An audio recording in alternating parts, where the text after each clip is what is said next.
Is ready to begin this morning. Our commission is ready to be seated and begin a long day of presentations from our integrators. So if everyone will try to find a seat, we'll begin our meeting today. Good morning to all of you. Thank our guests and our presenters for coming and joining us. But before we move any further on this December 6, 2023, a meeting agenda full of presentations today from our people looking to get an integrated facility license. I'm going to ask Mr. McMillan to have a roll call with my commissioners. Chairman Vaughn. Here. Dr. Zaleski. Dr. Blakemore. Present. Mr. Gamble. Here. Dr. Martin.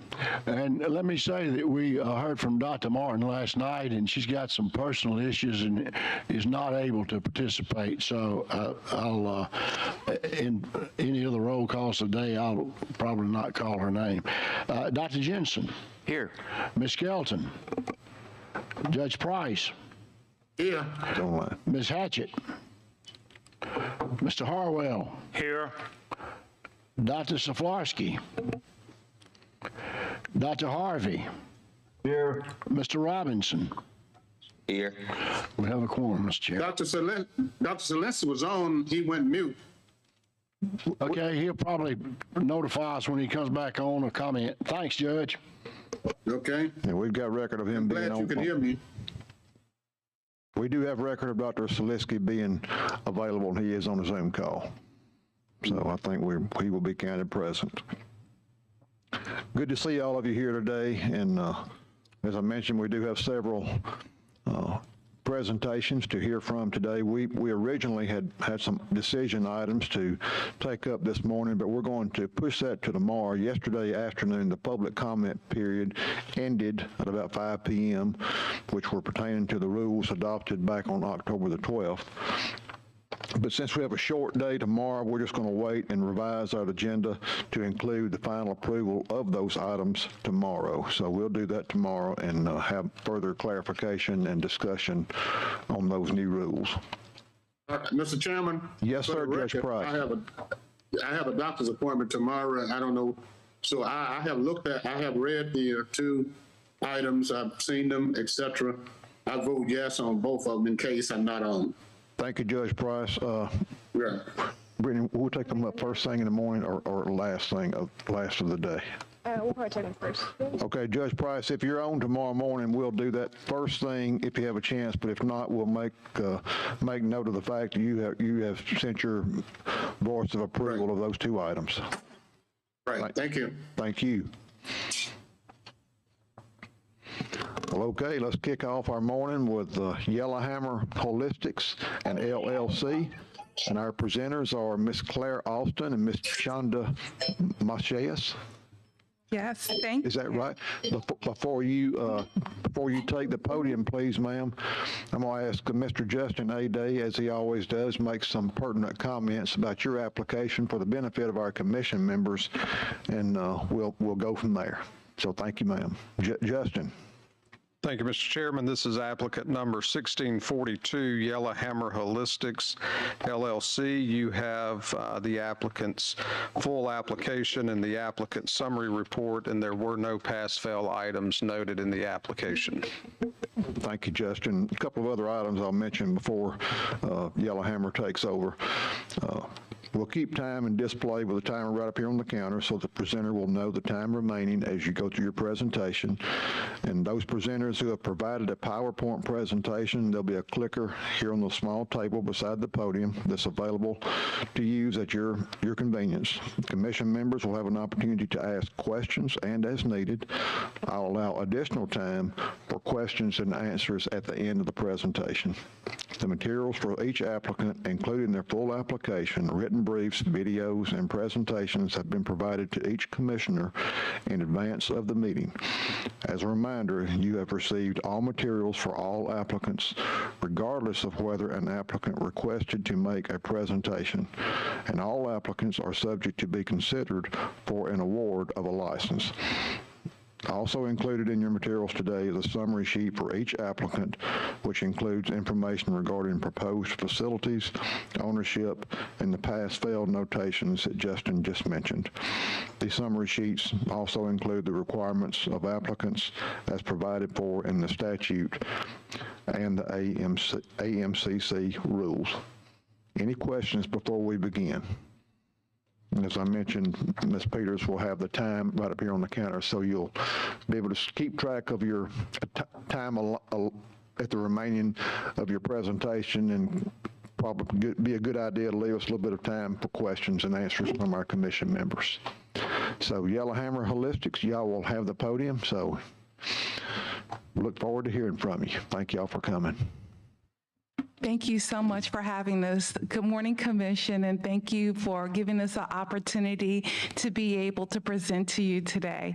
My name is Dr. Shonda Macias, and I am the CEO of Yellowhammer Holistic. My partner with me today is Ms. Claire Austin, and we represent our team. I'm really excited about being here for many reasons, but I just feel like my path in life has led me back to Alabama. Just generationally, my father's from Alabama, my mother's from Louisiana, and our family and Claire's family are all on the application so we can come together and to present to you today. I started my journey in healthcare at Howard University, a historically Black college and university in Washington, D.C. My father was in the military, so we bounced around all over the world, but we landed there, and I focused on my life on cancer research. So I studied the BRCA1 gene in women that had an aggressive form of cancer early on. Once I learned how cannabis actually impacted the symptoms of cancer, I then evolved my studies a little bit more aggressively, looking at prostate cancer and metastasis to bone. So what I found, though, through all of my research is that there was a real healthcare benefit to cancer. And as a cell biologist, I wanted to study more. But as we know today, that it was illegal to do so. Instead, I pivoted that seed and focused on just my future working with infectious diseases. So what does that look like? Well, for me, it was important that during my third year in graduate school, I was recruited into a company called Colgate-Palmolive, where I looked at oral care mechanisms as a cell biologist and how they really interacted with different ingredients. I launched $2 billion products, and I was fast-tracked, and Colgate paid my MBA in supply chain management and operational analysis. So here I am with the expertise of having not only the scientific background, but also having the business background. I was able to get 10 world patents and 3 U.S. patents, and from there, I was excited to start my life in corporate America. And then the craziest thing happened to me. In 2013, medical cannabis came legal in Washington, D.C., and I applied. And I won. So I was really excited about the opportunity to be able to collect data to see how cannabis actually impacted the community. And I focused on minority and underprivileged communities and really serves that community overall. Now, we serve everyone. We believe in patient care, but because of my background as a woman and also a woman of color, it was very easy for that community to identify with me. And even standing here before you today, being a women-owned company with Claire and also minority-owned is really important to being able to reach our constituents, which are women and underserved populations. Now, that is great to say, but what does that really mean? Well, we have been actually operating medical cannabis licenses currently in 4 different states for the past 10 years. So we are more than qualified to be able to distribute cannabis, grow it, manufacture it, and transport it. And we have all those licenses from day one till today to prove so. But more than that, you can imagine how I felt working in Louisiana, coming to the South and pioneering, growing the program under the Commissioner Michael Strain, being able to then actually have the patient base grow from less than 500 patients to 75,000. This is an accolade I claim. I claim it also because in the Forbes article that launched, we were the first historically Black college and university to actually bring THC and CBD products to the market.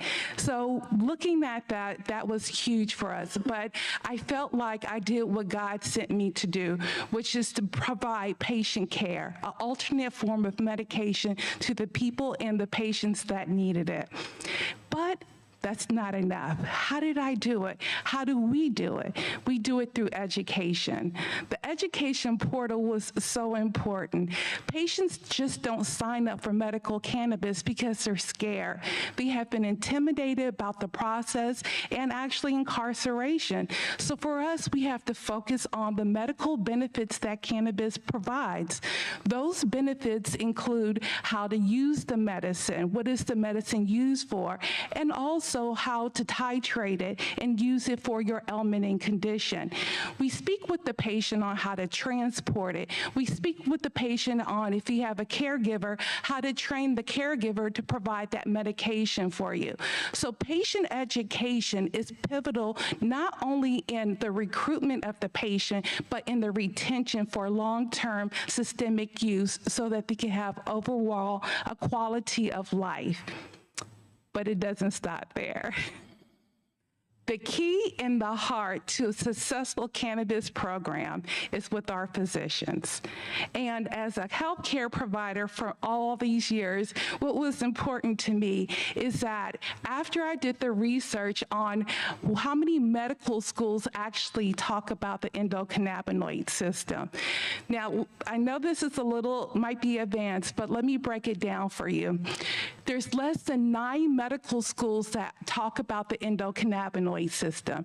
The endocannabinoid system is a system that actually regulates the circulatory system, the immune system, the digestive systems.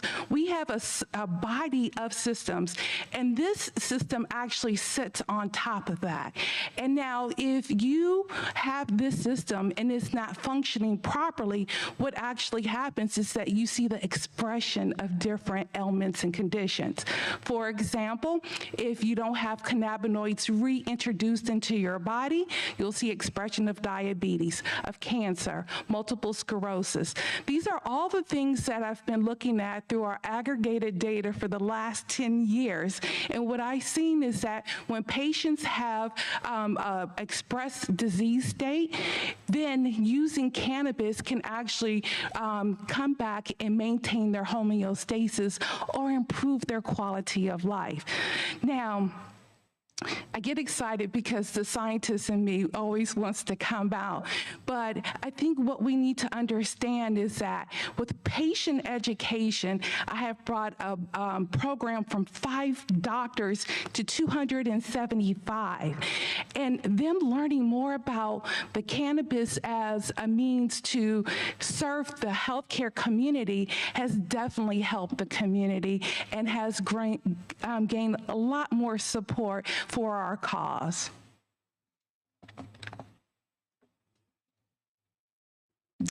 When I think about patient access and patient care, we have to have locations that are close to those that we want to reach. In our application, when we applied, we actually had Everything passed, no questions asked, but we did have a fumble. The fumble is when we put in our 5 locations, only 1 register. So if you look at our application, it only reflects 1 retail location where we actually have 5. Those 5 locations included Selma, Talladega, Tuskegee, and Montgomery. And with those locations, they were minority serving populations. And we talked about it in-house on how we were going to pursue this. We decided not to litigate. The reason why is that we knew that if we had this issue, there were going to be other people that had this issue. We decided that we would have our day to be able to bring it up to the commission, and God bless us to do that. So thank you. The most exciting part of this journey into cannabis in Alabama has been working with Claire.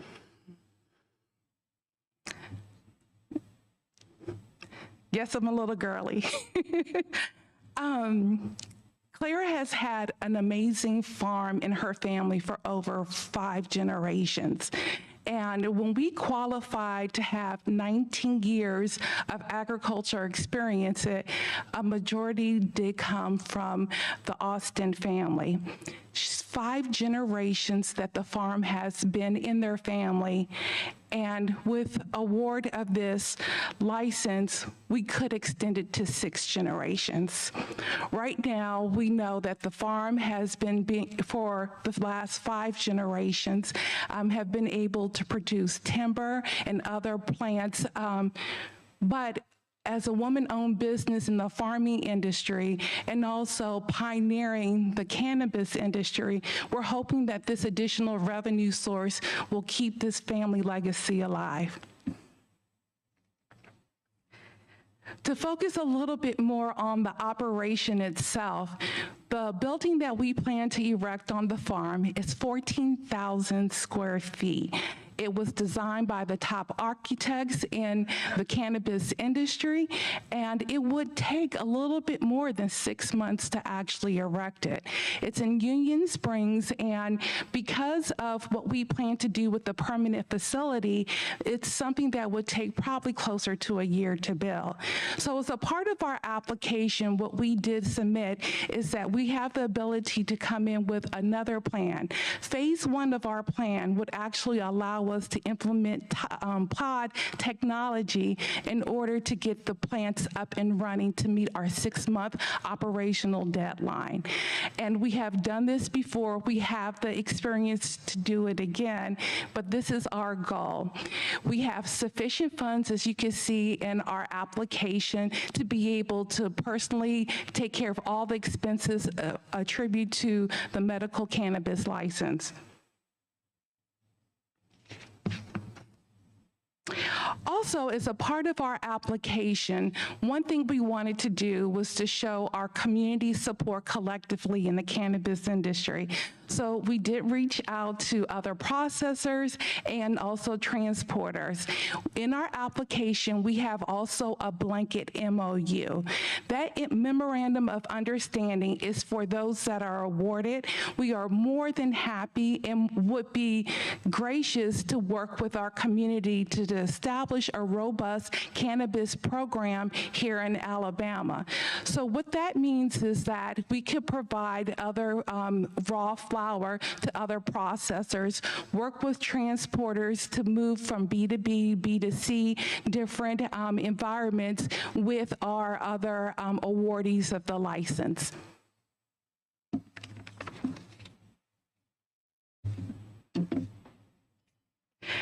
I have to stress that we have been in the medical cannabis industry for over 10 years in multiple states.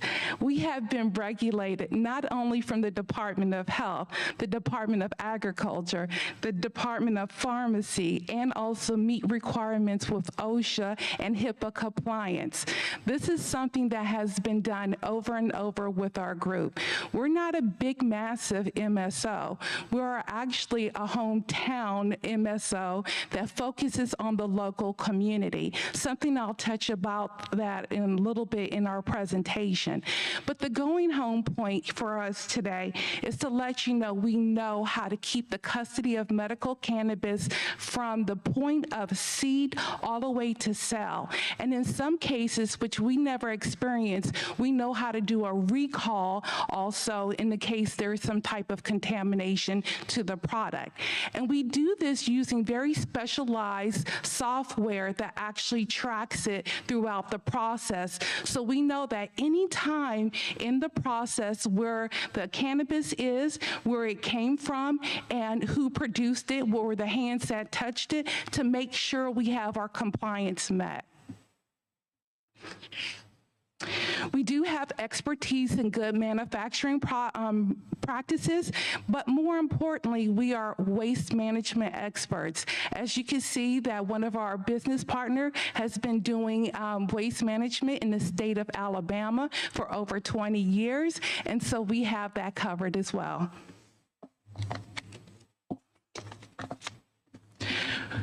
A part of our application, we did have to touch on not only the custody of the plant, but also touching the monies that come through the system. I can proudly say that after 10 years, I have never had an issue with banking and banking services. So we have those services in place that would apply here to the state of Alabama, and so we can make sure that the money is seen for our tax preparations to pay our local and state taxes, as well as our federal taxes on our monthly schedule.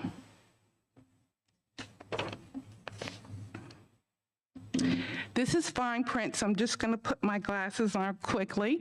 And this is about our HR and our training. Our motto here, and it really speaks to heart, is that Alabama jobs need to stay in Alabama. Louisiana jobs in Louisiana, DC jobs in DC. We are here to empower the local community and work with the people that we have established these relationships with. And I say that because we really mean it. We will come down and we'll pull experts to train the local workforce, but they go back. They're not a part of this community. This community knows what's best and how to run the day-to-day operations. So for us, it's very important that I stress that this is something that is built from in and out in the state of Alabama. Very convicted about that. The other thing that I need to stress when it comes to HR and on-site job training, we have to retain our talent, because once we educate them and show them how to perform as a cultivator, a manufacturer, as a dispenser, which we know that being a certified dispenser requires a lot of education and understanding working with the certifying physician, it's very important that we give them health care and dental care benefits, vacation and holiday pay, PTO, medical and FMLA leave, and also paternity and maternity leave. I'm so glad to be able to say that the women in our industry that are on maternity leave are by the state granted 6 weeks. We pay them an extra 2 weeks to stay home with their babies. These are some of the benefits when you have a women-owned, women-led business. We really care about how our people.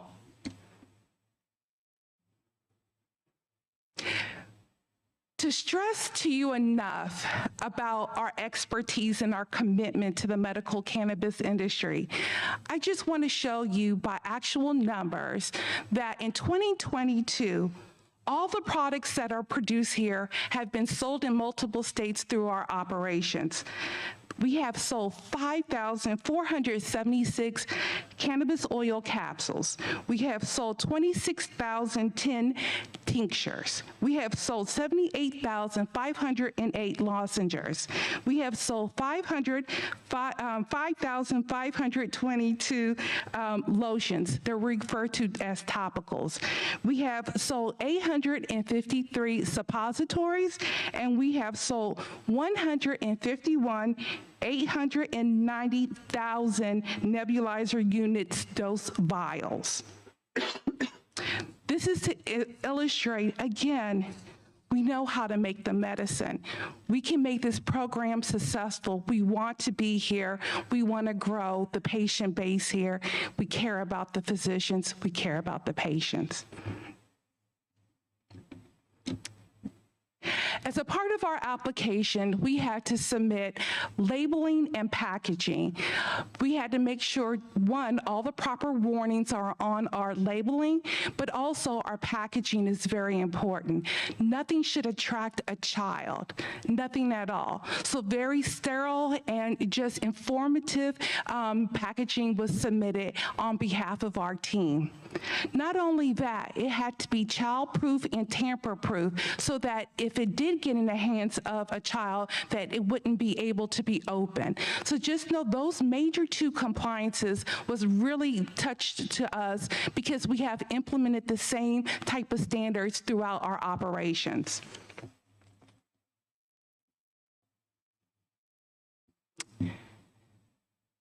Yes, Alabama is home to us. Yes, it means something to us. But there is a financial side to that, and I have to be fair to present that.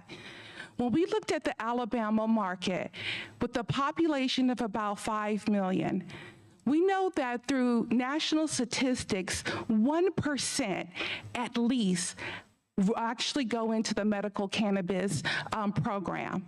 So we looked at that statistic and then we paired it with the average spend. What that meant to us is that right now, upon launching, within the first year, the Alabama market is worth a $100 million market. By the year 2028, it'll be over 200 million. Now, I say that not to just express how lucrative it is to get a license, but for us, we wanted to also demonstrate that not only with the sufficient capital that we have provided in our records, that we could actually produce and operate from our cash flows. What we are forecasting what this market will actually turn into is something that is going to be profitable, not only from the healthcare aspect, but from the financial aspect. Specifically, year one, we would have to put in $1.9 million in order to meet our OpEx. So we talked about our capital expenditures, but now we need to talk about our operational expenditures. This is payroll, this is COGS, cost of goods sold, and also business expenses. Year two, that will increase to $2.2 million. And in year three, it will be $2.6 million is what we suggested based upon our data. Now, that is important to know. Year over year, our operation costs will increase. And it will increase because the patient count will increase. We'll have to have more labor. But also, not only we have demonstrated we have sufficient funds, but this will also cover through our cash flows as well that we have projected. These numbers are not pie in the sky. I have these numbers from our other operations that also mimic the same trends.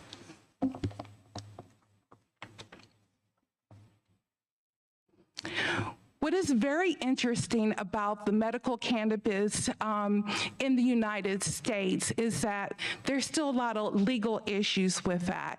And as our corporate social responsibility, we have to fight federally with this mindset to change laws that are sensible for patient access. With that being said, in 2018, me and a couple of our colleagues came together and formed a group called the National Cannabis Roundtable. With the National Cannabis Roundtable, we asked the former Speaker of the House, John Boehner, to represent us on the federal level. Today, I can say that he's done a dynamic job. We are having talks about rescheduling. We are also in the current working on the Safer Banking Act and basically making sensible policy changes on the federal level. And so that's work that I'm very proud of and proud to call him my friend.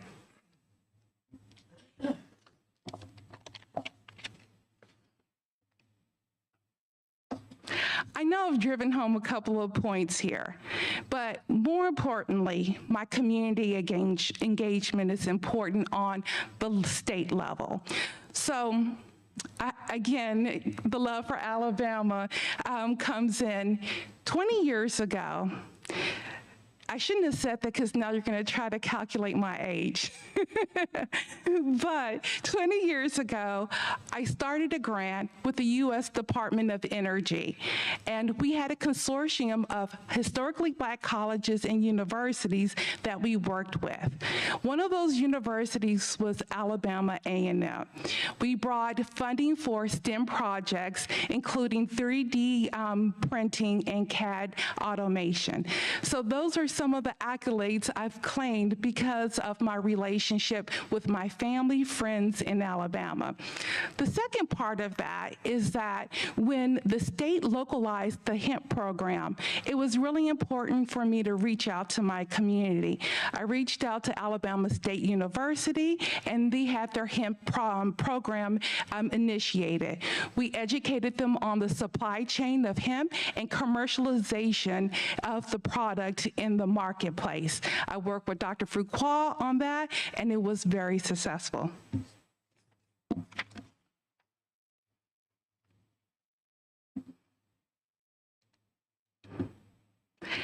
As it stands today, we are owners, residents, and agriculture representatives from the state of Alabama.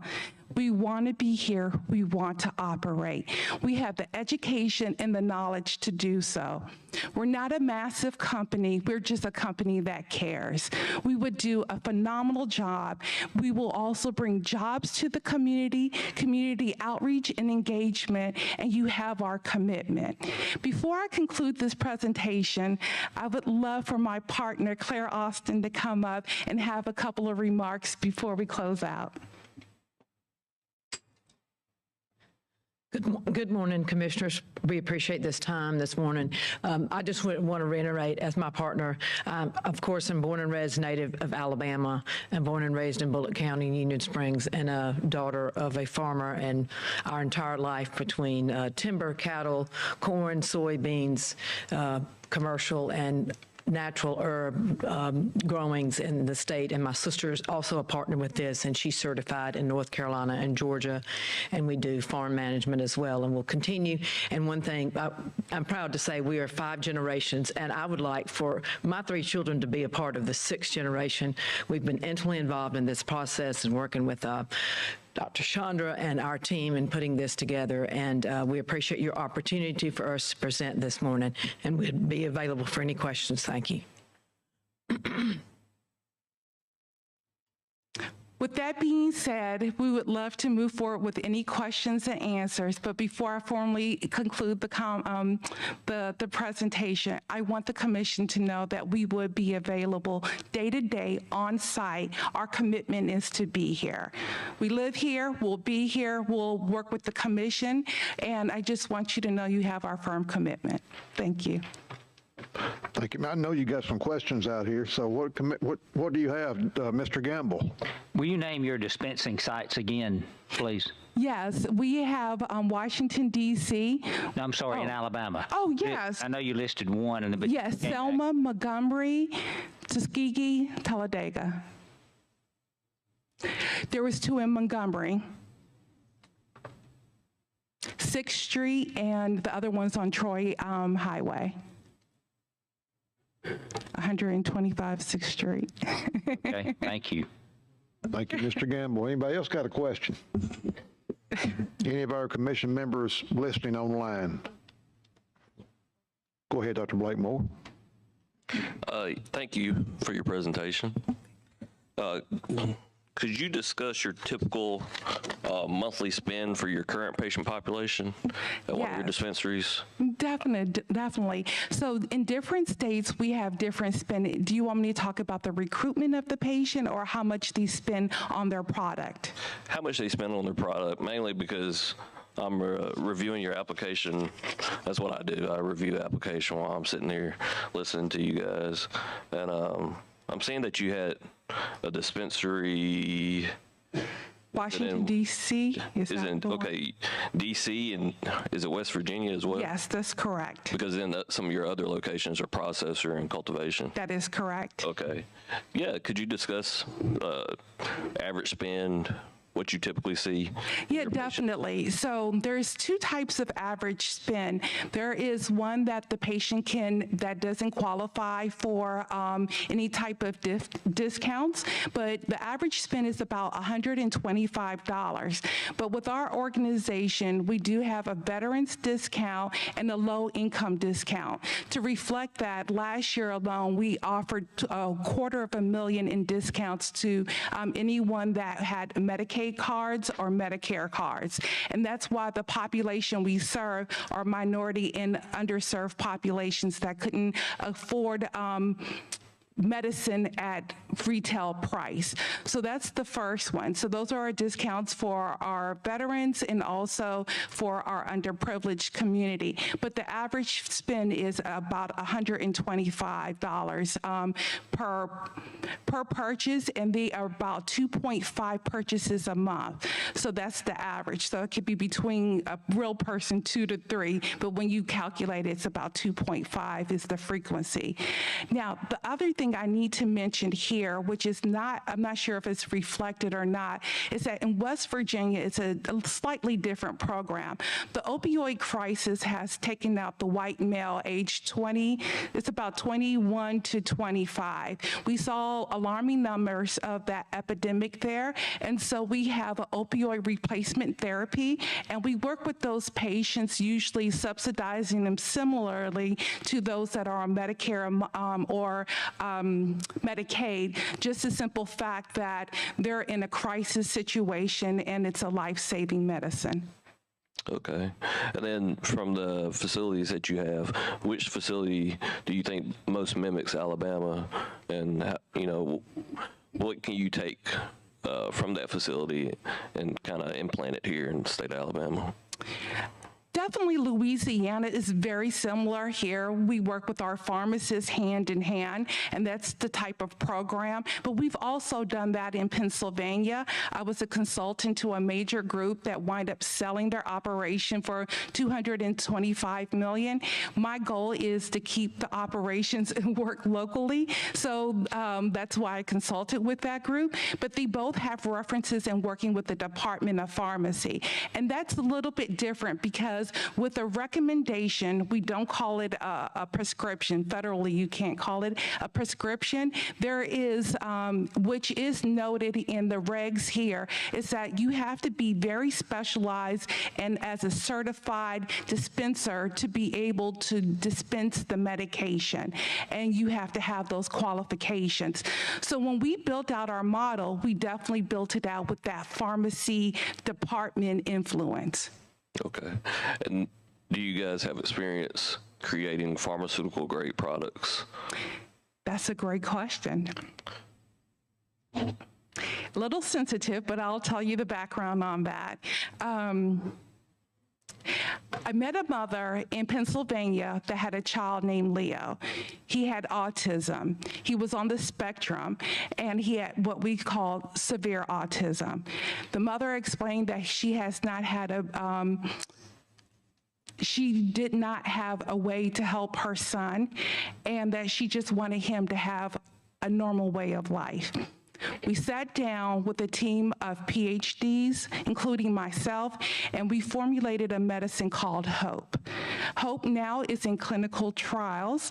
It passed the first phase. We're entering the second phase. We're only prohibited right now of moving forward because we have to raise money to actually pay for the FDA clinical trials. But what we saw is that we're able to produce that medicine in multiple states and help people with autism spectrum disorder. So for us, research and helping our community is very important, and Leo is our inspiration. I think the only other question I have for you is how do you handle diversion at your facilities? Besides my brother being the security director with 28 years of experience working in Alabama as a sheriff, It has been very interesting. Diversion is just not pertaining to physical diversion, facility diversion, or cyber diversion. It's all of them together, focusing on practices, standard operating procedures that actually prevent them. And so our focus is in preventative care. If you look at our business model, you'll see that we're just in time. So our supply chain, we do not keep a lot of inventory at our retail locations. We deliver just in time to meet the population of the patients there. Also, we produce just in time in a lean manufacturing model. That model allows us to prevent diversion of what people would consider a narcotic, but something that is very sensitive, and that's why it's been deemed I'm going to say a specialized form of medicine. So when we think about diversion, we not only think about it in terms of having advanced security at the location itself, we also think about SOPs. So not one employee are allowed to work on just the product production at one time. We implement something called the dual system. That dual system will keep two people accountable for the medication counts and the the custody of the medicine throughout the process. So that is important for us. But there's also another part of this. This is the security director's responsibility to make sure we have secure transport. Our vehicles are transported with cages, two-way communications. We also have GPS, and our routing systems are deviated day to day, so not one route is done over and over and over again. So what does that look like in the back of the van? When you transport is in a cage, it's locked up. Additionally, the vehicle has no windows, and so then we can safely transport to the locations where it needs to go. Thank you, Dr. Blakemore. Thank you. Anybody else have a question? Yeah, Mr. Chairman. Yes. You mentioned establishing the pods. Do you have a time frame when those might be up and running? And also the utilities to those? Yes, we have, well, for the pods, what we're expecting is that the best case scenario, 4 months, the worst case scenario, 6 months. And so for us, the pod technology is ran on a generator, and then we just need the water hookup. So those things are pretty advanced now, the pod technology, and that is usually what we see when we start off in different cannabis states, that we need medication immediately to the population, and that's what we have implemented. So I would say we've done it multiple times. I would say 4 months, but worst case scenario, fully operational in 6. Anyone else have a question? How do you say your last name? Macias? Macias, yes. Okay, thank you, Dr. Macias. Right quick, what is your specialty in your healthcare as a healthcare provider? Cancer research is my specialty. That's where I focused on. What most physicians don't realize is that when a patient comes in and they have brain cancer, or if they have breast cancer, we would treat that patient differently. Someone with brain cancer, we would use a high CBD regimen, where someone with breast cancer is a high THC regimen. So those are the things I focus on, is mostly the cancer research, but I do have a broad spectrum just based upon my research and expertise of our data for the last 10 years. Okay, one of our commission members is an oncologist. He's on call, so Dr. Harvey may have a question for you. Dr. Harvey, are you on there, online? Well, I'm online. I did have a question about, it sounds like 6 months to get the pods. Is that how long it's going to take to get growth started? And how about your plans for the processing plant? Yes, so we would build out the pod technology. We would be fully operational by 6 months. So we would be up and running, and we could possibly, I don't want to overpromise, by 4 months, but the pod technology to get it implemented, and that means that we could have seeds in the ground and our first harvest by the end of the year. Okay. And the other thing is, with this research you've done in cancer, has this been published? Unfortunately, no. Last year, the federal government, and with our help with NCR, we were able to get the research bill passed. So that was passed December of 2022. It was a big stake for us. And so NIH has opened up a line of grants that are available for us now to actually explore that research opportunity and to be able to apply with. Thank you. Thank you, Dr. Harvey. And I think, Dr. Jensen, you got a question. Sure. So you will have pharmacists at each location? Yes, we always have a pharmacist or a pharmacy. What we do when we dispense is have a pharmacist and we have a pharmacist tech that are available. When I told you before that we do a dual system, we never release medicine without that dual check, because this is still very highly restrictive, and we want to make sure that the patients are receiving the health care that they need and the medication. Okay. I'm sure this is in your application, but could you just run through your ownership and where they are located? Yes. When I told you this was very personal, it is. So I am an owner. My husband is the owner, but he's also the COO. We're a family-owned business. Claire is the owner. Mm-hmm. We're going to use Claire's farm to ensure that success. My brother and my sister, who live in 8 Mile, Alabama, are owners. And also Calvin Booker, who has owned a waste management company in Alabama for over 20 years. Yeah, so your percentage of ownership in Alabama is listed as 51%. That is correct. Who's not in Alabama, I guess, then?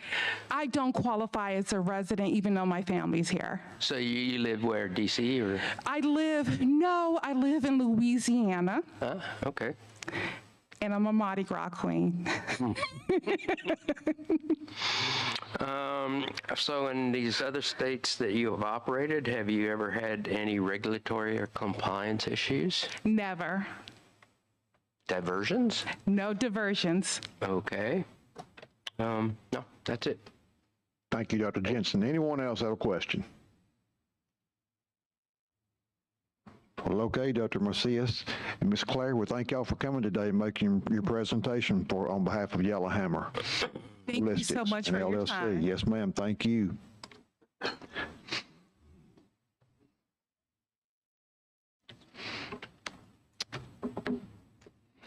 As 3 Notch Roots is preparing for your presentation, you can make your way to the podium, and we'll be making our preparations as a commission.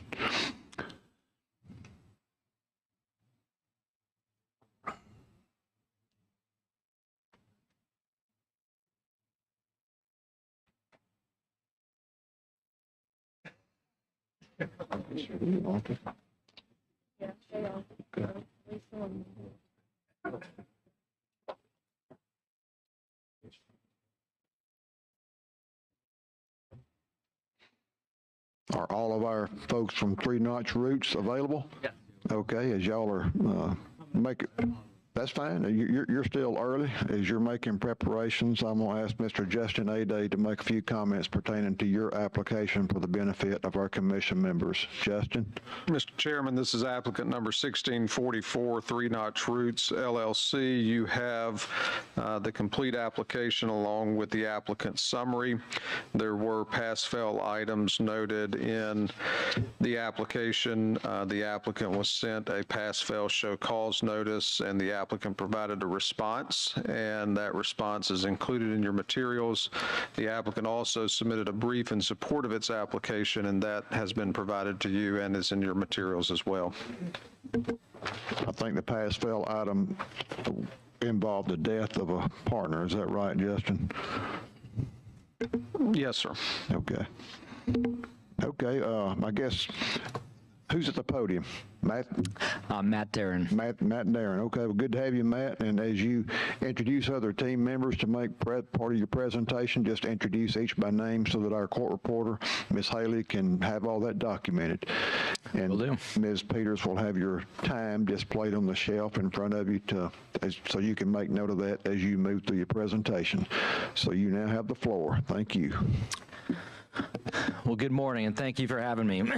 I'm Matt Darren, Chief Executive Officer of Curaleaf. I'm here today with a number of team members, including Hannah Carter Holloway from Carter's Contracting Services. We'd like to thank the Director and the members of the Alabama Medical Cannabis Commission for inviting us to present our application for licensure as an integrated facility. We're honored to be here today to talk to all of you about Curaleaf, Alabama, our partnership, and our plans to bring our world-class medical products to the patients of Alabama. I wanted to be here personally today to demonstrate our commitment to Alabama and the medical cannabis program. I'm a hands-on CEO that is ultimately accountable for this important partnership, and I wanted to be here to present to you because the buck stops with me with this partnership. Now I'd like to show you a brief video to give you an idea of who we are and the great work that we do. My name is Hannah Carter Holloway, and I'm blessed to be the third generation of my family to work at Carter's Contracting Services. My family has very deep roots in Alabama. My grandmother, Martha Carter, or as I called her, Ganani, was a member of the Mishosh Lower Creek tribe of Alabama.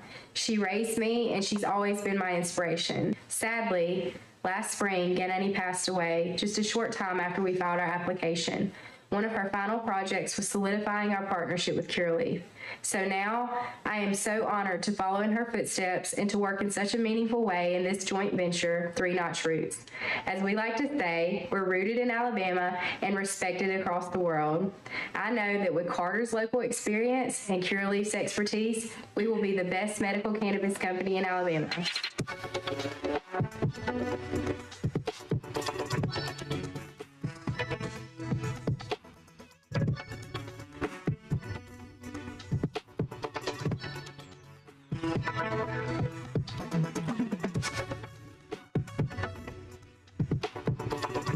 Curaleaf and the Carter family have launched Three Notch Roots, which builds on the Carter's long experience in Alabama horticulture and Curaleaf's experience in the medical cannabis industry.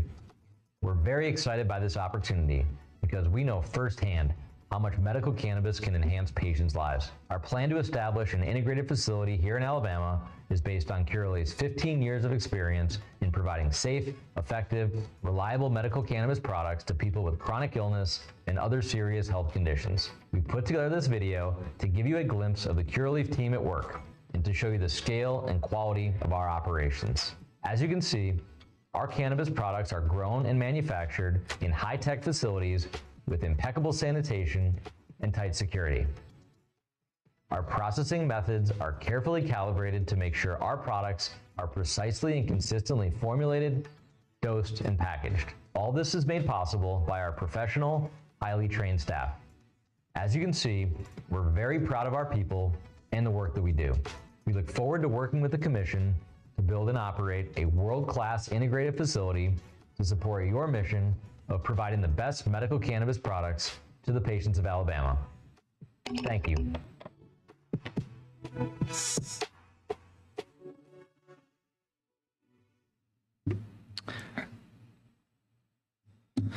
All right, so in this presentation, I'm going to cover the highlights of the Curaleaf Alabama application and talk to you about who we are, what we do, and why we are the best choice for Alabama patients.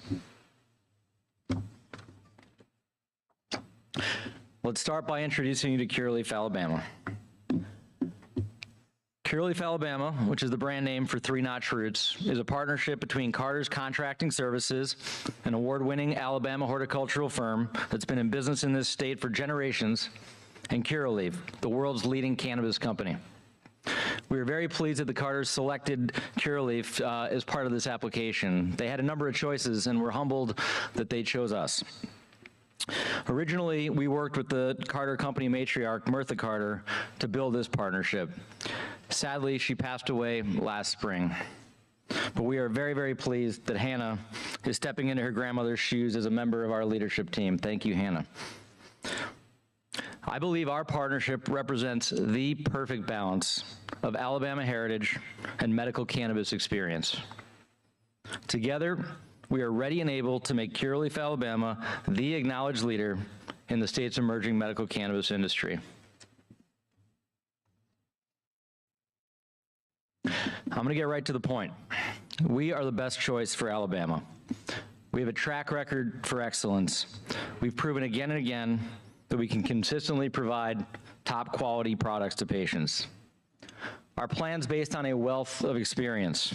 Over the past 15 years, we have built and operated cannabis facilities in 6 countries and 18 different states. We have local and national resources that we can put behind this partnership, including more than 5,000 employees who can offer their expertise. We've proven that we can meet deadlines, follow regulations, manufacture exceptional products, and ultimately get things done, which is what's important for this program. Our roots are in the medical cannabis industry with a true focus on science and education, and this continues to drive our mission and strategy today. I've been fortunate personally to be part of a number of the most successful state medical cannabis program launches in the country, including states like Illinois, Maryland, Pennsylvania, Florida, and New Jersey, to name a few.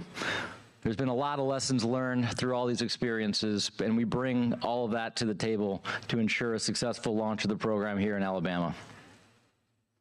There's many, many factors that ultimately drive the success of a medical cannabis program, but the experience, capabilities, and reliability of the selected licensees is at the top of that list.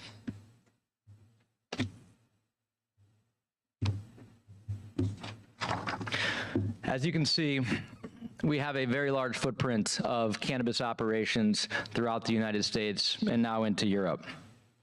We really cover the entire map of where cannabis and medical cannabis has been legalized through the United States in all aspects of the cannabis supply chain, from growing, processing, and dispensing. And we've done it in and have really leading market positions in many of the top markets throughout the United States.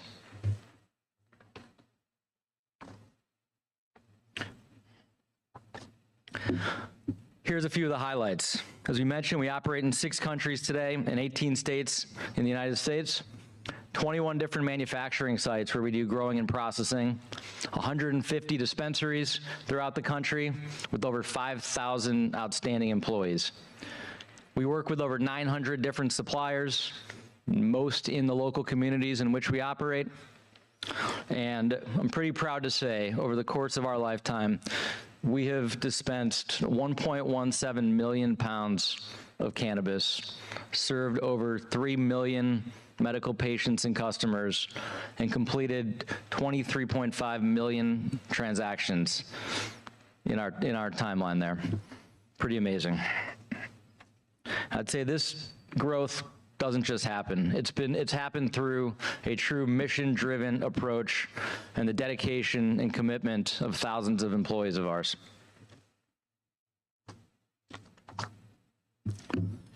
Our vision is to be Alabama's leading medical cannabis company through education, accessibility, and customer satisfaction with high-quality, proven products backed by science. And we have confidence that we can execute on this vision because we've been leaders in cannabis education and serving medical cannabis patients since this industry was formed. Cannabis is medicine, and we take this very, very seriously. One example I'll give you is that we were the first company to offer continuing education credits to medical practitioners in a number of different markets, where we would go out and work with medical practitioners, physicians, PAs, et cetera, to offer continuing ed credits. And that was really one of the keys to building education amongst the medical community in several of the markets in which we operate.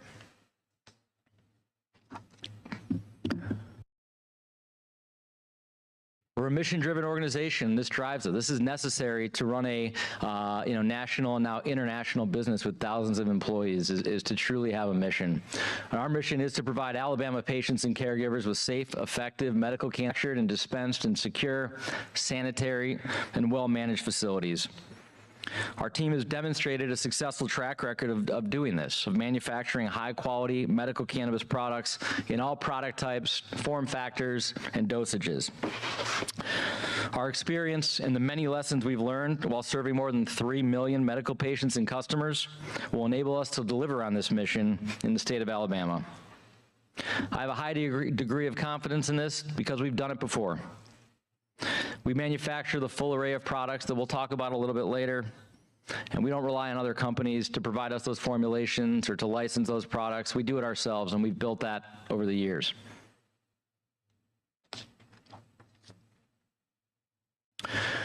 We are driven by our values,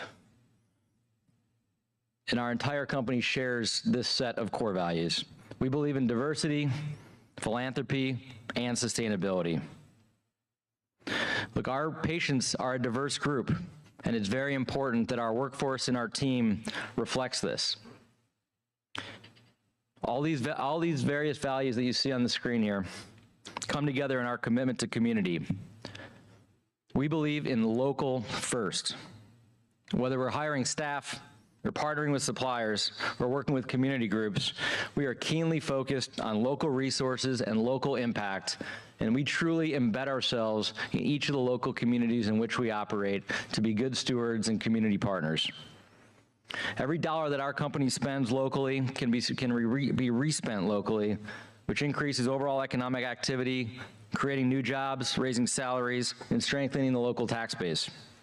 I am very, very proud of the strong relationships we've built over the years with the local communities in which we operate. In many cases, we're the largest employer, one of the largest employers in the towns where we operate, and a real leader in local philanthropy and community engagement. One thing I have learned in my 10 years of experience in this industry is that cannabis is a local business, and we've structured our company to ensure that we have top-notch localized execution.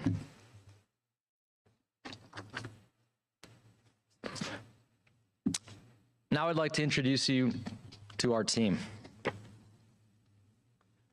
Over the past 15 years, we put together a team of, I think, some of the most experienced and well-respected professionals with experience across every aspect of the medical cannabis industry. And I would humbly submit that there's not another cannabis company in the country that can match the resume of our leaders. A little bit about me. I have 10 years of experience in this medical cannabis industry. I started out when the state of Illinois opened their medical cannabis program when that law was passed in 2013. I got in on the ground floor as one of the original licensees, operating 3 of my own dispensaries and a growing and processing facility that we started shortly thereafter. That company became Grassroots Cannabis, which I was the co-founder and chief operating officer of for a number of different years. We took Grassroots from an entrepreneurial startup into the nation's largest privately held multi-state operator with more than 70 licenses in 12 different states. And I was very, very proud of what we built at Grassroots. Ultimately, we were acquired by Curaleaf in July 2020. Over the last 3.5 years, I've played a number of different roles at Curaleaf. I originally started overseeing the central region for the company, relocated to the southeast to oversee the Florida market, which has been our largest market, and to push our expansion into new southeast markets. And ultimately, I moved into the CEO role a 1.5 years ago in May 2022. I've dedicated the last decade of my life to this industry because I'm passionate about it, and I saw firsthand in my early days operating dispensaries, being hands-on, behind the counter, serving medical patients, the impact and quality of life that this plant can have on people. And that's driven me to go from a sole proprietor, entrepreneur, operating a few dispensaries, to being the CEO of the largest company in the world in cannabis.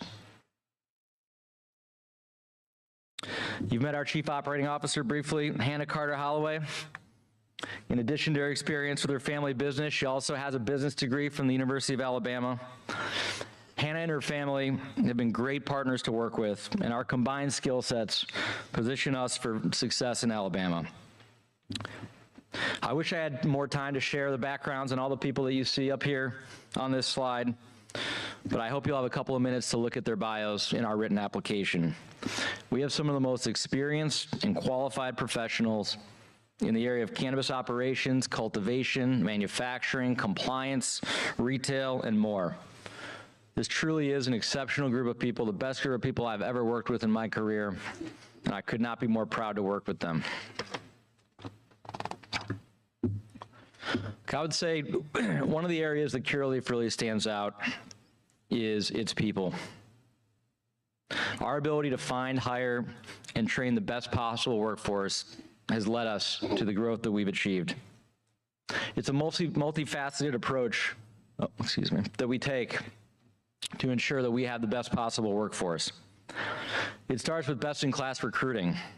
We focus on recruiting local candidates in the markets that we operate who have the background and ability to thrive in our workplace, and we use all the different channels to be able to do it. When we start operations in a local community, we do a number of different things to recruit, including hiring drives locally, working with some local recruiting firms, working with people like the Chamber of Commerce in the local communities, and doing localized marketing to identify talent in each community. We then bring in some of our national team and some of the trained resources that we have and offer all the different training programs to train up these team members and ultimately have them operate these businesses for the long term. We take care of our people. We're committed to paying above market wages at every level with full benefits. It's good for our workers, and it helps us to retain the talented people who run our facilities. We also invest in our employees. We have a lot of different training that we offer, from everything from technical aspects of cannabis horticulture to professional dispensarying procedures. This is really about building a team that can follow through and serve on our plan to serve Alabama. You know, it's universal in all businesses, I would say, that it comes down to people, but it's especially true in cannabis, given the nascent nature of this industry, the highly regulated aspects of the business, and that. I spend most of my time in the field, in the markets in which we operate, spending time in our facilities. And I would say one of the most gratifying parts of my experience in cannabis is the stories that I hear of people that we hired as we opened up new facilities that started out at a staff level. They may have been trimming cannabis, they may be working in our lab, and they work their way up into managerial positions, into more senior roles. Sometimes they end up relocating into larger roles. And the stories that I hear about people that have changed their lives for them and their families. Our first-time home buyers are able to, go achieve a college degree if they don't have one, or an advanced degree. I have many, many of these stories that have developed over time, and it goes back to training and developing top-notch people that want to be in this industry, that are passionate about it, that are professional, and that really care. Now I'd like to jump a little bit into our operations. So look, anytime there's a new medical cannabis program like there will be in Alabama, there's a lot of questions. There's a lot of education that needs to go into it. We have a concept and a tagline that we've used now for years called Cannabis with Confidence. This is about giving patients confidence that they can get over the fears of accessing cannabis as an alternative to opioids, to other pain medications, to other things that they may have been using, and exploring this natural alternative, that we know has so many benefits. This is about ensuring people feel that they are getting safe, sanitary, effective products that are consistent in dosage and quality. This is something that I know about firsthand, having worked in dispensaries for years. Especially in the early days, patients come in, they are filled with anxiety. They're filled with fear. They have a lot of questions. This is a big part of our job, and what we do is to educate them, to work with them, whether it's hour-long consultations, whether it's having them access a lot of the materials that we've developed over time that they can access in our dispensaries, they can access online through our website, they can access through chats that we do, through group Q&As, et cetera. But this education piece is a huge part of what we do and what we've had a lot of success with over the years. Over time, we build long-term relationships with patients, and we can see that the lives are, the positive ways that their lives ultimately change. And again, this is a lot of what drives me in our company every single day, is having lived and seen these stories time and again. That was one thing that was really eye-opening to me when we first started operating dispensaries and we entered into the new market.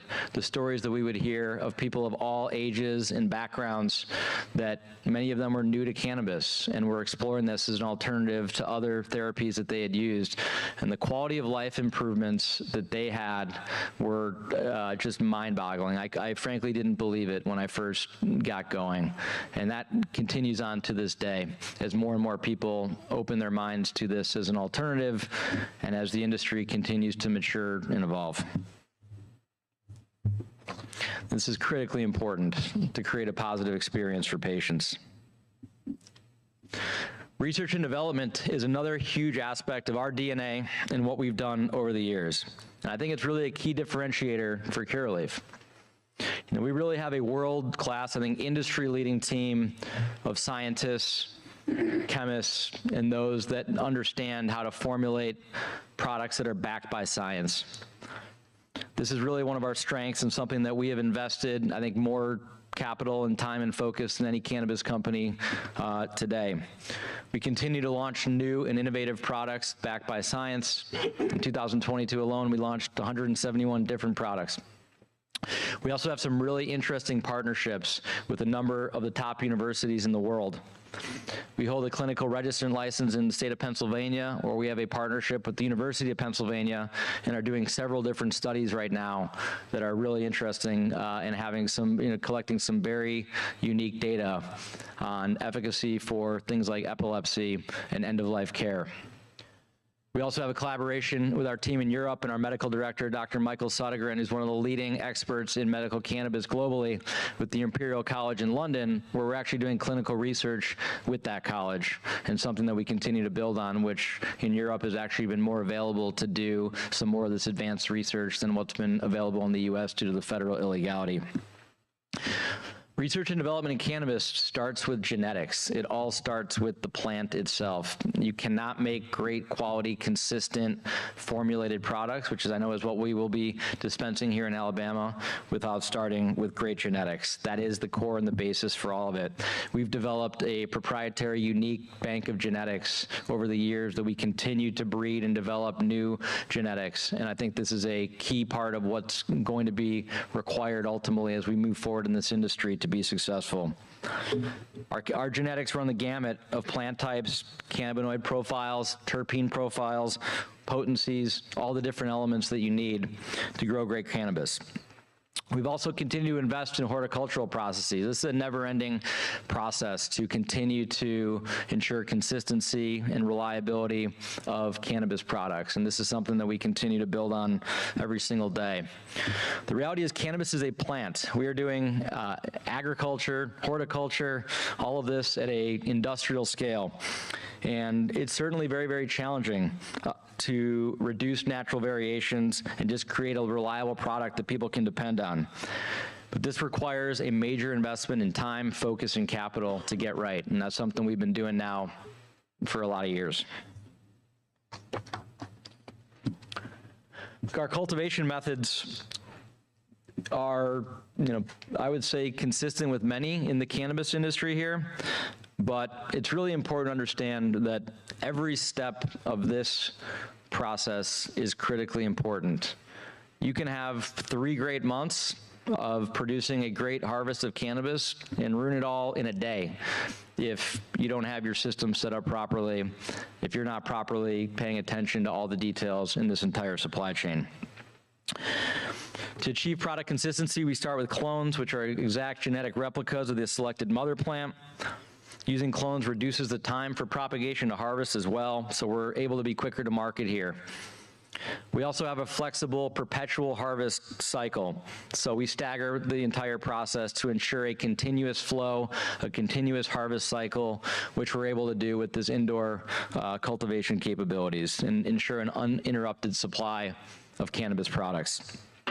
At full capacity, our facility is going to have 9 flower rooms with about 750 plants per room, which is going to yield about 265 pounds of harvested cannabis material.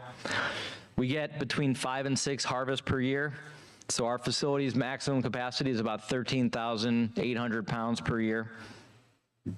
We use a modified hydroponic system that combines fertilizing and irrigation. It's called fertigation. We also, to reduce water use, have those liquids go through a recycling process as well, and they're captured, analyzed, and augmented as needed.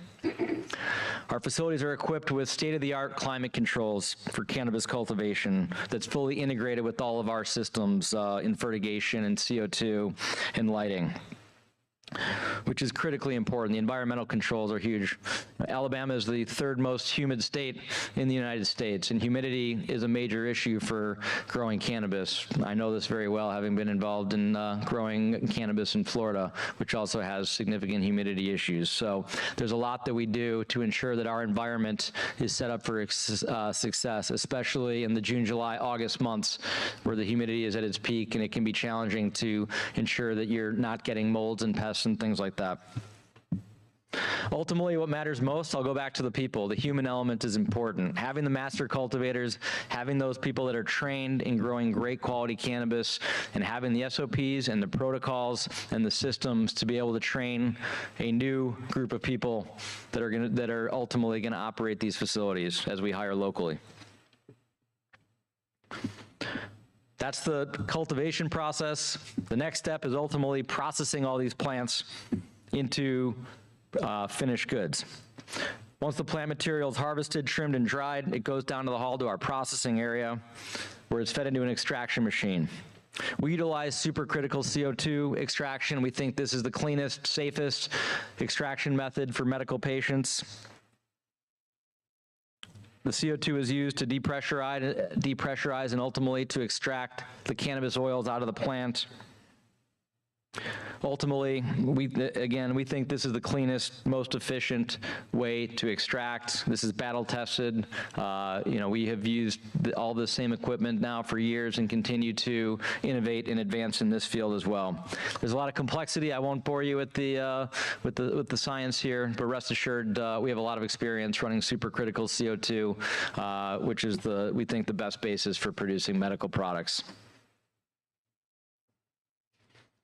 Ultimately, everything comes back to quality and ensuring that we can deliver a quality product to our patients. While there's a lot of different elements of our quality systems, quality there's a culture of quality that has to be created. We have a saying that we like to use, cool to care. It is cool to care. It is cool for our people in our facilities to truly care about the products that we are ultimately manufacturing and dispensing to our patients. And one of the things that I like to train our people on and to build a mentality, and it's a mentality that I have myself, is if I wouldn't want to offer this medical product to my mother or my family member or my friend, it should not come out of our facility ever. And that's the mentality that we build into our teams. Many of our employees are also medical patients where that's permitted by state, and so you have a lot of people that are accessing many of these same products and truly do care about the quality. There's a lot of elements that go into this. Sanitation is a big one. We have a lot of different elements of our facility that ensures sanitation. This is key to reduce pests and molds and things of that nature. We have an integrated pest management program, so we do not use pesticides. We don't need to with our IPM programs. We have temperature-controlled storage and a lot of different elements to ensure quality. But again, quality is a lot about training your teams and about knowing what quality actually looks like and embedding that into the everyday of the facilities. We also follow very rigorous testing protocols. Of course, we will work with the third-party lab or labs that are licensed by the state. We also do our own internal testing. So before we even send things out to the lab, we do some our own internal testing with things like liquid chromatography and that, to be testing these products ourselves, to continue to collect more data, to have additional layers of testing. We also do a full range of stability tests on our products to determine its expiration dates, et cetera. Ultimately, this is about safety and ensuring that we're only offering safe products to the patients of Alabama. We're going to have a full array of medical cannabis products. As you know, the law specifies specifically, many of these. But as you can see, it's really a strong array of medical cannabis products. All of these we either currently manufacture or have previously manufactured in other states. So we know how to make all these products. Some of these are our most popular products in the medical markets in which we operate. Things like our capsules and our tablets and our tinctures are very, very popular and have proven to be very effective for our medical patients. Our nanotechnology, the fast-acting technology, I believe is some of the best in the industry. It's been developed over years. Our high-absorption gel is really an excellent product and is really, I think, the bioavailability that our patients share with us that offers pain and inflammation relief for them, I think is pretty unique. So we're gonna have a great cast of products here that we're going to start out with. And again, we have experience making these. We know the equipment that's needed, the formulations, the SOPs, and the training for them. One really important thing too I would share is that we have a great consumer feedback loop from our patients. Some of this has been developed over time, just having operated medical cannabis dispensaries over the years, but it's something that we have learned is that it's really important to collect feedback from our patients on what's working, what's not, which dosages and form factors are most effective. So we have a number of different systems in place to ensure that we do get that patient feedback. Some of it comes from the dispensaries themselves, where we're speaking to our patients directly, and we're able to capture some of this information. We often use this drives much of our commercialization when we're hearing about patients that, for example, want more minor cannabinoid products. They want a product with CBN, that can aid with sleep.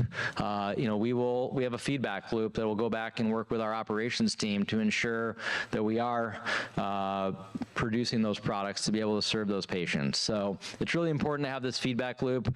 We're able to benefit from years of experience where we have collected a lot of this data, and that drives a lot of our decision-making and our strategy as we continue to innovate and commercialize new products. Look, our dispensaries are, I think, really state-of-the-art. They're warm and inviting, and they're designed to feel a feeling of comfort and security. When our patients walk in, we want them to feel like they're in a very professional, frankly, high-end environment. Our patients spend enough time in doctors' offices and pharmacies that while we have all those security protocols and certainly follow all the regulations, we do want it to feel like a warm, inviting place where they can be comfortable and have confidence as they access cannabis. Our dispensaries are also set up, to prevent dispensing errors and make sure patients get the correct medicine every single time. We get a lot of feedback from our patients, and you can read it on the reviews online, et cetera, that our customer service, our availability of medical cannabis products, and our overall experience in our dispensaries really far exceeds what they would get in a typical pharmacy and other retail environments. And we're really proud to get these reviews. And when we do get constructive feedback, we really take that into account as well to ensure we continue to improve every aspect of our operations. I'll walk you through the dispensing process quickly here. On arrival, patients will have their IDs checked by a security guard at the front in the vestibule. They will electronically scan the ID to ensure the validity of the ID as well as the age of the holder to make sure that only authorized patients can access the dispensary. We recheck that ID as well at the reception desk, and they're entered into a HIPAA-compliant virtual queue. While waiting, we have a very welcoming waiting room where they can access all sorts of educational materials. They can see the menu of products that are available and chat with an associate if they choose to do so and ask questions. They're then called individually into a selection area where they meet with an associate who will help them fulfill their order. That associate will then collect the order from the secured vault, recheck their ID, and scan their items into our point-of-sale system. It's really a seamless process, and it's something that we continue to improve on to ensure that patient flow is managed very, very well.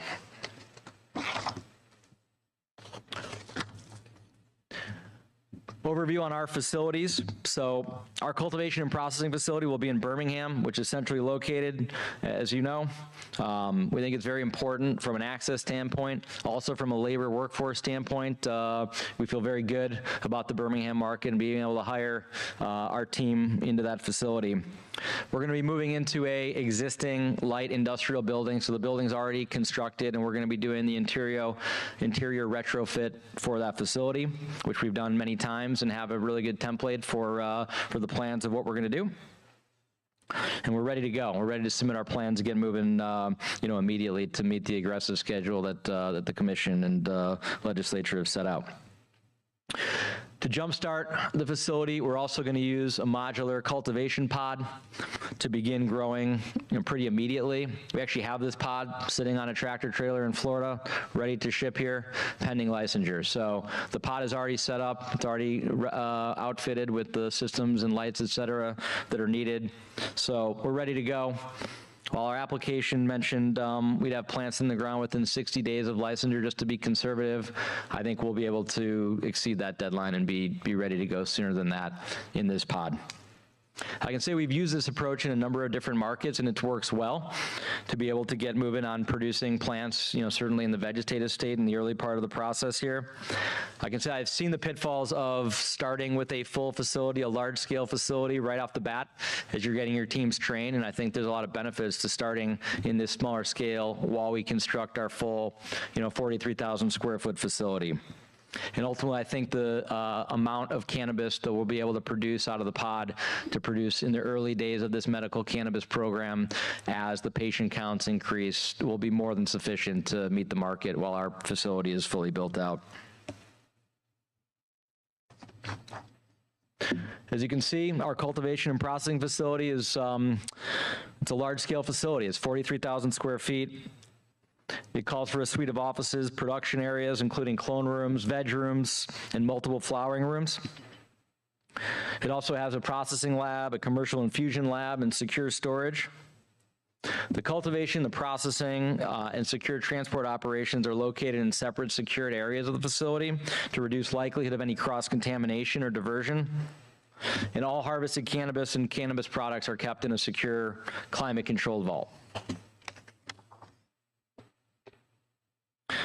This sketch gives you a little bit of an idea of what the overall facility looks like. There's a lot of details that go into it and a lot of things that we've learned in terms of how to best size cultivation rooms, how wide you need your hallways, a lot of things that go into that. And so this design is based on a lot of that experience. Sanitation is mission critical. It is huge, and it's something that we invest a lot in to ensure that our facilities are sanitized and are safe. We invest in things like air shower enclosures, so when employees, before they access the area where cannabis plants are, that will remove contaminants off their clothing. We also require all staff in the facility to wear company-issued scrubs and jumpsuits and that, so they're not wearing their clothes from off the street. They also wear hair nets and beard nets and gloves. We have sticky mats outside all the rooms to remove dust and debris from their shoes, et cetera.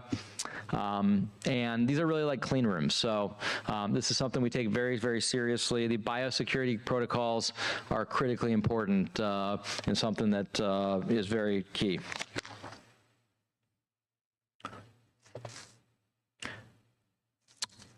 We put the same level of care into our dispensaries as well. We've got 5 great locations secured and identified in Birmingham, Montgomery, Tuscaloosa, Gadsden, and Dothan. We selected these strategically to be able to serve patients throughout the state. And we expect to complete construction within 6 months, and I think a little bit under once we receive building permits. So we believe all of our dispensaries will be ready to open for business the moment that first medical cannabis products are ready for sale. And as I showed, I think our facilities are attractive, they're welcoming, they're secure. And having operated 150 dispensaries throughout the country, I think we have a very good model.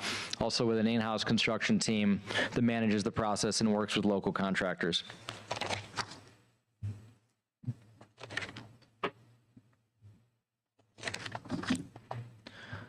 We have 4 key pillars of our safety protocols: training, equipment, law enforcement partnerships and regulatory compliance. We do a lot of training on training our employees how to respond to emergencies. We provide all the necessary equipment as well. You know, one of the big ones is engaging with law enforcement is critically important. So we engage with law enforcement on the front end to build those relationships. We offer them tours of the facilities beforehand and after to the extent required, allowed under the regulations. And we really engage with law enforcement. We do not want to be off hidden in the corner in these communities. We want to be part of the community. We want to have an open dialogue. We've been very fortunate to not have issues over time, but it's very important to have this relationship with local law enforcement.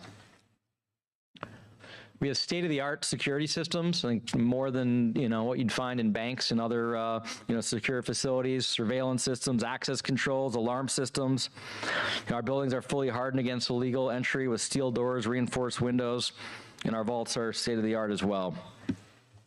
In many cases, in many markets, law enforcement actually has live access, or regulatory bodies have live access to our cameras as well, so they can see what's going on as well as we can on a 24/7 basis. Transportation is something we take very seriously as well. This has always, I felt, been the most vulnerable point in the medical cannabis supply chain when you have these delivery vehicles that are carrying, cannabis. So there's a lot that goes into the planning. First of all, the vehicles themselves and the security systems they're outfitted with, having 2 transport drivers there for security purposes, having the drivers properly trained, having GPS services, et cetera, and ultimately having this chain of custody to be able to track all products in the electronic seed-to-sale system.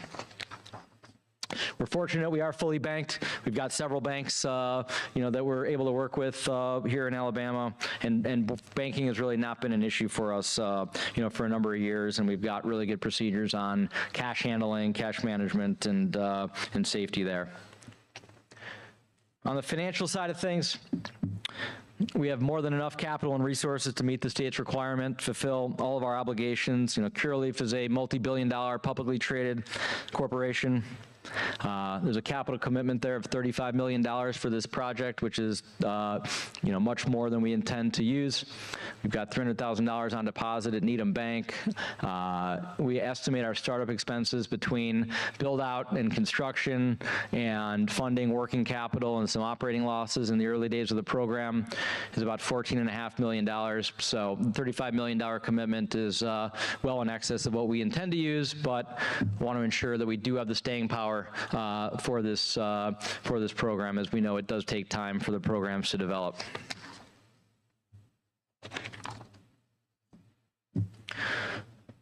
So look, here's the bottom line. We are the clear choice for Alabama. Our partnership is rooted in Alabama, and we're respected around the world. We're committed to meeting patients' needs. We care. We're experienced. That means Alabama patients will not be the guinea pigs for a group that's learning on the job. We've done this before. We're well-resourced, and we are ready to go, and that's why I'm here today.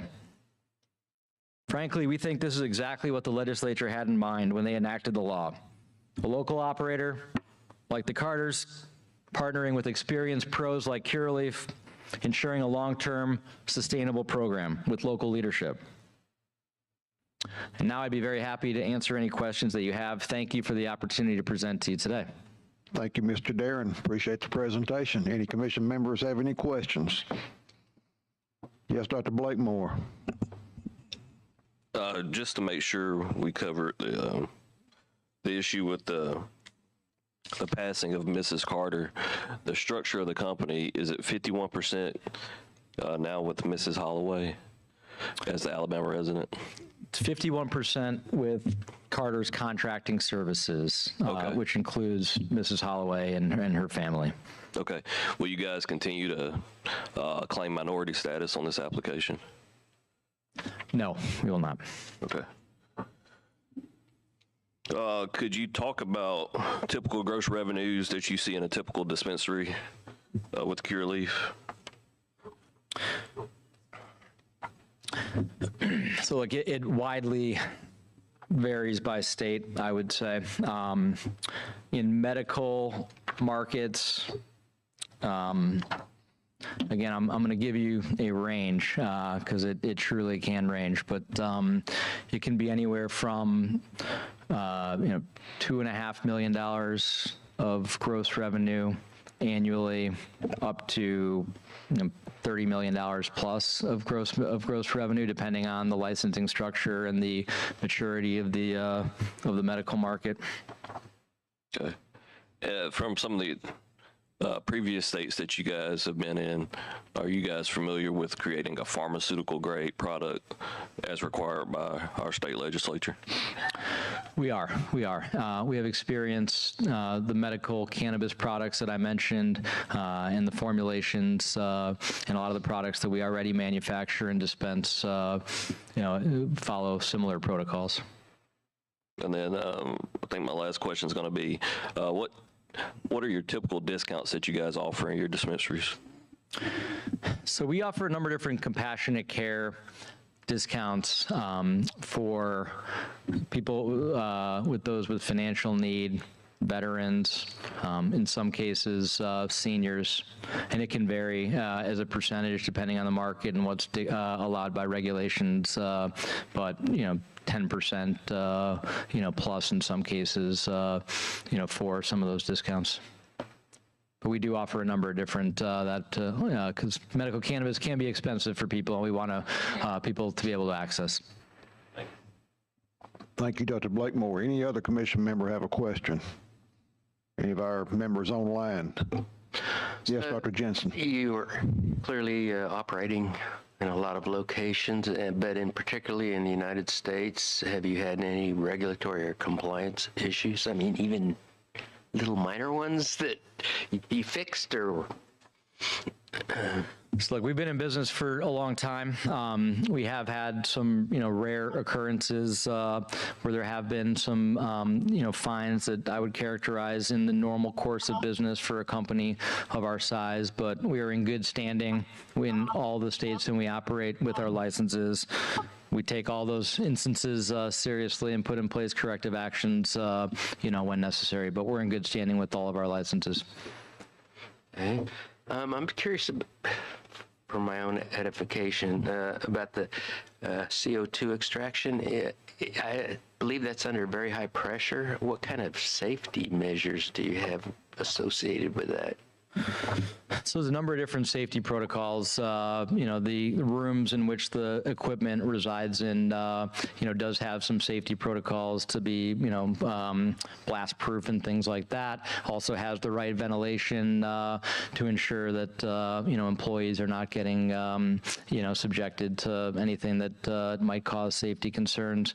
A lot of training goes involved. We have a lot of our own training protocols. We also work with the equipment vendors. We have a lot of preventative maintenance programs in place on the equipment to ensure that all the valves and components of the equipment that could at times can break, that could cause a safety issue, that we pay close attention on the preventative maintenance side to ensure that those issues do not occur.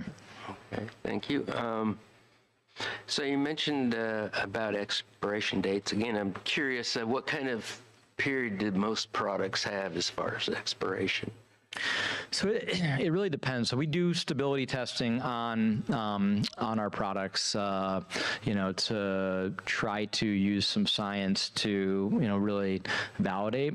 I think oftentimes what we see is customary is expiration dates can range from 6 to 12 months on many of these products, depending on that. But it really does vary, and a lot of it depends on the form factor. Some products, like a tablet or a capsule has, potentially longer expiration dates. The actual cannabis plant, which is a plant, oftentimes, can expire a little bit sooner or degrade.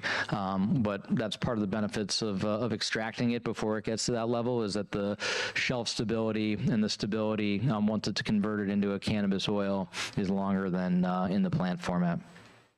Okay. Dr. Harvey, I believe you've got a question for Matt. Yeah, Matt, I was wondering about with the FDA constraints. Can you talk a little about this, the medical studies you have going on at University of Pennsylvania? Yes, so we have one of the class of license in Pennsylvania that they issued called a clinical registry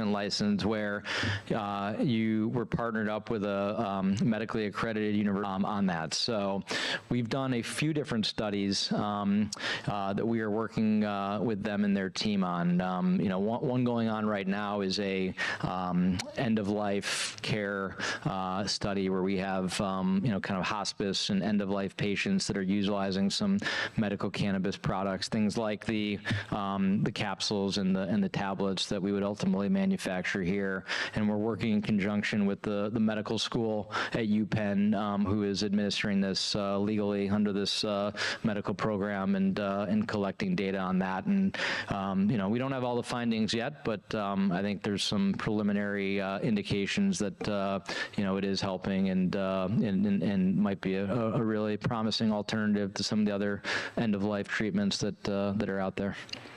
Thank you, Matt. Last question. Yeah. No efficacy studies. Dr. Hart. We've not published yet, but that will be coming here as the studies are concluded, and that's really being driven by the university. Anything else, Dr. Harvey? I was just wondering about any plans for any efficacy studies.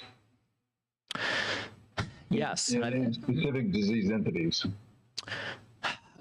We do, and I think I could talk for a lot longer about some of the studies taking place, especially in Europe, where a lot more research has already taken place. And our medical director, as I mentioned in my remarks, is really a leading researcher in medical cannabis. I was actually just over in London meeting with him, reviewing some of the research that's being done on a number of different aspects. We're looking closely at pain as one of the biggest opportunities for the cannabis plant. But yeah, there's been a number of other studies being done related to cancer and epilepsy and neurological disorders like MS. And so we're in the early days for sure. Dr. Harwell. Mr. Chairman, thank you for your presentation. Tell us about your building for cultivation in Birmingham. That's downtown Birmingham. Is it a standalone building, or is it?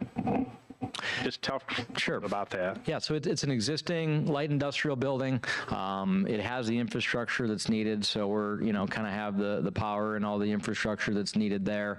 We're going to be occupying and building out about 43,000 square feet of the building in the format that I showed there with cultivation and processing. And so we're going to be taking, a large portion of that building. And look, I think we're excited about the opportunity to operate in Birmingham. We operate in a lot of different communities and in areas throughout the country, and I think having a really strong workforce available, because we're going to be hiring a lot of people, I think we have learned is very important. And so we like the location, and I think the building's going to work well. It's already there standing, so we just have to do the interior retrofit, which we have found is quicker than doing ground-up construction. Any other questions before we dismiss and take a short break? I've got one question for you, Matt. In all the states that y'all operate in, probably, I'm sure maybe a couple of them may have recreational marijuana.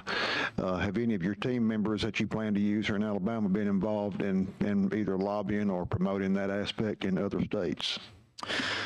Look, our Curaleaf's roots are in the medical cannabis community. If you look at our branding, our name, we started as a medical device company, and we are medically minded. We operate in states that have made the decision to transition to adult use, and so in some of these markets we do operate in the adult use world, because to operate and just stay as a medical operator when that occurs becomes really unviable, not viable. But in terms of our mindset and focus, we've always been a medical cannabis company. That's our roots, and that's what we're sticking by. Okay, thank you, Matt. Well, okay, we thank you for your time today for presenting for 3 Notch Roots and LLC. Thank you for all your team coming with you. Thank you very much. We appreciate it. We're going to take a short break for the benefit of our commission, then we'll have Bragg Canna of Alabama.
with us today. Dennis, we had an extended bathroom break. We should have built more time in for that today. Don't have enough bathroom power, I don't think, here in the State House. But appreciate y'all being patient with us today. Our next presenter is Bragg Canna of Alabama, an LLC. And Dennis, before you get started, I'll ask Mr. Justin Aday to make a few comments about your application for the benefit of our commission members. Mr. Chairman, this is applicant number 1649, Bragg Canna of Alabama, LLC. You have the complete application, the applicant summary. There were no pass-fail items noted in the application. You also have a brief in support of the application and the printed presentation materials submitted by the applicant. Thank you, Justin. Dennis, as Ms. Peters puts the time frame of the allotment up here, she'll put it on the counter and you can see it, so kind of keep track of that. Is if you, I know you got Mr. Heritage here, so he may speak some, or you may do it all, and that's fine, whatever y'all choose to do. Okay. Just take note of the time. But Mr. Dennis Bragg, thanks for coming. Appreciate y'all. Thank you, Chairman Vaughn. Thank you, Director McMillan, and all commissioners. I want to start with the most important question, which is why? Why am I standing here, and why is everyone behind me here today? Why that picture's on the screen? Why our family's name is on the company? Why would we associate it with cannabis? And why would we choose a logo like we did? So let's start with that. Chairman Vaughn, I want to talk about the why. We have a video that will come second. Then I'd like to introduce the entire ownership group and staff after that. And then I'll do a little presentation of our business plan and then questions. I have Darden Heritage, Megan Davis, Lewis Swartz here, part of the team, ownership group that can answer questions along with myself. Why starts with a phone call 4 years ago. And it's one you don't want to get. And it's when my wife, Laurie, called me and said, the doctor said, I have cancer. I need you to come home. And I didn't even respond, and I hung up and went home. Laurie had stage 4 ovarian cancer, real aggressive. Just thought it was a stomach ache.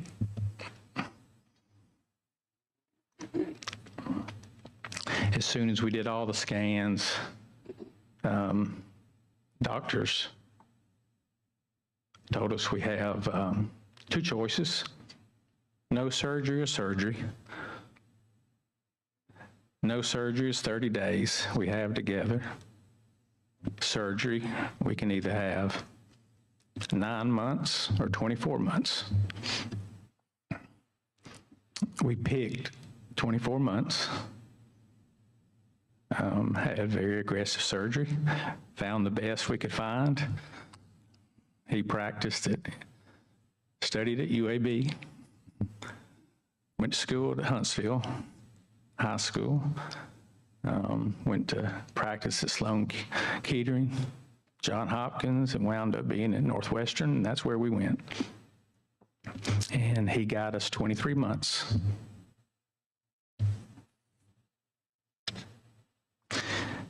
That was my first introduction to medical cannabis when our surgeons asked me about nausea for Laurie.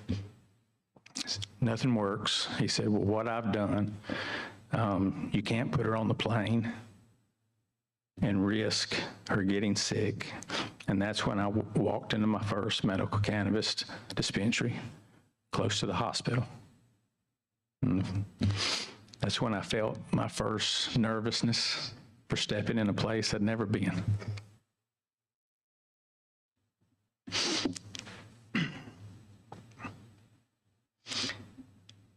There's some things you learn in 23 months. You learn how good the UAB palliative care part of their hospital is. You learn how if you build something to help people one day, how to make them feel good when they walk in the door.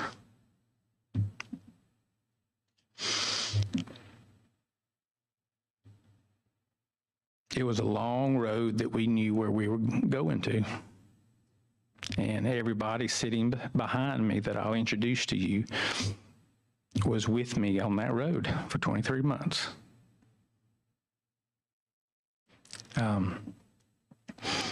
What Laura and I didn't know was at the end of the road, there's a big mountain you got to climb.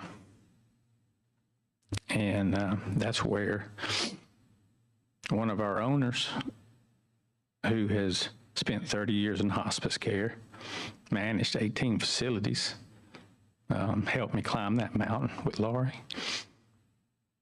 And then at the top of that mountain is where my cousin, Big Damson, was with me at the top. And then I came down the mountain by myself. And then I began to meet people walking down that same road. And there were people, when I and Laurie walked down the road, they helped us. When I came back down, I wanted to help others.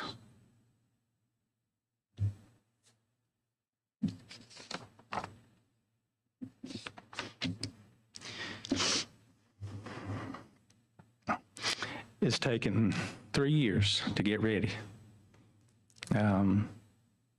Everybody behind me, the facilities we built, the training, all the staff we've hired.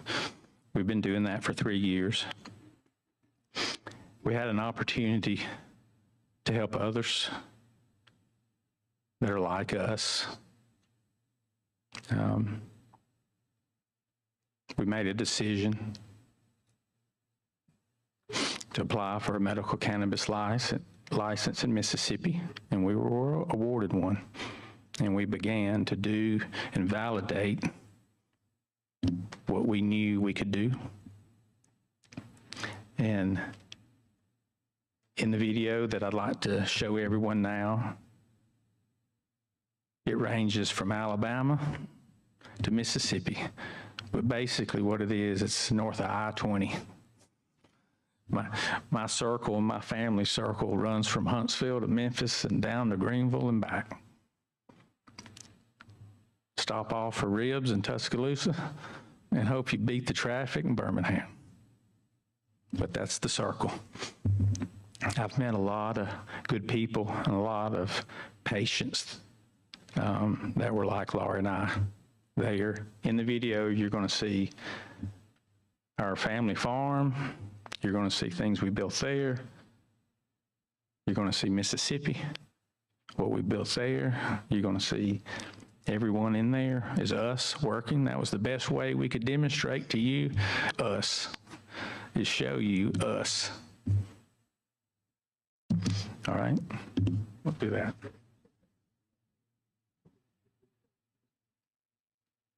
It's got four. It's got 4 buttons on it. Which one? One on the right.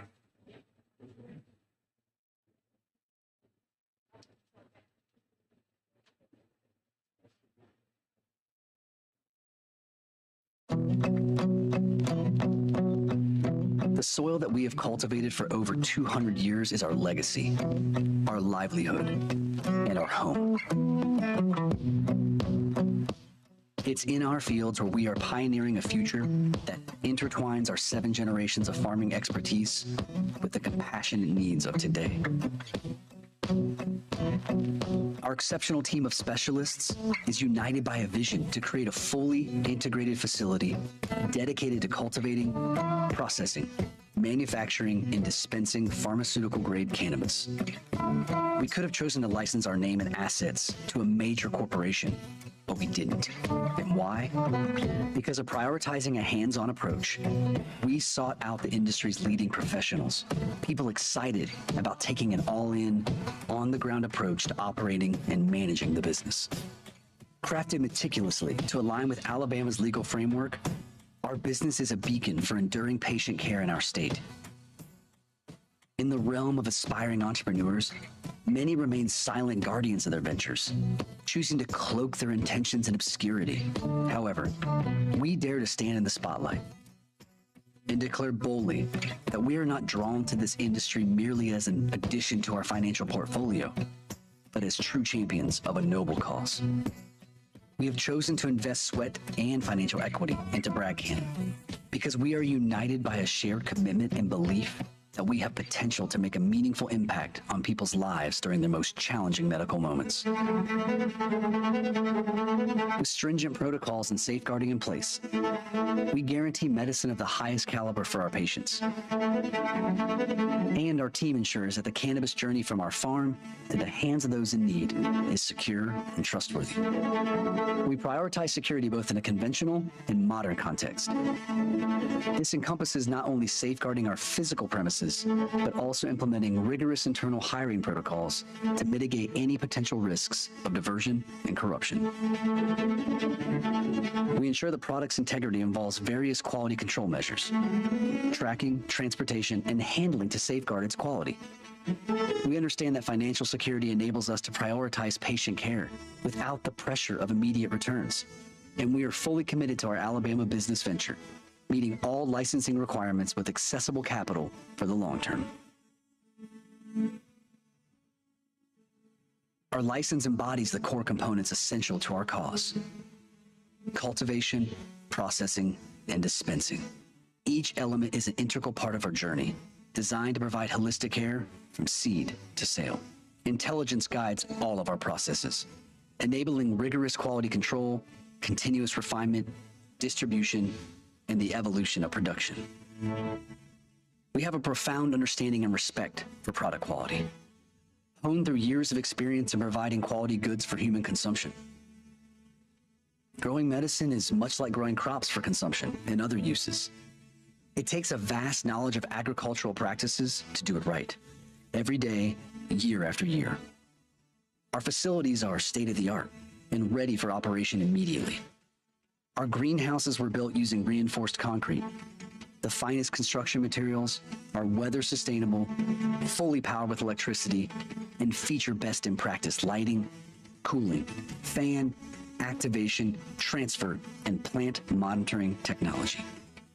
Our guiding philosophy is to achieve and maintain a pure foundation in every respect and aspect of our business, from plant to medicine to patient. Bragg Farms, the core of our cultivation model, stands as a protector of agricultural proficiency, with a reputation solidified by long-standing partnerships with recognizable brands. The Bragg's high-quality corn is the key ingredient in Jack Daniel's whiskey. Their soybean yield is used in Japanese tofu, and their turf grass is used by the Green Bay Packers. They have been in the seed business for 60-plus years, serving 12 different states. All of these relationships are based on our high-quality, reliable output.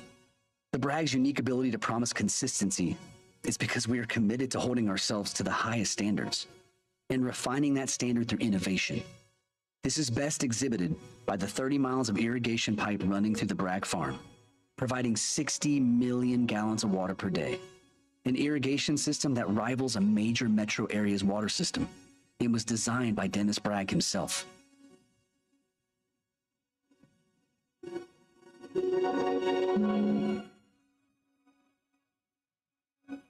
The same level of excellence is what we bring to our processing capabilities, setting a standard for premium output in every aspect of our process, from start to finish.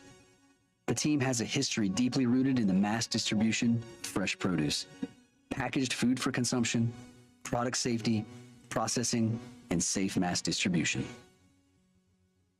Our processing begins with the harvesting of cannabinoid and terpene-rich cannabis plants.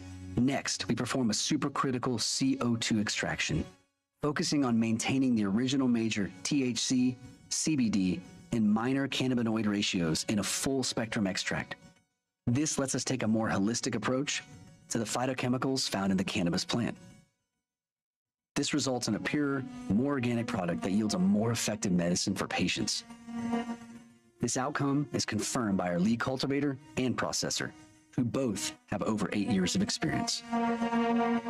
Our dispensing process and team are experienced and dedicated to serving their communities. Our dispensing team will be led by pharmacist Darden Heritage, who has overseen one of the largest networks of independent pharmacists in North Alabama. There are 3 reasons his expertise and team are critical.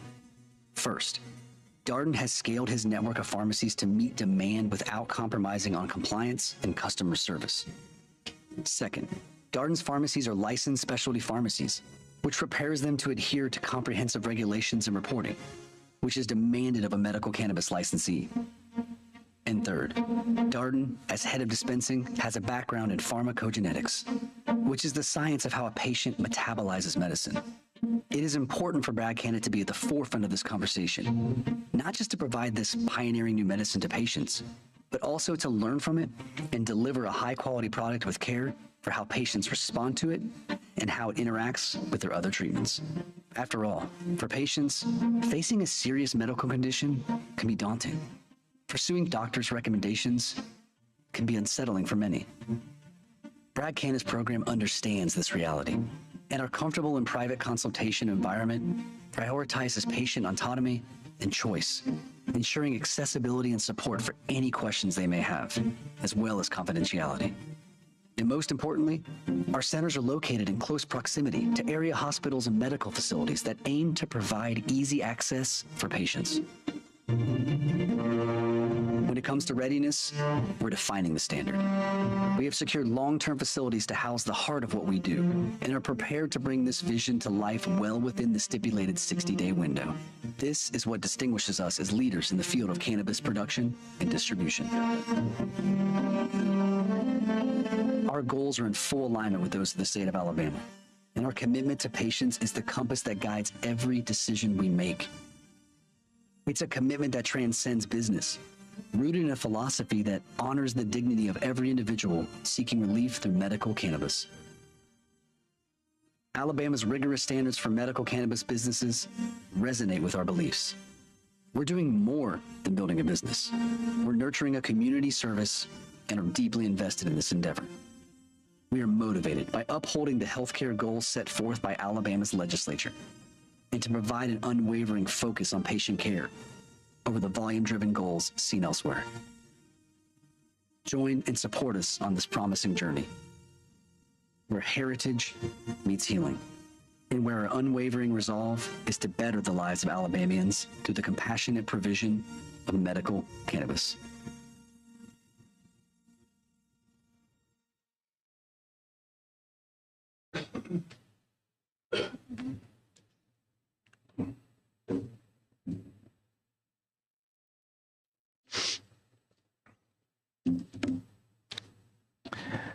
To get where we are today, there were some key people on the front end. And I'll start by recognizing my sister, Jeannie Bragg Harvey, because she's running the farm today where we all can be here. That was 4 years ago when she had to step up. Needed also someone that believes the same way I do, that this is medicine, and they believe agriculture can grow medicine. And that's when I sought out the help of a partner and a friend and an owner, Louis Schwartz. And then I knew that I had to start with security and the transparency that's going to be required of a license. So 3 years ago, talks in earnest happened with the Madison County Sheriff's Department, where we began having off-duty officers work at the farm 24/7, 12 on, 12 off, or just weekends. But what that brought to the farm was Chief Eddie Houck, because there was 24 deputies that now know 3 years ago exactly where our facility was going to be built. We were practicing is what we were doing. From all of that, there was a point in time Eddie and I spoke. Sheriff Turner and I spoke. Eddie retired on Tuesday and started working for Bragg County on Wednesday. So when he stepped onto our farm, he brought 30 plus years of everything from Huntsville City Police to Madison County Sheriff's Department, Secret Service. Anything else, Eddie? That cover it? The lady sitting beside Eddie, Nikki Bennett. I was fortunate to inherit her close partner, David Christopher, CPA, Athens, but Nikki's been in this accounting business for 30 years, and we knew we needed to be able to secure people, keep up with the dollars. Also knew that it was important that banking was involved. There's a vetting process that happens when you step in a bank. They want to know who everybody is, what everybody's done, where's the money coming from, and where's it going. And let's look at all your tax returns. That's banking is a good way to vet someone. That myself, Jeannie, Lewis, Eddie, Nikki, then started building from there.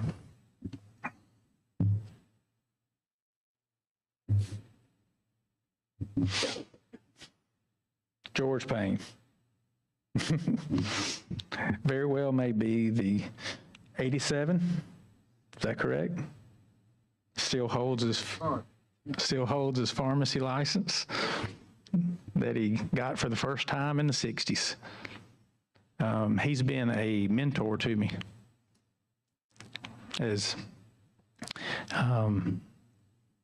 he lost his wife right before I lost mine. So we spent a lot of time talking about getting this right. He used words like dignity when he talked to me. His daughter-in-law. You're registered pharmacist. Yes, you are. Diane Payne, she's the one that has held my hand when we went through hospice because she knew where we were going. Deke, he was there on the mountain. There you are. Deke. We just sit around and listen to our fathers talk about how many Christmas Eves they've shared together. It's 80 plus. But I've watched Deke, his entire family, for 60 plus years, operate a wonderful car dealership all across North Alabama. But what I've learned from Deke is how to treat people. I touch 10,000 acres and he touches 10,000 people. And I just have learned a lot from him, but he's an owner and a partner. Bruce, part of the family, would be Deke's brother-in-law. He's not here with us today. Deke's representing him. Darden Heritage. George told me one time, I can't be here forever. And I said, well, what do you want me to do? And then I asked Deke, what do we do? Both of you said, well, go speak to Darden. And Darden and I spoke for over a year. before we agreed to do this together. Megan Davis is as important as anybody sitting there. But when I met her, her office is 4 miles from my office, or Jeannie's. I can drive see anytime. But that, to get this right, even without the law saying you needed a pharmacist or pharmacy tech involved, we knew it. And then we've talked so long about getting this right. Darden operates 8 pharmacies, 6 are accredited. That helps Megan do what she does. Specialty pharmacy, compliance. It's everything that we want in a dispensary. And that's why Darden's our medical director. That's why Megan will see over compliance for us.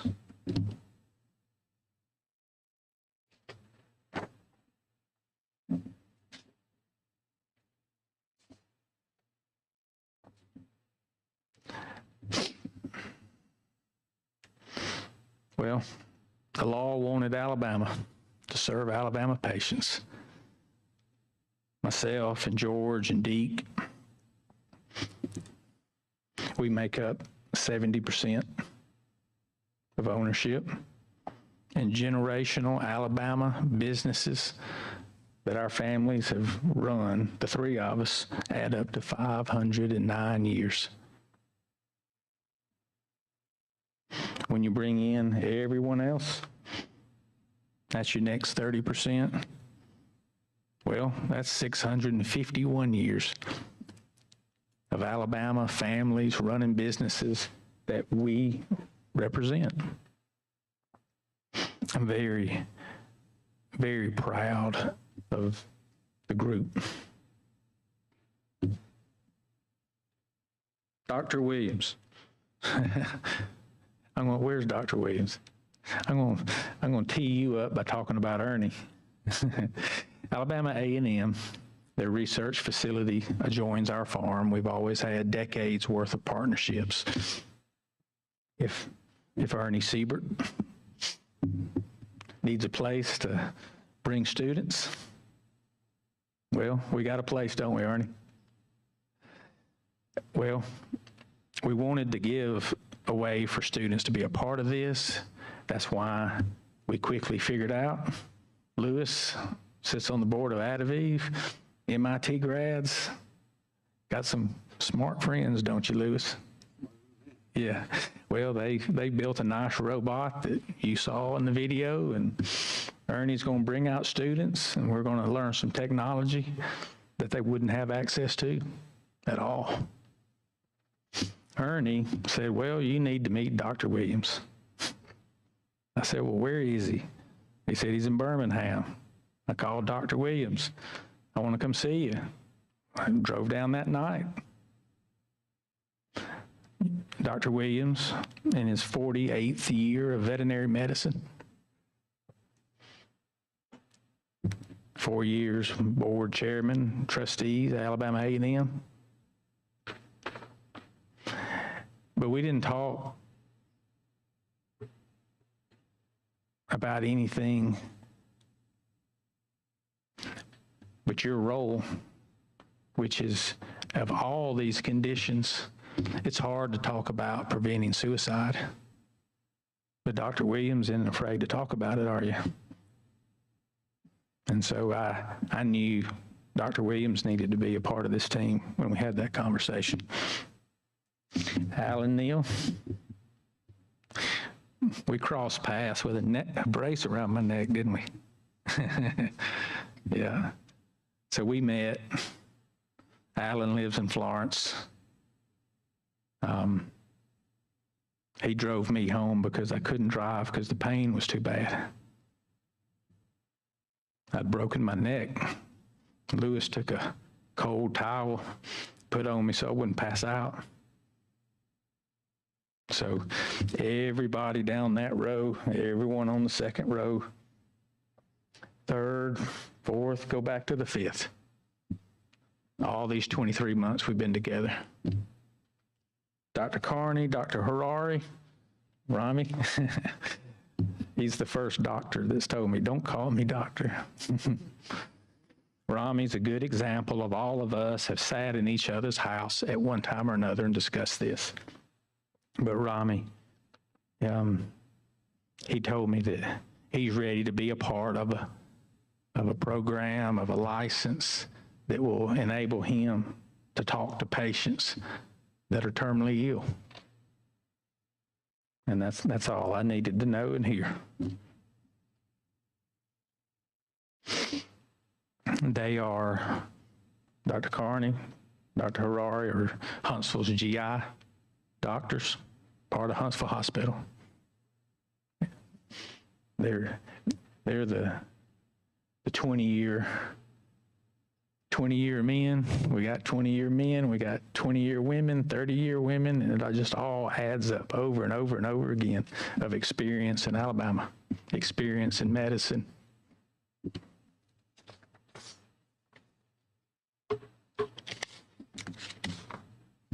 Dan and Fritz. Dan Gross, Fritz Meyer. Fritz, Auburn grad, along with me, but he's just a few years older than me, so I like thinking he's older. But Fritz,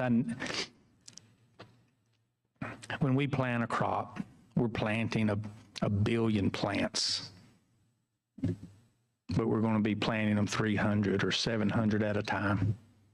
And Fritz has done that for years. And being in horticulture, he stepped in to the medical cannabis field 8 years ago. Dan Gross, where are you, Dan? Where's Dan? Dan's on the end. Director of processing. So you have director of cultivation, director of processing. Again, Dan, 8 years. But what's special is Lewis, Fritz, Dan have worked together. And that's so important in getting something turned on time and getting it right, is everyone has worked together.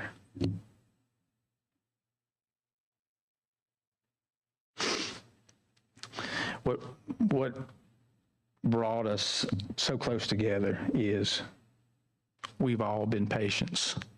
We've all had family members, and we all know why we're doing this.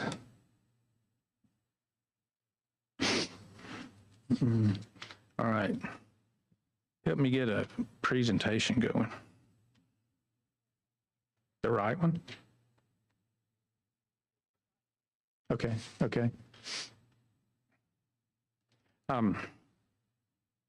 You don't even have to read it. I'll tell you, consistently provide high quality.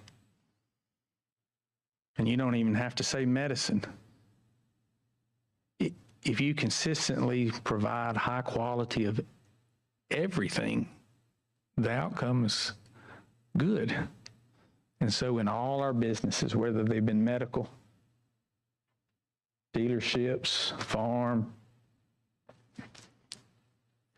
since we are owners and operators of our own business, that is what drives our quality. We're responsible. It's us.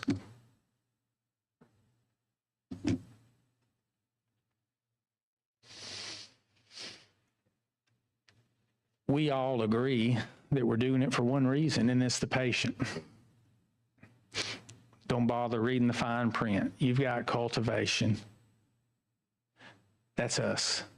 We're not just growing plants for yield. Those are individual tables of individual varieties for individual conditions. Processing.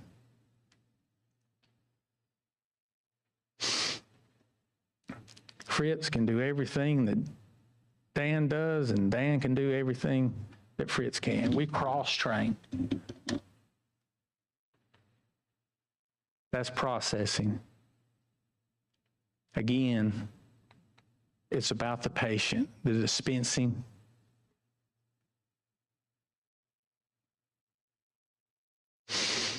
that's where we get the feedback, and that's where we have gotten it, is when patients actually tell us it worked or it didn't.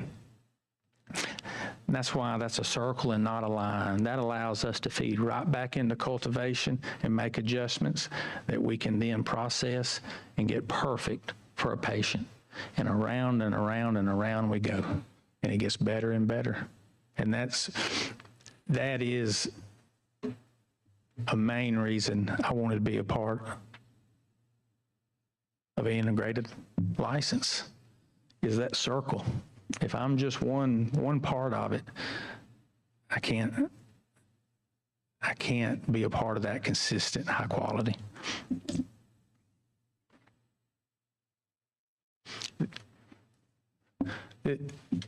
This is me. This is Laurie. We picked out those colors. We picked out that furniture. It is so important to have a place where someone under enormous amount of stress can just sit down and think and be quiet before they talk. And they may be a parent talking to a child of 50 bringing in their 80-year-old mother or father to discuss medical cannabis, but it is a quiet place for someone to sit.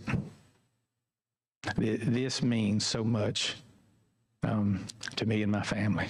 Those rooms, all our dispensaries have it in them, because you can see it on someone's face when they just need to sit down. So we've got that. That's our education center. We have dispensaries, but the first real estate we look for is, where do we put our education center?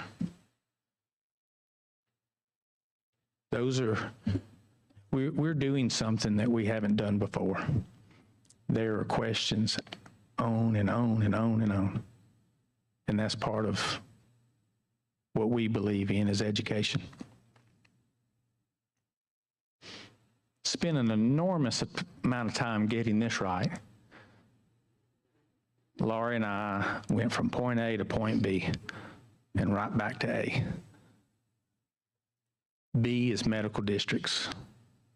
And I learned real quick, you don't want to drive any further than you have to because it hurts.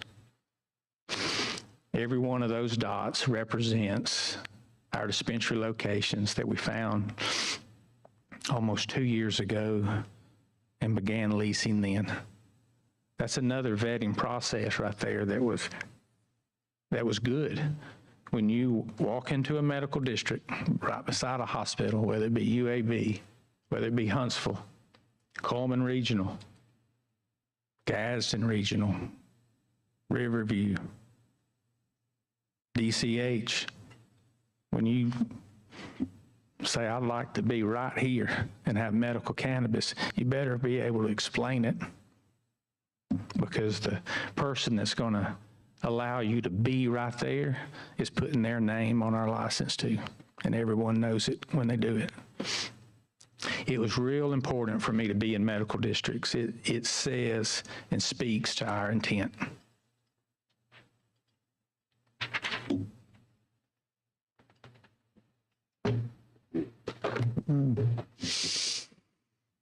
People, skills, healthcare, that's us.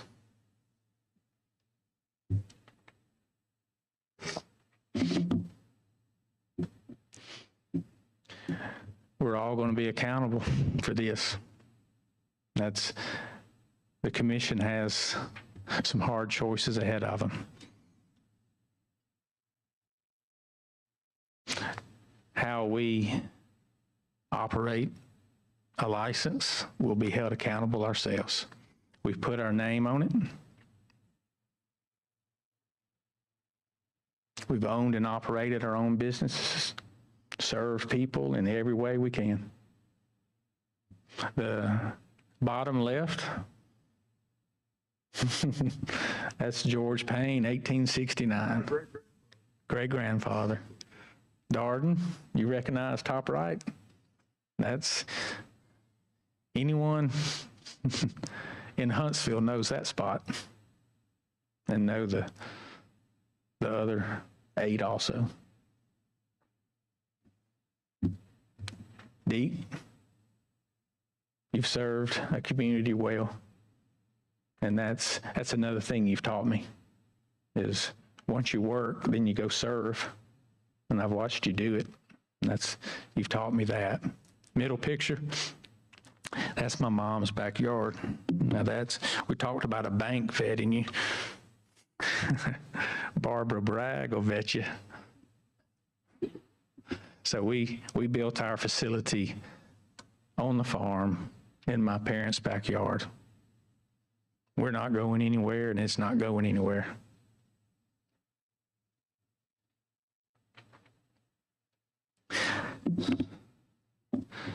I'll do my best to answer all your questions. If I can't, I've got Darden. I'd love for you to meet him, ask him questions.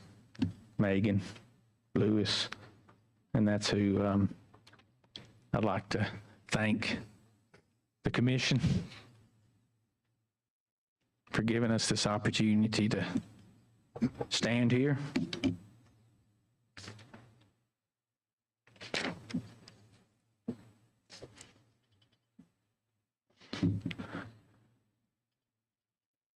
We're Alabama.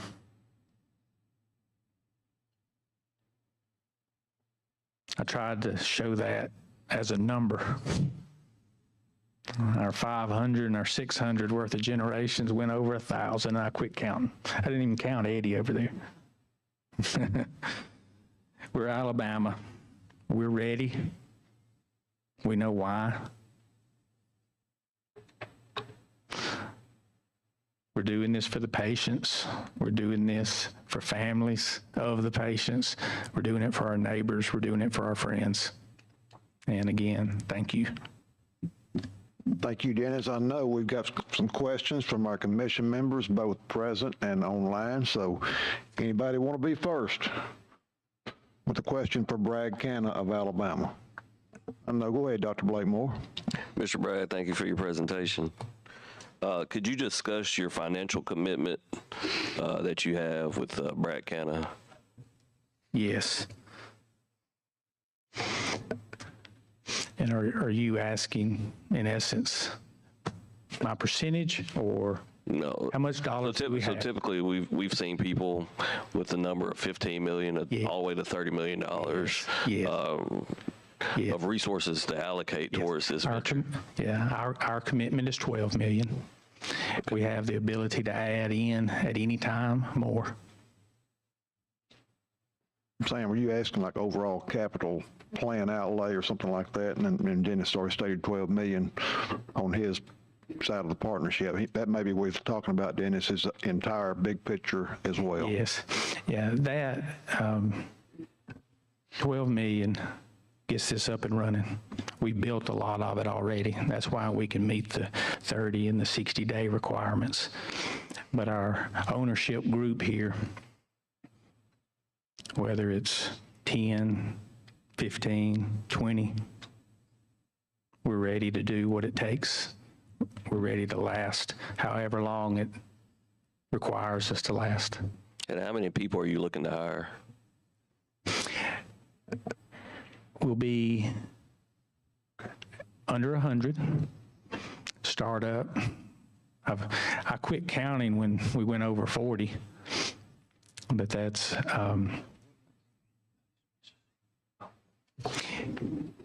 to fully operate an operation, you need to be in that 60 to 80 range worth of employees.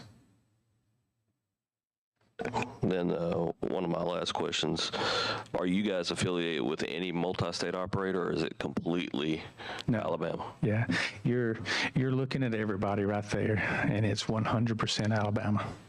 On that point, Dennis, how many of your current team members here have been maybe a part and contributed to the Mississippi business? Okay, well. Like Darden? Well, everybody. Okay. How about that for an answer? That's what I was curious at. I mean, what kind of a hand have they had? I know they probably, some of them have had, but I think that's kind of what I was asking is how much they had. There's 5 of us that are constantly driving back and forth from Alabama to Mississippi and back.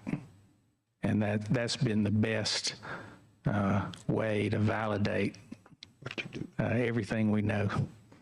Probably some other commission members have some question maybe about your Mississippi operation. Okay. I can always ask the same one. Go ahead, Dr. Jensen. So so far, how you've been there 3 or 4 years, you said? How long in Mississippi? Mississippi is now at the 1 year mark. 1 year, okay. Mm-hmm. So I take it in that period of time you may have not had any regulatory or compliance issues in the state. Okay.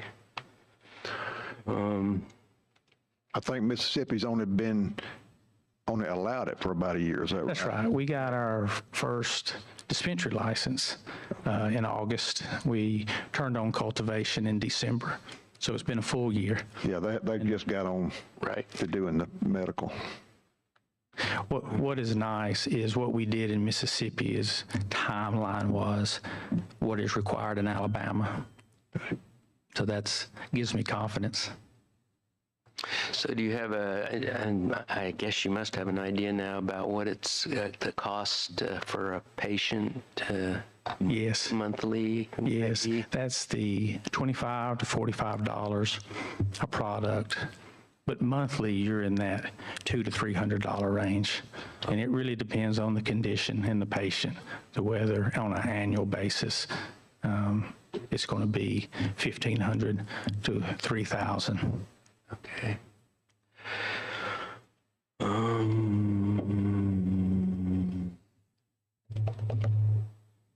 Really don't have anything else. Oh, go ahead, Mr. Gamble. Just want to say thank you for your commitment to be 100% Alabama owned. I really appreciate that. And just curious question about your logo. You mentioned that early on. There was a reason. Yeah, there is. That's Caladrius. Roman mythology had a white bird that could stare into a sick person, and the stare pulled the sickness and the illness out and fly it into the sun and leave it there, and the bird returned unharmed. And for Laurie and I, that's what medical cannabis meant to us. And I wanted to use it in a way that, again, would demonstrate our intent, that it's medicine, and that it can help. Thank you. Appreciate that. Thank you, Dwight. Any other commission member? Any of you on the online on a Zoom call want to? Dr. Harvey or Dion or Dr. Saliski? I have one Go ahead, Dr. Jensen. question relating to the timeline. So you've said you've built a lot of facilities already at the farm. What have you got left to do, I guess? Not much. Cultivation facility is fully built. To meet the 60-day window, we knew we had to build it before totally. So we have a 15-day startup procedure. We can cultivate by day 20 and meet that 30-day requirement that we put on ourselves. What about processing? Processing is the same. Yes. That's the beauty of having Dan and having the equipment already. We've been doing a lot of work in Mississippi, and it's real easy to turn that on in Alabama. Our Coleman dispensary, we never quit building it, and we're poured the parking lot this week. That's another 30-day window we can hit. We have our first dispensary that's ready to move into right across from Coleman Regional Hospital. Yeah, and so the others, you have some of these timeframes up to 280 days. Yeah, those were that be the same, or? Yeah, those are dispensary startups. So you've got your 30, 60, 150, 280, 280. So those are different locations there. So our next one is Tuscaloosa. That's the easiest one to step into. And then you have Birmingham and Huntsville. And then you have the third would be Gadsden. So that's, we'll start the same day, but they require more work. And Huntsville's pretty quick, 60 days. Is that already, I guess, a standing building? Yeah, yes, it is. It is. Completed. I think Dr. Jensen may imply, and Dennis, is there any way to get some of the other dispensaries up quicker? Yes, those are the dates that we put in our application. Okay. Right. So that's old. But that was a year ago, more than a year ago. Standing here today, we'll start all 5 on day 1. So those higher numbers do shrink because we'll do them all 5 together. Dr. Blakemore's got a question. Yes, are you guys going to be capable of creating a pharmaceutical grade product per the law? Yes. And then any of your pharmacists want to discuss operations with your dispensaries, how they will operate? Yes. We wanted to model our operations off of a pharmacy, and the best to discuss that. Darden, Megan. Yes, we're going to operate them just like. Do you mind taking the microphone, Dennis? Let's do that. Thank you. We plan on operating them just like we do using the specialty pharmacy module, the model. Specialty pharmacy, when I first looked at this with Dennis, I guess 2 years ago, I said the rules and regulations that Alabama's wanting the dispensaries to operate, I said, we do that already. We operate a specialty pharmacy. We are licensed in Florida, Tennessee, and Alabama, of course, and we mail out specialty medications to patients on a daily basis. And there's a lot of high touch there with those medications. Those are medications that are life-changing medications and very complex and lots of side effects, as you know, Dr. Blakemore, and so a lot of counseling, and I have close to. Dennis asked me last night, but I think I did it in my head. We have 24 pharmacists on staff, and when I brought this idea up to them over a year ago, at least half of them want to be involved in the dispensary. Megan is our head of compliance for specialty. And with specialty pharmacies, there's so much reporting and so stringent guidelines you have to operate under. You have to have a compliance officer. And when we discussed this with Dennis and showed him what we were doing, he tried to hire Megan, but I said she's not for hire, but she will be available, and she is the compliance director for Bragg County now also. What software will you guys use? For the dispensaries? It's Lewis. We use BioTrack that has an API that ties into Metric. And will you guys be able to track diversions? What would you do if you guys notice any medication missing? Yeah, absolutely. So we have a diversion program in place. Obviously, we have physical security with personnel. We also have technological security, and then we audit ourselves weekly and do a random audit with our metric system to see if we've overprescribed or underprescribed, and we have a really consistent base on that. I've opened up over 15 dispensaries in the state of Florida. I was one of the original 5 licenses that I was an owner and operator of Liberty Health Sciences. So that program is very similar to the program in the state of Alabama because it is oil only. So we have really good track record with seed to sale tracking. Something I've been curious about is how you guys will handle expired medications. You guys have a protocol for that? Absolutely. We have a protocol for a disposal of that product. If it's an oil-based product, it gets mixed with ethanol. Then we have a agent that goes in there that solidifies that.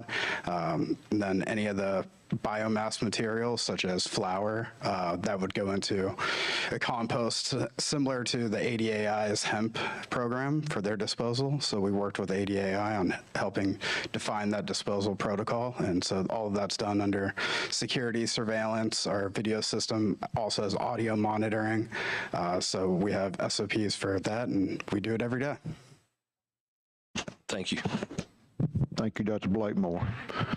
Anyone else have a question before we dismiss the Bragg County team? Mr. Chairman, I have one. Yes, Mr. Harwell. Are you growing in greenhouses or in Mississippi?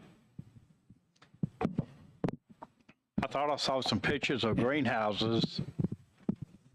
Yes, in Mississippi, we have an indoor grow. In Alabama, we have a greenhouse.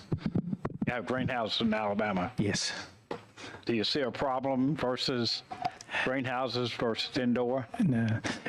What I have learned is it's about control. So you noticed in the video, and that was Fritz's hand hitting the relay switches, that our greenhouses, if you're standing in them, you can see them move. The curtains open and close, the curtain rises and lowers, the fans come on, speed up, slow down, cut off, lights come on. It's all automated, sensors monitoring everything. Fritz, Lewis, we can control it from our phone, touch it and check on it anywhere in the world. Okay. Thank you, Mr. Harwell. So then how do you control humidity in there? We're able to control temperature, control humidity, control water, control sunlight.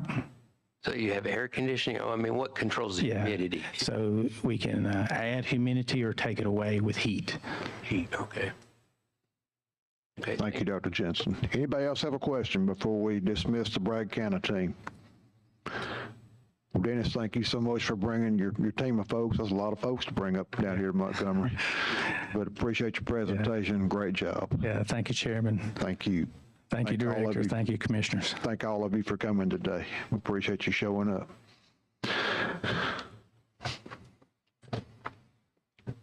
We'll see if we can prepare for Wagon Trail Med Serv and LLC in just a moment before we have a lunch break. So, Joe, if you want to make your folks available here shortly.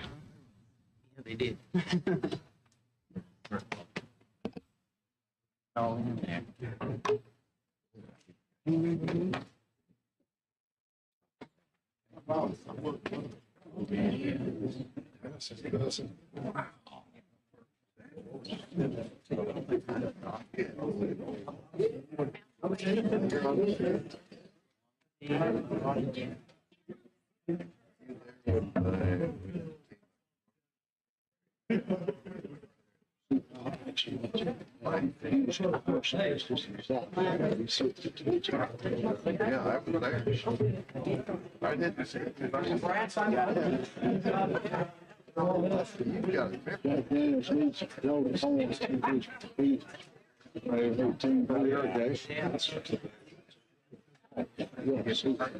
We'll have to go up there sometime.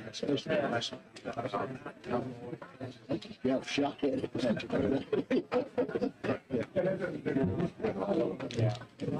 Ready? Ready as I'm going to be. You got this. As soon as I get my heart rate calmed down, I'll be in good shape. Not quite. That's how I feel. I understand, and I'm gonna try to bring a little energy back in before.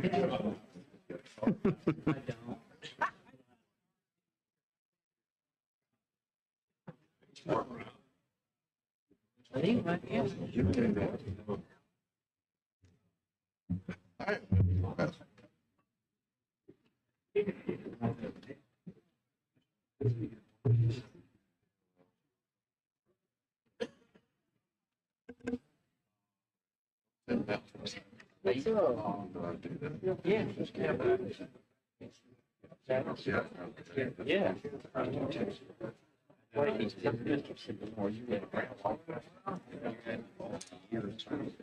Well,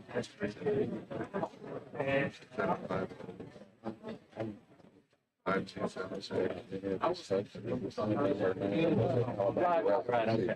I was,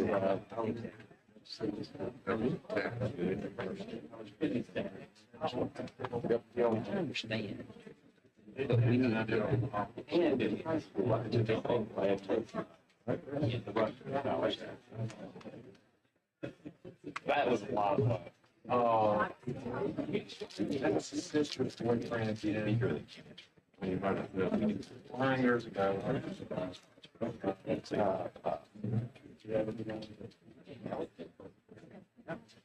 No, that's fine. She was the one who had gone through love. You could possibly have to get us live in this room out. Too far. We're all hungry. Well, I am impressed. I'm able to be. I heard Harold dressed in I only can't keep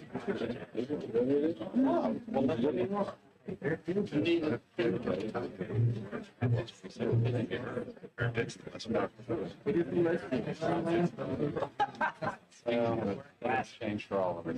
You ever in the opera? Yeah. You ever down? Brittany.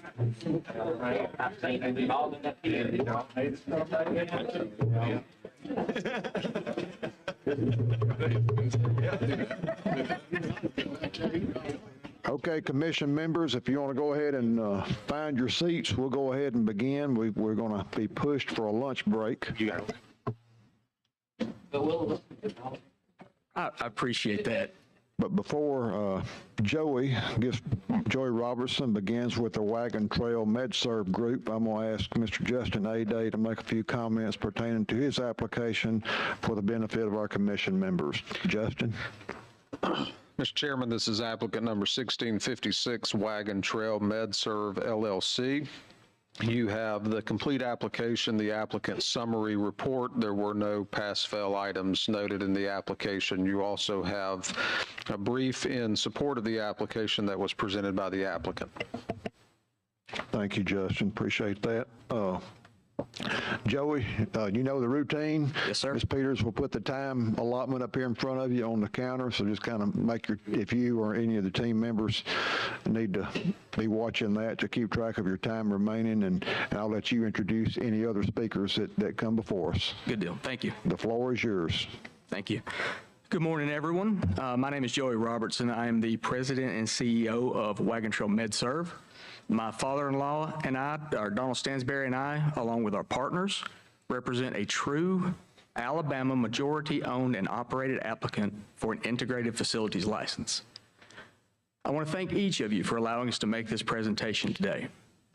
Our goal today is to leave no doubt in your minds that we are the best applicant in the state of Alabama and that we will represent this commission and the patients of Alabama better than anyone else can.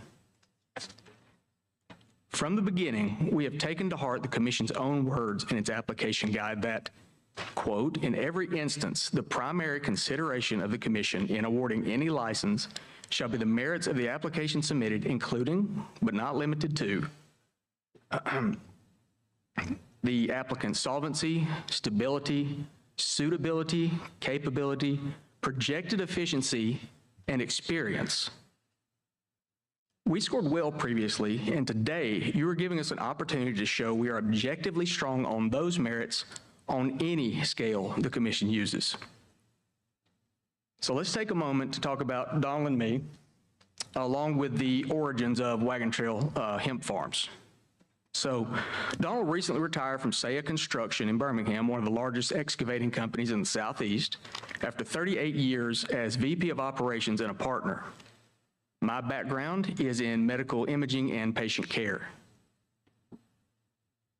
Donald has owned Wagon Trail Farm in South Coleman County for over 30 years, and I began working on the farm while dating his daughter and have helped manage it since marrying her 22 years ago.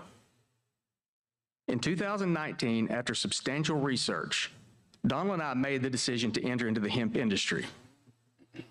Realizing that a higher THC content was the only difference between hemp and marijuana, our business plan was built around the assumption that medical cannabis would only be a few years behind. Wagon Trail Hemp Farms was formed on 19.66 acres of the existing farm, and managing the new business became my full-time job. We sought to build Alabama's first fully integrated hemp company.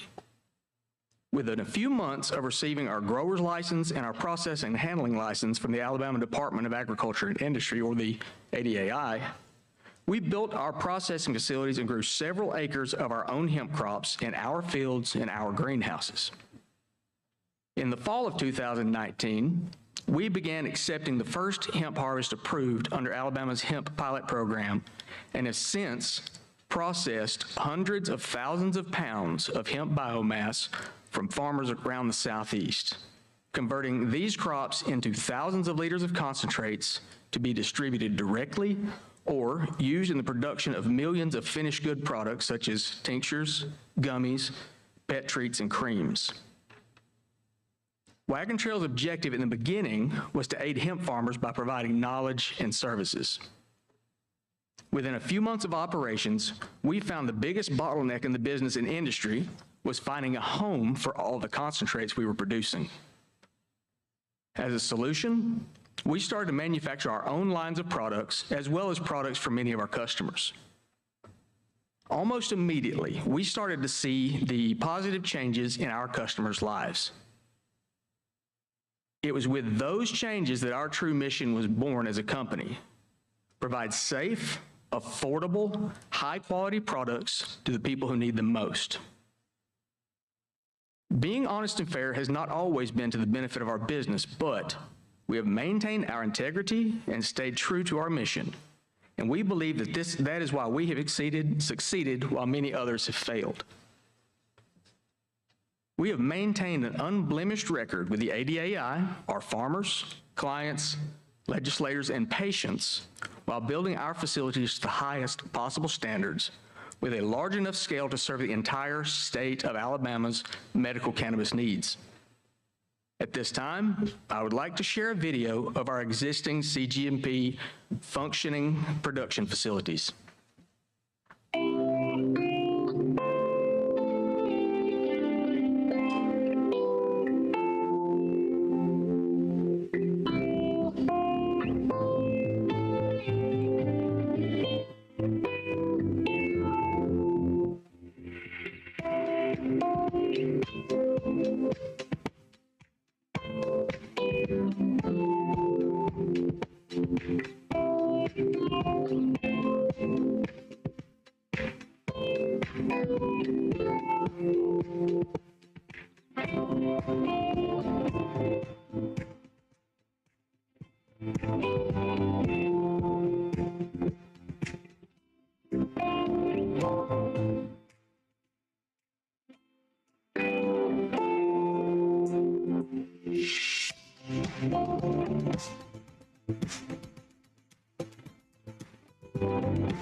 So with the exception of the dispensaries in that video, all of those operations have been running for the last 4 years. The CGMP certified production facility for finished goods has been operational for about 2 years. So moving on. We project that Alabama's patient database will eventually build to roughly 100,000 or 2% of the state's population. At our existing cryoethanol extraction facilities, we can process about 1,000 pounds of biomass per shift, resulting in an average of 35 liters of 95% plus purity distillate. This is enough distillate to make over 3 million 10 milligram doses. That's a daily's run. After receiving the full panel certificates of analysis, we know that this 1 liter of distillate is 97% pure and passes all QA standards. So full panel testing. Assuming that that 1 liter of distillate is medical cannabis derived THC, it would produce over 97,000 10 milligram doses or 194,000 5 milligram doses. Currently, our CGMP production facility is geared to produce around 50,000 ready-to-consume products per day. And also, I want to tell you that it's CGMP certified, not practicing CGMP standards. This rate can easily be scaled up as necessary. The existing operational infrastructure and capabilities of Wagon Trail allow us to project a much more aggressive timeline than most other applicants. Now, I'd like to turn for a moment to some of the relationships that we have formed over several years. First, our farmers. Alabama has some of the best farmers in the world, and hemp is a unique crop that requires special attention compared to others. Education was key to making this industry sustainable. We spent countless hours and educated ourselves and then hundreds of additional farmers in the areas of regulations, genetics, cultivation SOPs, and all were at no cost to them in hopes that everyone involved would grow and thrive together. Second, the ADAI. Wagon Trail has maintained continuous licensure and an unblemished record since 2019 with the ADAI. Unlike most in the hemp industry, we embraced our regulators and often asked for more oversight. The relationship formed has been based on trust and a mutual understanding that working together would only make the program stronger. We encourage you to reach out to the ADAI hemp program for their opinions of our operations. I'm more than confident in what they will tell you. Third, our clients. Wagon Trail has worked with hundreds of different wholesale and retail clients across most of the United States. We have successfully manufactured, sold, and delivered millions of doses of hemp-derived products without any issues. In fact, we have processed and manufactured goods for many of the applicants across several categories that are seeking your approval now. With this experience under our belts, we are more than confident in our ability to service our 5 med-serv dispensaries along with any wholesale opportunities that will arise from other awardees. Fourth, our local officials. Wagon Trail has from the beginning had unprecedented support from local legislators, law enforcement, city and county officials who appreciate our commitment to education, quality, and community involvement. This support was put to the test when we began to ask our local legislators to adopt the resolutions set forth by the AMCC allowing medical cannabis operations in their jurisdictions. After touring our facilities, the Coleman County Commission, Coleman City Council, and Good Hope City Council all adopted the ordinances unanimously. The Decatur City Council also passed a resolution after the time that I spent with them explaining the industry and the benefits to their constituents. Many letters of recommendation are included in our application, including letters from state senator, state representatives, economic development, city council members, mayors, and county commissioners. In fact, I'd like to show you the video of Dale Greer, the director of Coleman County Economic Development Agency at this time. I know from a layperson that the medical marijuana is an issue that's been there forever. I mean, I've had family members with cancer, a lot of problems there, and I just think it's something that's needed in Alabama. I thought it was important, and I believed that for a while. And when I came down here and looked at what they were doing and what they were proposing out of this facility, I was even more convinced that it could be well regulated here, it could be well maintained here, it would be quality production, and that I think tons of people would benefit. The part that I had a real question about, I wanted to know how you're going to protect that, how you're going to do it. And when they tell you all of a sudden somebody's going to be growing marijuana and processing and doing something with it, we're just going to make it legal where it's done right.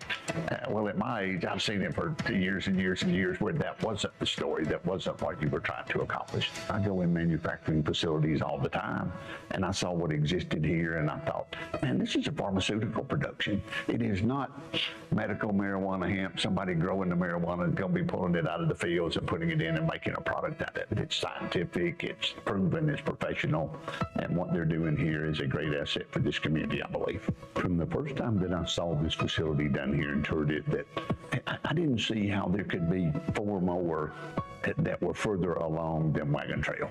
with the processes that they were already doing, the buildings, the equipment, all of the protections that they had in place. And I was just blown away, and continue to think that, it's got to be one that fits.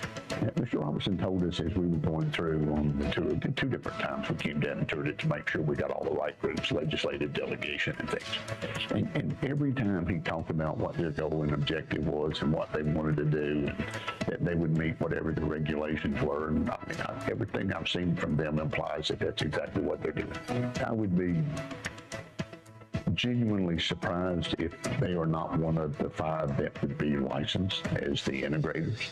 I just think they have everything in place. They have the experience, the facilities already here. And you'd have to show me 4 more that were better prepared. It'll be good for Alabama. It'll be good for Gulf. He was not paid for that. So the 5th and most important relationship is the reason that we're all here. That's our patients.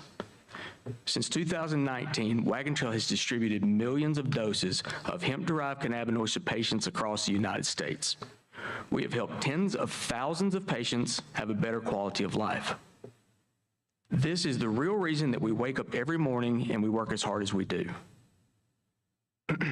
The countless testimonials that we have heard about how life-changing our products have been for our patients is what drives us. I would like to share a few testimonials from some of our current and longtime patients at this time.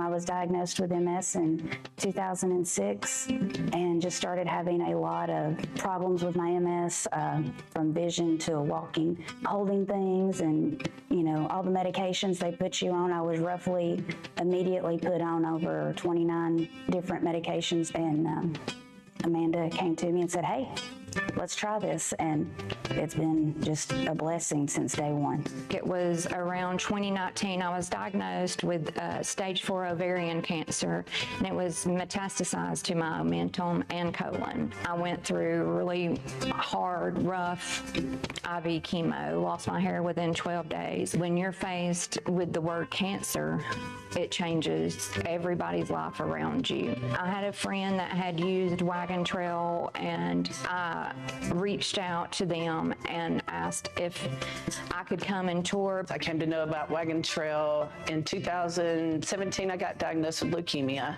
I didn't want to keep having to do chemo like that, so I started looking into alternative medicines and things to help me. So just a quick Google search started teaching me all about it. So that's how I found out that hemp-derived THC would help with nausea and help with pain, and then I just searched around here. So I started taking CBD and immediately noticed the difference, to the point where even my kids noticed the difference.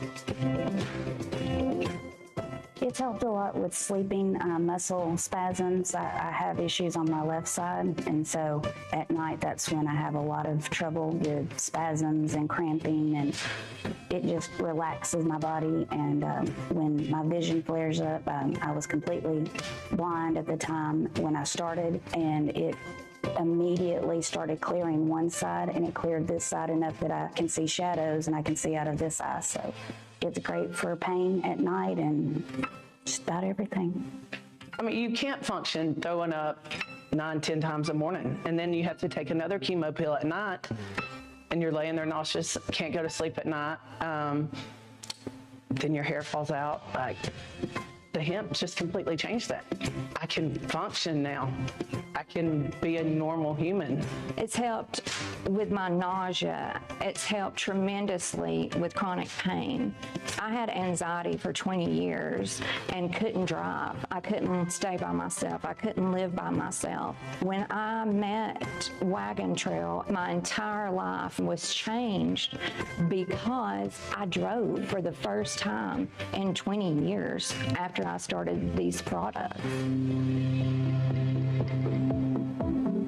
I'm telling you, my life has totally changed, not just for the cancer, but for my anxiety was impressive enough for me. It took 1 week, and I was driving. There was a good bit of time there where pajamas were my daily outfit, and I had been watching way too much TV and just trying to stay busy at my house. And now, after starting the products, I'm able to get out and volunteer. 2 or 3 days a week, I'm out on the go. I've been blessed enough that I can get back some of my normal life. As far as I can tell, I have not had any side effects. The safety of it is I can take it at any point in time during the day and function 100% with no problems. I'm not sure if there's ever been an allergic reaction to hemp-derived products. I have had 0 side effects. I mean, there's a reason why all the people before us used it, because it works. I mean, why not use something like CBD oil that helps without all that cost, and without the hair loss, and without the body aches, and without the nausea and the pain, especially with the Gleevec. Like, my whole body would tense up like I was having a seizure all over. My kids were terrified. It put me in the hospital twice for 3 days. You don't want your kids seeing that. I've personally got to know these people the last few years, and guys, I couldn't do it without Wagon Trail. The staff here, I give it a 15 out of 10 because they have just they've changed my life. They changed my family's life. They're just amazing people, and I get teary-eyed thinking, where would I be without these products? Help these people struggling. Quit with these prescription medicines all the time that we are dependent on for the rest of our lives. Let us try something else besides Phenergan for nausea or Zofran, which is going to knock you out and make you tired. Let us try something that I'm the type that it even gives me energy. Nobody can function being in pain all the time. Nobody can function being nauseous all the time. Let us try something different that's not going to kill us from the inside out. Take the time, tour this facility, speak to the employees, speak to the owner. Go out and speak to people like me who have tried their products and see how the lives have changed.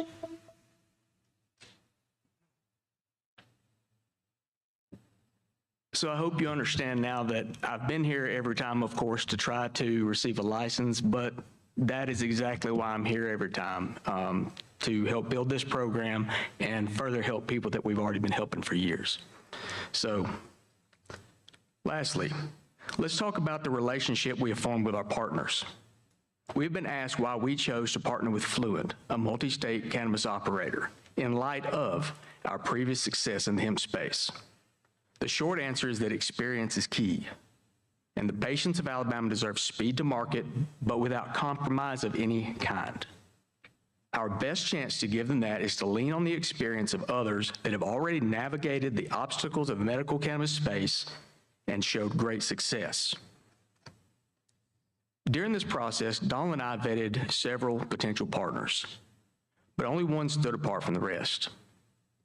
Robert Beasley, the CEO of Fluent, was the only person that sat down with us and asked us how they could help us achieve our goals. Robert and his team expressed a genuine desire to form a true working partnership and not use us as a straw man company. Other groups we talked with wanted to use our name, experience, and residency to gain the license and have us walk away with the buyout. As our conversations with the Fluent team members progressed, we realized that we shared not only the same goals for the patients of Alabama, but also the same morals, ethics, and principles. At this time, I'd like to introduce Robert to discuss Fluent's role in MedServ and how he sees our future together. Thank you, Joey. Good afternoon, members of the panel. I guess it is just afternoon. I know we're all getting hungry. Let me tell you a little bit about Fluent and who we are. First of all, we are a multi-state operator. We're in 3 states. The key part about these 3 states are Florida, Texas, and Pennsylvania. First thing you should know is they're all medical states. We are only a medical company. We only have medical patients. To address a question that was asked earlier of a prior applicant, we have never participated in any way in any lobbying effort to bring a state into recreational cannabis. In fact, in recent times in Florida, we're the only MSO that declined to participate in the effort to bring recreational cannabis into Florida. We did not participate in that campaign. We are a medical company. We have medical patients and medical products. That's part of key of this relationship that was brought to us. We declined several partnership opportunities in Alabama. And late in the game, we were told about Joey and his operation, and I went up there and met with these guys and saw what they were doing and saw how far along they had come in the hemp industry and how they had bet on hemp and had really pivoted and moved and become such a massive processor of hemp. We understand the challenges of a vertical integration system, and a vertical integrated license it's not easy. You have to be many things, and there are several models in the United States history, but not many presently today. You have to grow it, you have to manufacture it, you have to process it, you have to package it, you have to ship it, and you have to retail it.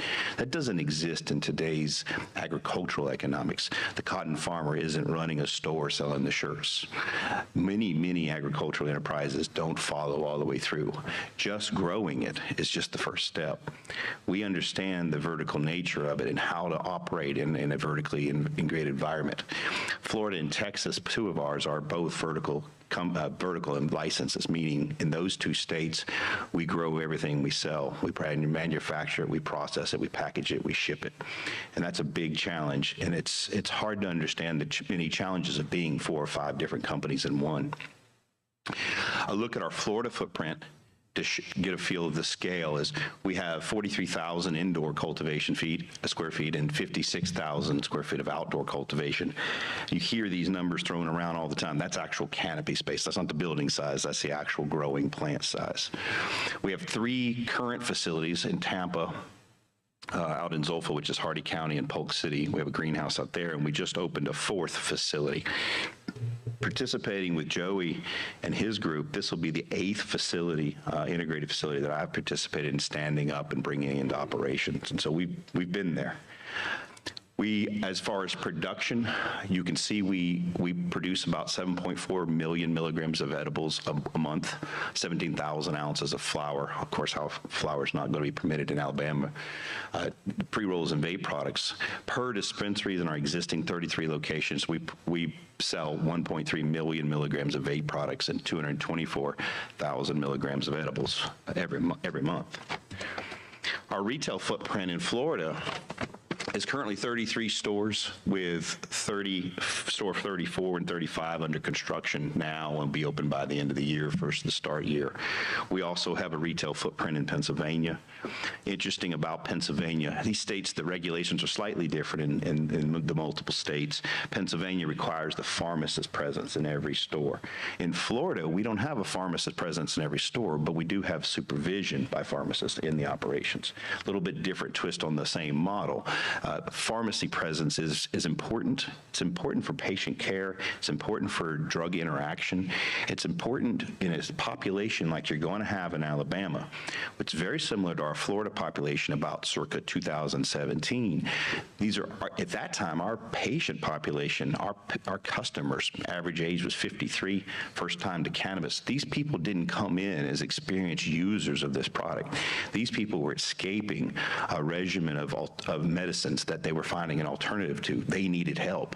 They needed more than just, here's a gummy, go eat it and tell me how it works. They needed guidance. They needed to be brought along. They needed help in ways that even their physicians weren't able to provide. We've already been there. We've already developed these educational resources. We've already understand what the patient needs are as far as the ability to bring them along in the process. The first thing that they try sometimes doesn't work for them. Doesn't work for them on methods of dosage, doesn't work for them on amount of dosage. It takes a minute to work with these patients and bring them into this program to be successful.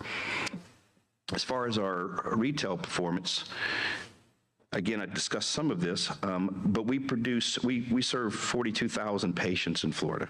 We have 94,000 transactions a month, and we have about 6,000 new patients. Now, Florida's accruing patients. Now their rate is slowing. But we're still accruing about 6,000 new patients per month, all medical. And that's because of the position we have taken in that market. That's because of the product offerings we've taken. It's because of the types of formulations we have offered. We're specifically targeting that medical market in Florida. Our financial highlights. We're doing okay. You know, we're going to have $92 million probably in Florida in 2023, about 38 in EBITDA, and about 19 million cash for operations. I want to show you our Tampa facility. The reason I want to show it to you is not to brag about what we're doing. The concept of scale in a vertical integrated operation is the utmost importance. That's what we're bringing. What Joey and them are doing right now is fine. They're working at a very appropriate scale for where we are today, and that's why we're able to turn it on. They're able to turn on tomorrow. He's bringing you product today that they produced. So we're able to turn this on after putting a few stores on the ground. The rest of it's done. We're going to outfit the indoor facility. All of the equipment that you saw in that video is ready to go. And so turnkey is what you're looking for. That's what Joey and them provide. When we come in, what we provide some money. We also provide the understanding of how to get from here to there, which is scale. And scale is critically important when you have a vertical operation, because as I mentioned before, you're 4 or 5 different companies in one. When you're 4 or 5 different companies in one, any one failure along the link creates a bottleneck. So you have to have everything brought up. I kind of treat it like I talk about it like it's an equalizer or an old stereo set. You got to have every dial brought up at the same time, because that low one is your problem. And so getting scale proof through the entire vertical integration is critically important. We've been there. We've done that. We started small. We're big now, big-ish, not compared to the MSOs, but we're big-ish. And so we've been there. We've already made those mistakes. We've already covered that ground. I got a whole warehouse full of equipment that didn't work more than about a month. And so we just are going to be able to guide them through and help them. Let me show you what's going on in Tampa to give you a perspective as to where we've ended up. And this is our campus. And I think there's a video.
This is more than farming, unfortunately.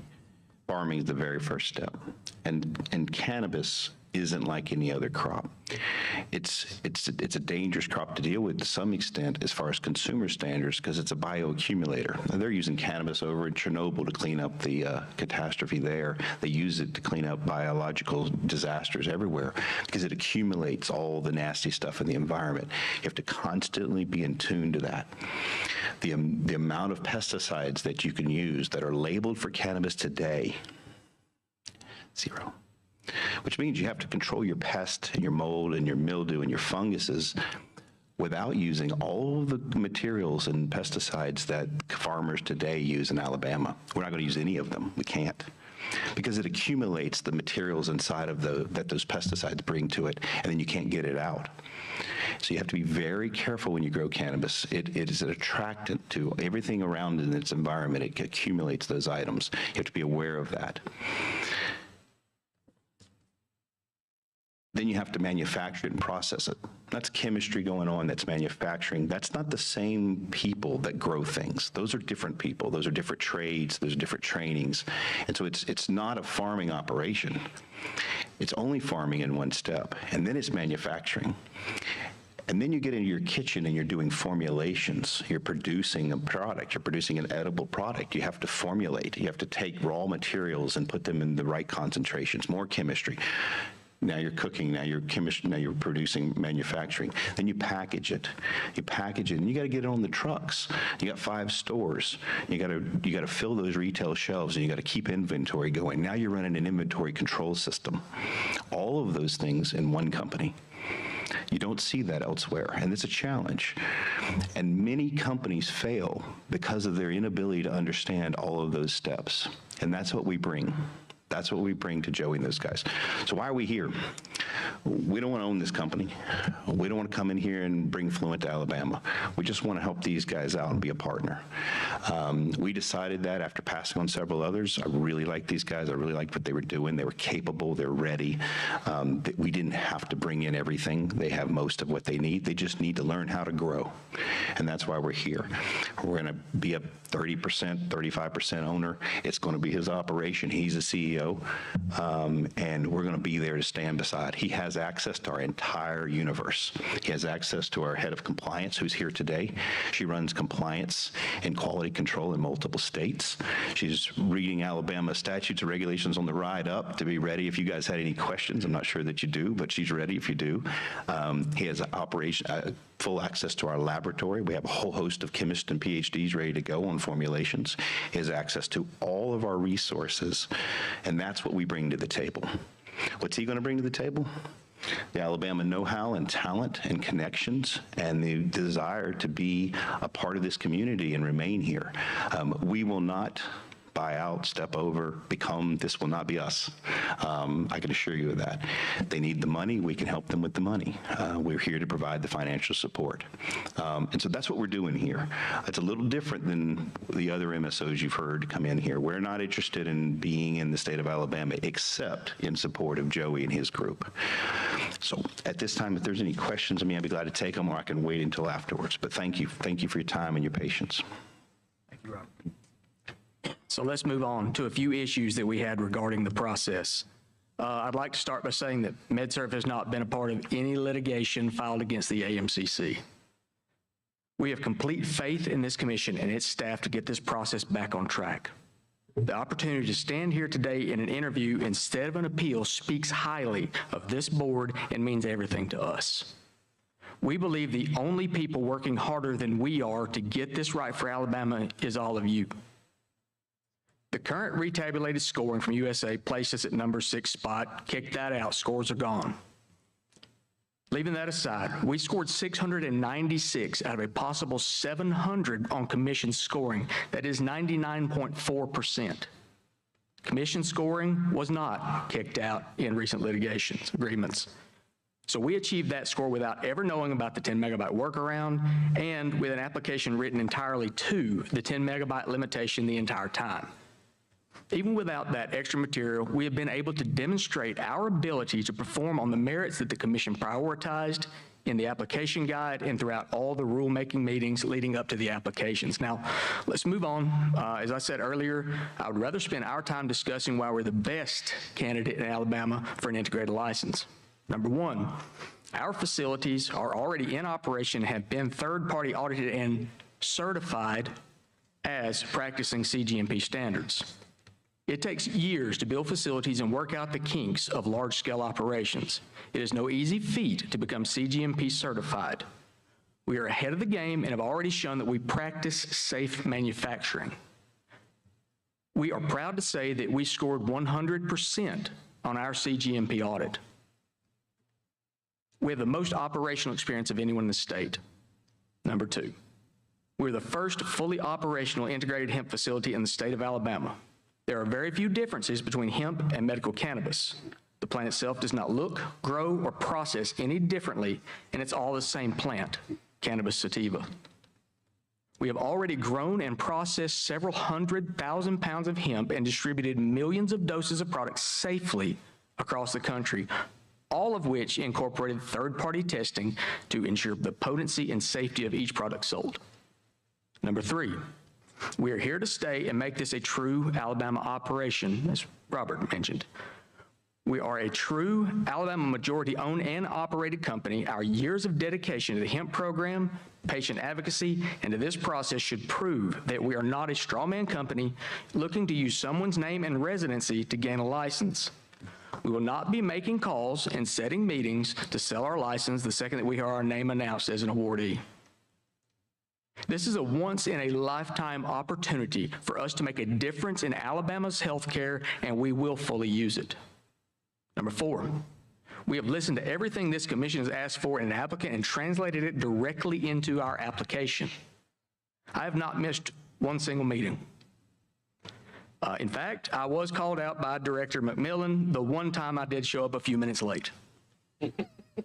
So this process and license have always been way too important to us to have turned over to anyone else. Over several months of meetings, I picked up on 5 major characteristics that you were looking for in an applicant. First was speed to market. So we checked this box while already practicing the highest industry standards. The only thing affecting our aggressive timeline is waiting for our license. Number two, operating in rural and underserved areas. Our base of operations is in Coleman County, where diverse, high-paying jobs are not easy to find. We are already working with economic development, along with the AIDT and Wallace State Community College, to create and fill new jobs with great pay and benefits. This will help build the community that we have always been a part of. Patient access to dispensaries in underserved areas has also been a concern we've heard several times. Our dispensary locations were not chosen to be in the highest population areas, but instead to follow the interstate and major highway corridors, allowing patients in the underserved areas to have better access. Support from local officials. As I mentioned before, we have full support of our local legislators and law enforcement. I would not have believed in my lifetime that Coleman City, Coleman County, Good Hope City, and Decatur would all pass medical cannabis ordinances. We spent countless hours helping to educate law enforcement and community leaders about what to expect in the future and how their constituents would benefit. Fourth is our ability to work with the ability to work with a licensee after operations commence. We have been this commission's biggest cheerleaders and have been supportive in every way possible. Before, during, and after all the setbacks, Wagon Trail MedServ has remained a positive voice in the media and in the community. Accepting that this is a completely new program and that the learning curve would be steep, we have continued to show faith in you as commissioners to do the right things. Ultimately, I believe we share the same objectives of picking the right applicants to best serve the patients. Our goal is to have the same working relationship with the AMCC as we have with the ADAI. You have all demonstrated strong work ethic, empathy, and the ability to get difficult tasks accomplished. You all deserve your appointed positions, and you all have our respect. We look forward to a long-lasting relationship with you. Fifth is a demonstration of character, morals, and strong ethics. The members of our application team reflect the same values that I do. If they didn't, we would not have entered into a partnership. I will not allow the values of my values or the values of our company to be diminished by this venture or any other in my lifetime. I value my relationship with God and my family far more than any monetary gains. It's impossible to put a price tag on eternal life or even the legacy that I'm building for my 3 daughters. If I have not demonstrated these things to you as a commission already, then I will. In closing, and I know I'm running over, I apologize. I'm certain that this is the last chance that we have to receive a license, which makes this your last chance as a commission to get it right for Alabama. Wagon Trail MedServ has clearly demonstrated every characteristic each of you has asked for in a candidate for the last 2 years. We are a true Alabama working partnership that has been fighting for patient access long before this commission was formed. We have worked tirelessly throughout this journey without ever asking for anything in return. Today, I want to finally ask for a couple of things in return. First, please recognize who Wagon Trail MedServ is, that we represent the true legislative spirit for which this program exists. Second, understand that we've prepared ourselves for this moment for years and have served Alabama's patients well while they've waited on this medicine. 3, understand that we have won the hearts and minds of legislators and law enforcement across the state. They now stand with us to bring this program to life. And lastly, we all have friends and family who would immediately benefit from this medicine. We will work harder than anyone to make sure Alabama's patients do not suffer a minute longer than they must. While there may be other strong applicants, excuse me, none should stand out more than Wagon Trail MedServ. We have walked the walk and talked the talk since 2019, has shined brighter and worked harder for this opportunity than anyone else in Alabama. Please do not let the health care of Alabama's patients fall into the hands of companies that form with the sole intent of maximizing profits and making their shareholders happy. December 12th should weigh heavily on each of you. You are not just picking 5 companies that day, you are controlling the future of Alabama's patients' health care. Give us that opportunity and we will not let you down. Thank you all for listening to our presentation. If there are any questions, I, along with my team, would love to answer them at this time. Thank you, Joey. I know we've got some questions from commission members, so who wants to go first? Go ahead, Dr. Jensen. So do I understand that you're going to have pharmacists in each of your... So currently we do not have pharmacists hired to work in each of the dispensers. I know that that's a priority for the commission. So in the last year's time, we've obviously had a lot of time to modify some of the things we were looking at doing. I have 2 pharmacists, Rita K. Freeman and Dr. Delmas Vance, who are both ready to help in the instrumental portion of training and then be involved directly in the pharmacies as well. We're hoping to bring on more pharmacists to help with that. If they're not able to be in the pharmacies full time, we will utilize a call system to where if there's a question, the patients will have availability to call and talk to the pharmacist about those. But our intent is to eventually, yes, have pharmacists in each dispensary location. Yes, clearly one of our concerns is the client education. Is this is a new thing, and how do the people come in and learn about the products and what they should be using? Well, the doctors obviously prescribed it, but they need that additional, I think.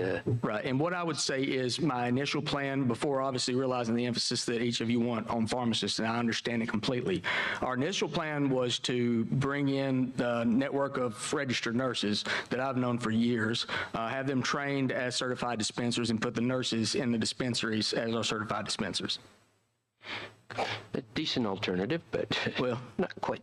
But yep. Okay. And so your time frame, obviously, you're pretty ready to go, except for the dispensaries. Yes. And so you have these timelines here. Have they changed over the last year since you submitted this? So there's a few things, yes. There's a few things that will allow us to be more aggressive on the dispensary timelines.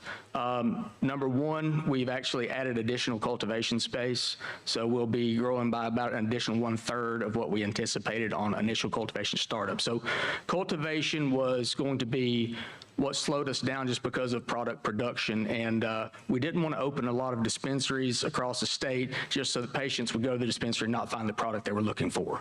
So we've expanded that.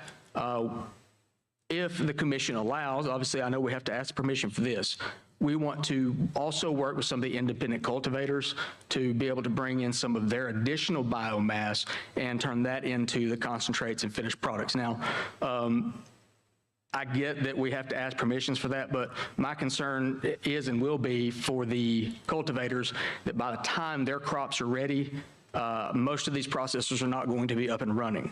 I do not want them to have to sit on their product in Alabama's temperatures, if not properly climate controlled, to have their crops ruined while they wait on someone to process their material.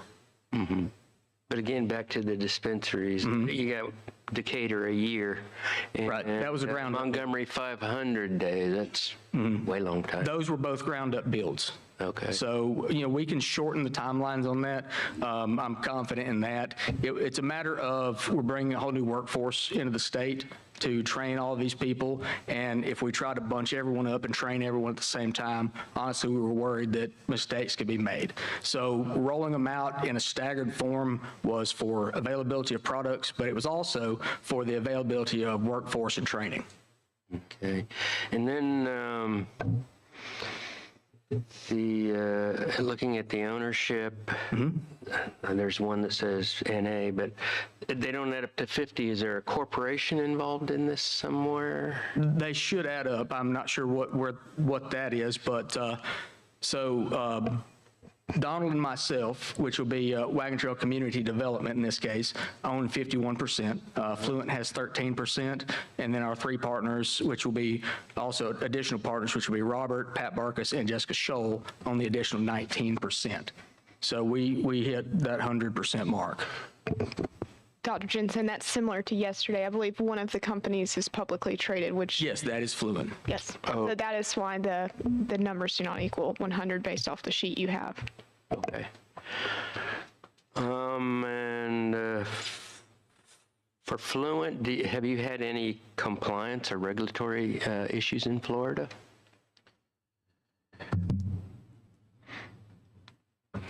Nothing substantial. We've been operating, and we were the golden child of operations. In fact, DOH used our facilities to tour other states when they were developing their programs, and we were operating in perfect compliance for many, many years. There's been a little bit of a regulatory shift in Florida in the last year or so, and everyone's getting fines now. The new department direction is no more warning letters. You just go right to fines. And so we've now, in the last 18 months, we've picked up a couple $100, this, that, or the other during the inspections. The program in Florida is rigorous. They inspect our facilities often on a regular pattern, and then also surprise inspections. They inspect our stores and our books and everything very rigorously. And we have had a couple non-compliance fines with regard to paperwork and some security. I think we had a security camera not pointing in the right direction. So we have had a few. We have not had anything that we would be ashamed of or that we wouldn't think to merit any kind of disclosure from a materiality point of view. Okay, and then one final question as far as Florida again, what's kind of the patient cost on a monthly basis? Out of pocket, what did the... Out of pocket. So, the good news of competition is price always comes down. Our ticket price in Florida has come down to about $63 per bag per ticket item, if you would.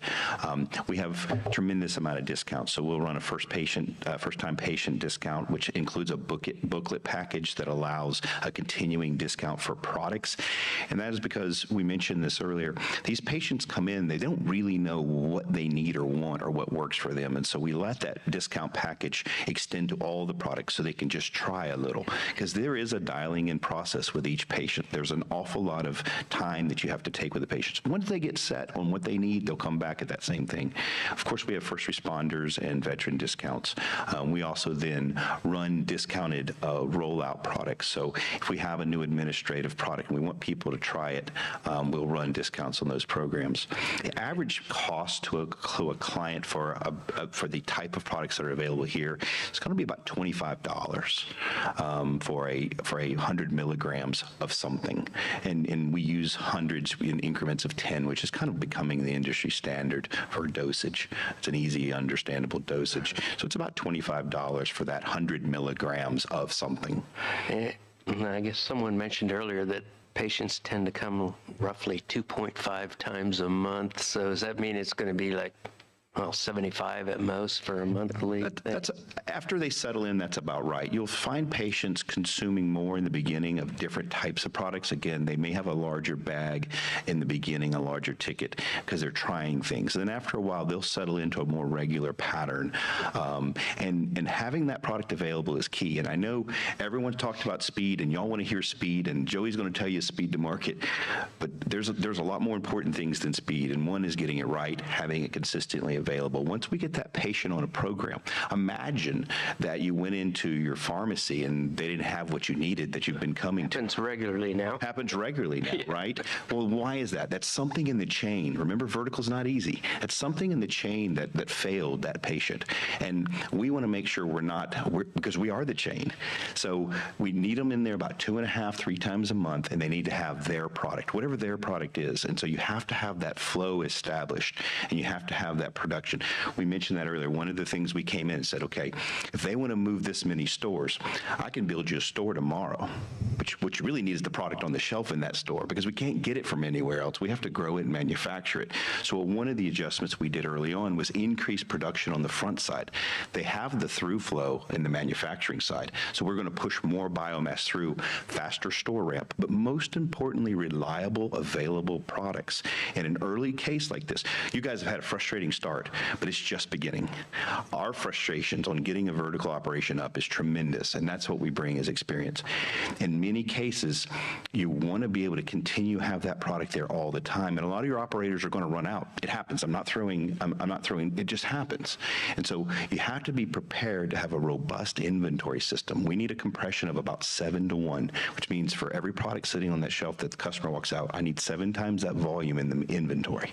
And that's what allows you a good compression that has that reliability.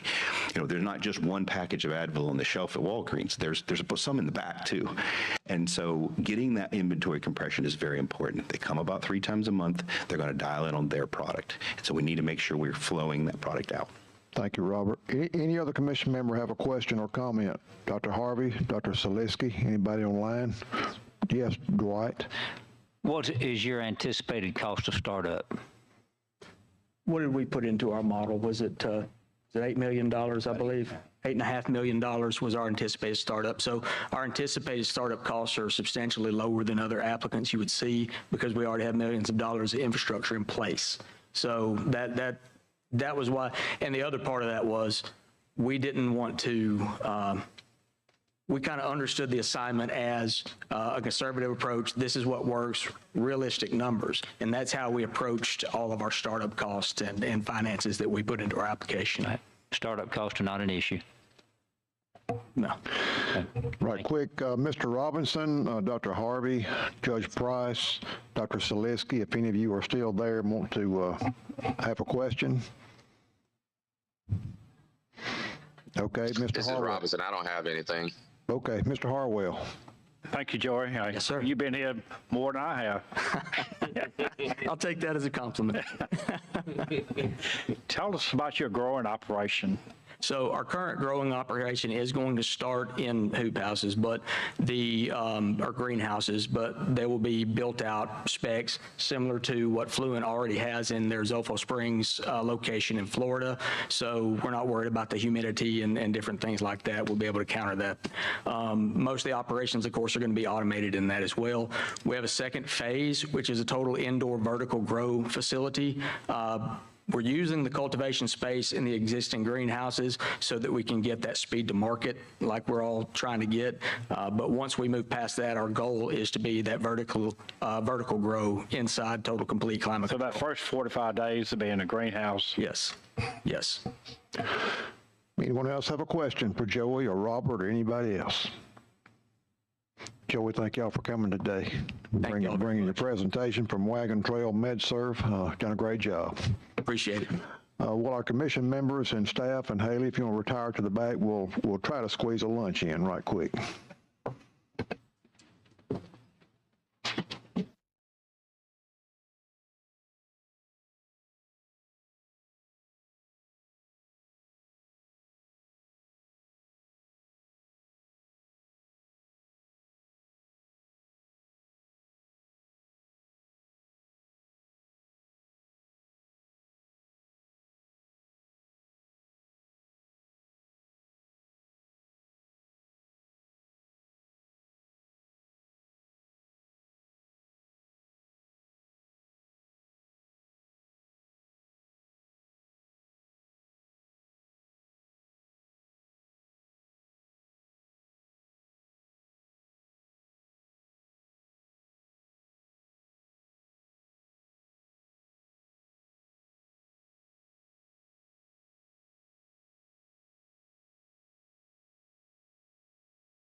all of our guests and our presenters.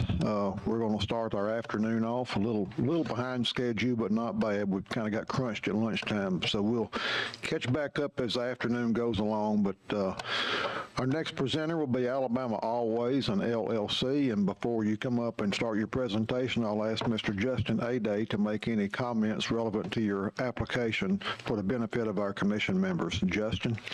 Mr. Chairman, this is applicant number 1659, Alabama Always LLC. You have the complete application, the applicant summary. There were no pass-fail items noted in the application. You also have the written brief and presentation materials printed that are included in your materials and provided for you today as well. Thank you, Justin. Who's going to come up first? I will, but we're going to start with a video. Okay, before you start, I'm going to kind of just explain something to you. Ms. Peters will have your time displayed here on the countertop, so if you go through your presentation, just make note of how much time you have left. Yes. But the floor will now be yours, so we'll hear from Alabama Always. Good. We'll go ahead and start with the video.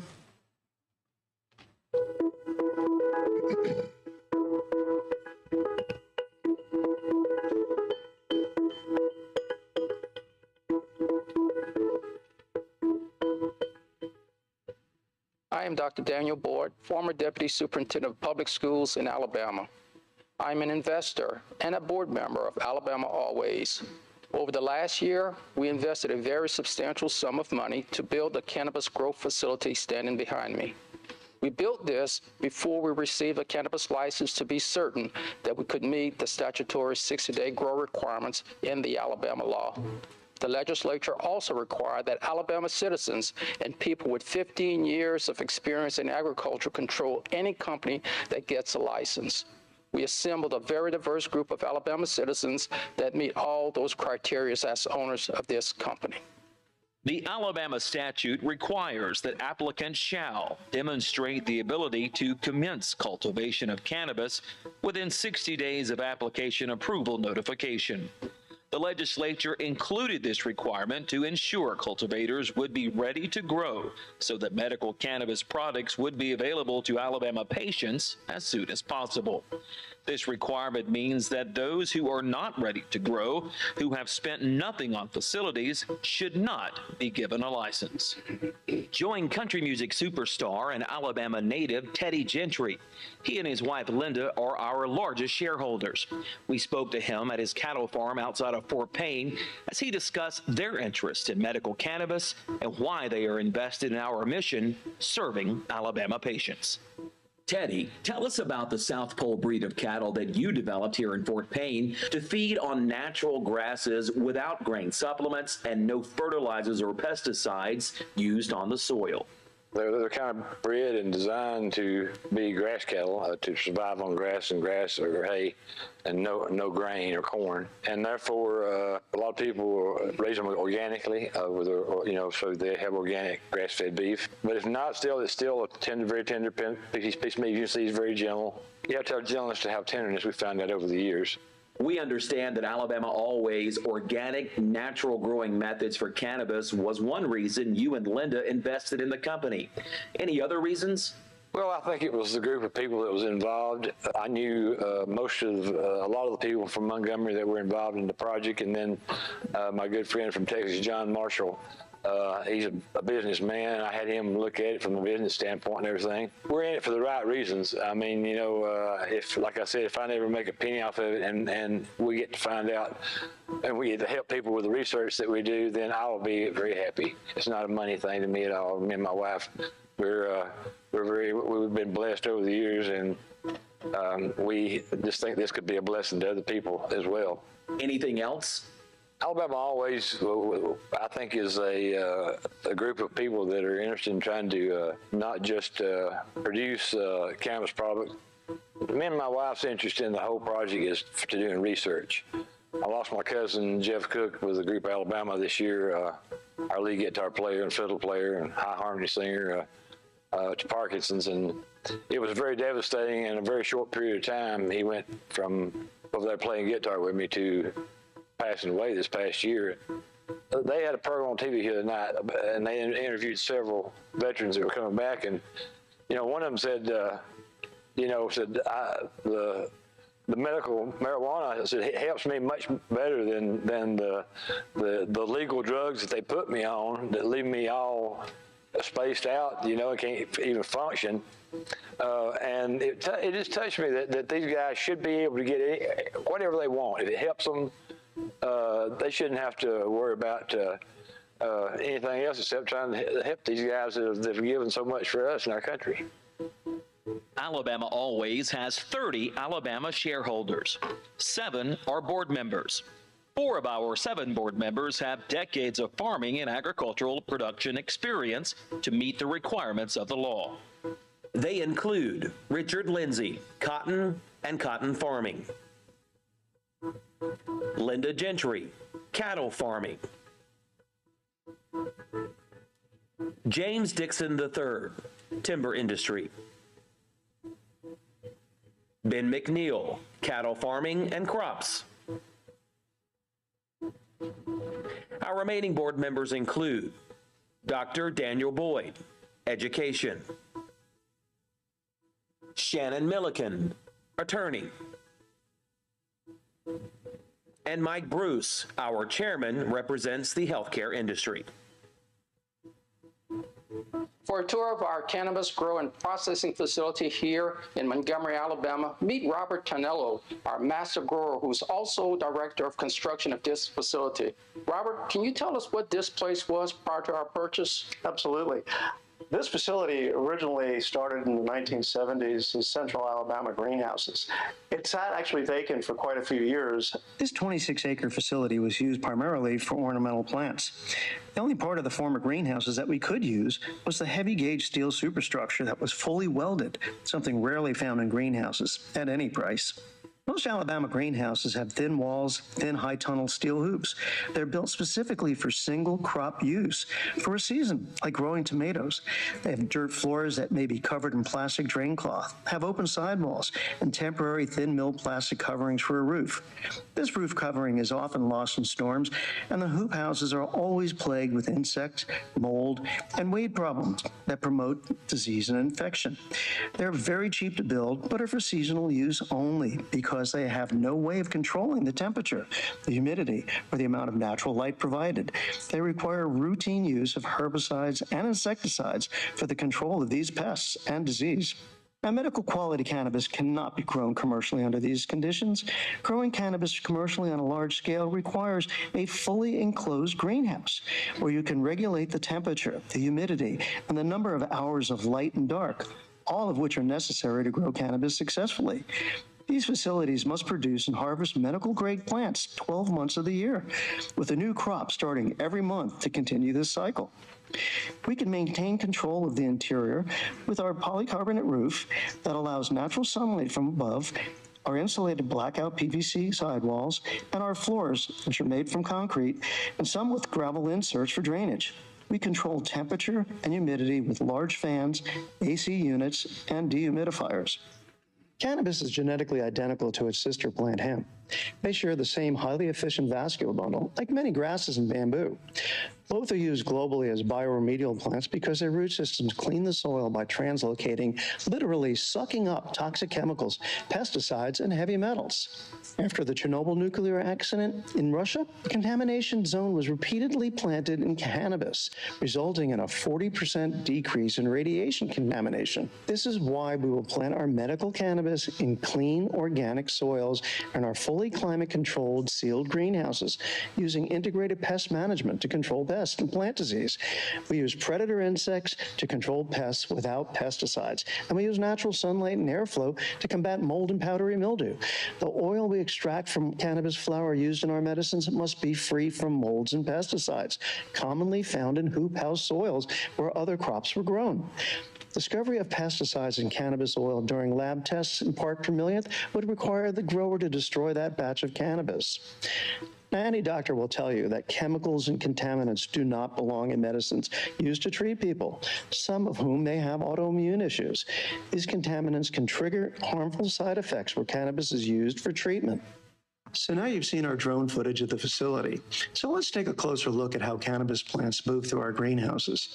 In greenhouse 1, it's divided into 2 production rooms, one for the adult moms used for clones, and the other room for juvenile plants post-cloning. After the young clones are fully rooted out in 12 to 14 days, only the most vigorous plants are selected to move into larger containers using our proprietary living soil blend. Repotting happens in the head house, number 5, and the plants are fed with our in-house brewed compost teas. They will spend the next 30 days in greenhouse 2 being hand pruned and branched from multiple flower buds. Their final journey is into one of the 12 available flowering rooms located in greenhouses 3 and 4. This is where we start the light deprivation process, beginning their flowering cycle. Once the plants are flowering, we continue to daily prune and support the flower canopy. Their harvest date is determined by the trichome size and color. It's like knowing when to pick an apple. The next step post-harvest is to move the wet trim flowers into one of our 3 climate and humidity controlled rooms where they hang until they reach the exact level of dryness, similar to a giant humidor. When the flower is ready for pre-processing, the flowers are grounded to a determined size by our technicians. And before the extraction process begins, each batch will have their ID tags, their weights, and phenotype identified, where a sample will be sent out for third-party testing. The finished batch is placed into an airtight storage vessel and placed into cold storage until the lab results are returned.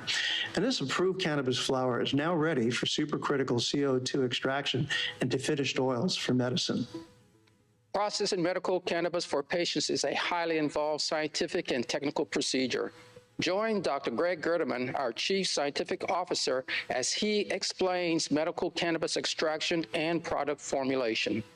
I came to the medical cannabis industry with a background in neuroscience and biochemistry with a PhD in pharmacology from Vanderbilt University. For over 25 years, as a biomedical researcher, college professor, and cannabis scientist, I've studied and published respected scientific findings on how cannabis works in our brains and how our body's own internal cannabinoid system works to promote wellness. And I regularly give accredited continuing medical education to physicians on the subject of cannabis as medicine. There is a real craft and science to the proper drying of cannabis after it is harvested. This is not like hanging tobacco in a barn.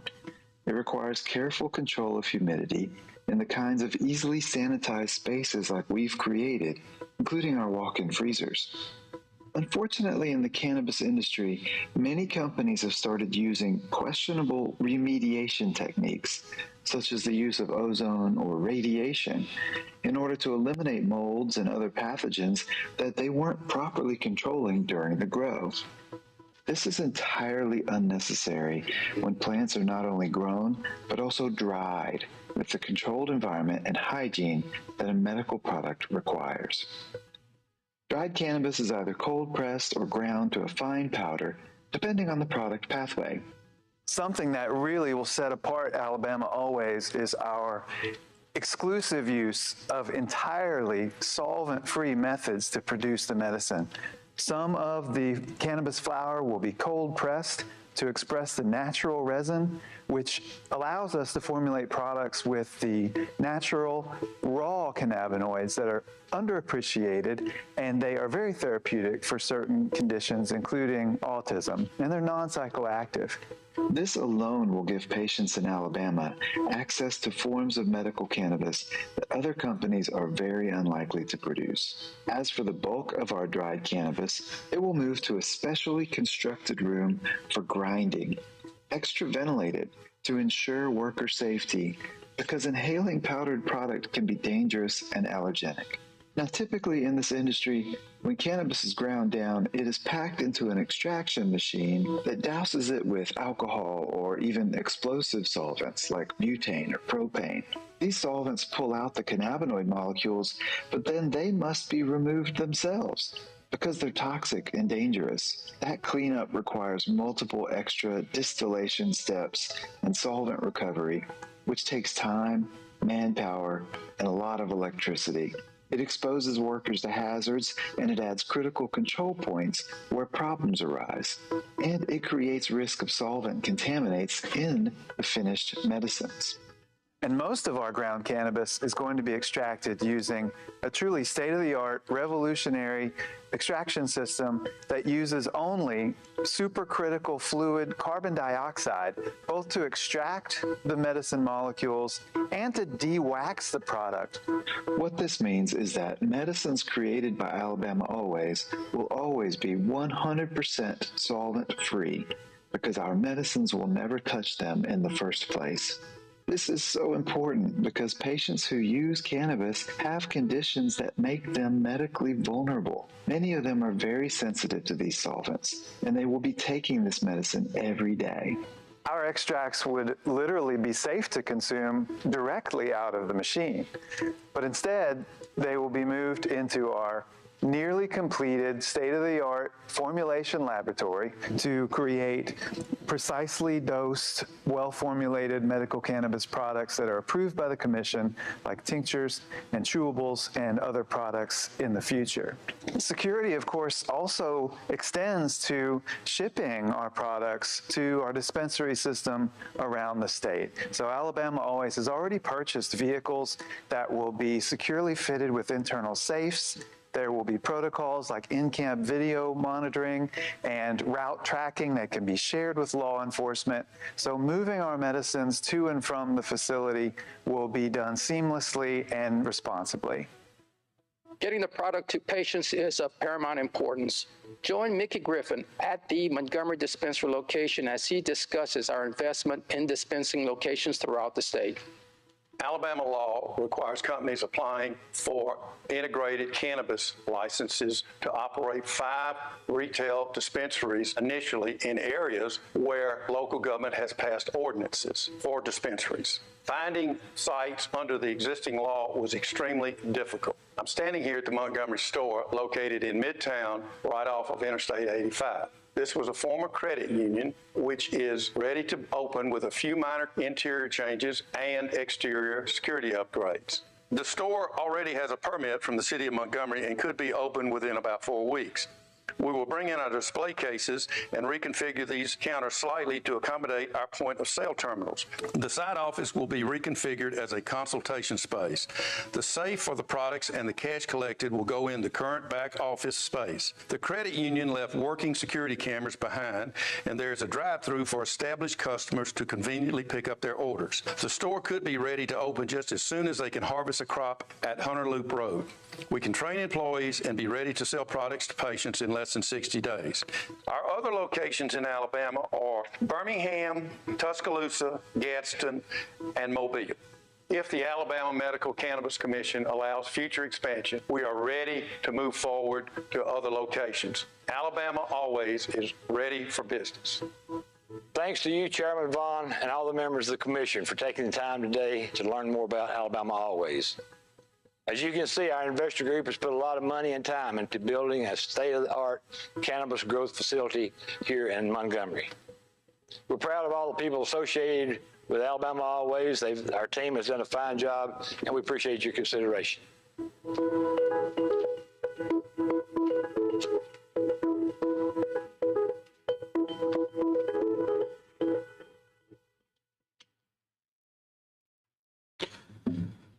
Good afternoon. I'm Dr. Daniel Boyd, board member of Alabama Always. Our company was founded in June of 2021 by Mike Bruce, president of Ivy Creek Healthcare, and others across the state of Alabama. Here today are my fellow board members, former House member Richard Lindsay, who grows and processes cotton, and former Montgomery City Councilman Ben McNeil, a cattleman and businessman. Also presenting today will be our interim CEO, Jim Eaton, and our Chief Scientific Officer, Dr. Greg Gerdeman. On this slide here, we have 28 of our Alabama shareholders, which is a diverse group of men and women, beginning with our largest shareholder, Linda Gentry. African-American owners, including myself and several others, including former Senator Hank Sanders of Selma, represent the committee also. On slide 4, we have representation from all parts of the state. We assemble folks in agriculture that also are a majority of our shareholders as required by the law. These dots represents the hometown of our Alabama shareholders, and you can see it's dispersed throughout the whole state. At this point, I would like to recognize some of our special guests who are our guest holders. Senator Hank Sanders, if you would, please. Thank you. Also, Mike Bruce, I'm sorry. Thank you. Teddy Gentry, please. Thank you. And would the shareholders please stand, all of you? Thank you. From the beginning, in 2021, Alabama Always was laser focused on meeting all the criteria set forth in the cannabis statute by the Alabama legislature. This slide lists all the key statutory requirements for an integrated license, starting with building a grow facility that is ready to commence cultivation of cannabis within 60 days of getting a license. That is a mandatory requirement under the law. The legislature included that because they were serious about getting this medicine to the people of Alabama sooner than later. This 60-day cultivation requirement and the requirements for at least 5 retail dispensaries kickstarts that process. The legislature also required licensees to show serious financial strength by requiring companies like ours to demonstrate the ability to build and sustain statewide medical cannabis business for a period of years and to get a $2 million performance bond from an insurance company, guaranteeing our performance to the state of Alabama. We have already shown you our state-of-the-art grow facility, cannabis extractor, and one of our dispensaries here in Montgomery. We will now show you how Alabama Always meets and exceeds the statutory requirements for an integrated license to grow and sell cannabis.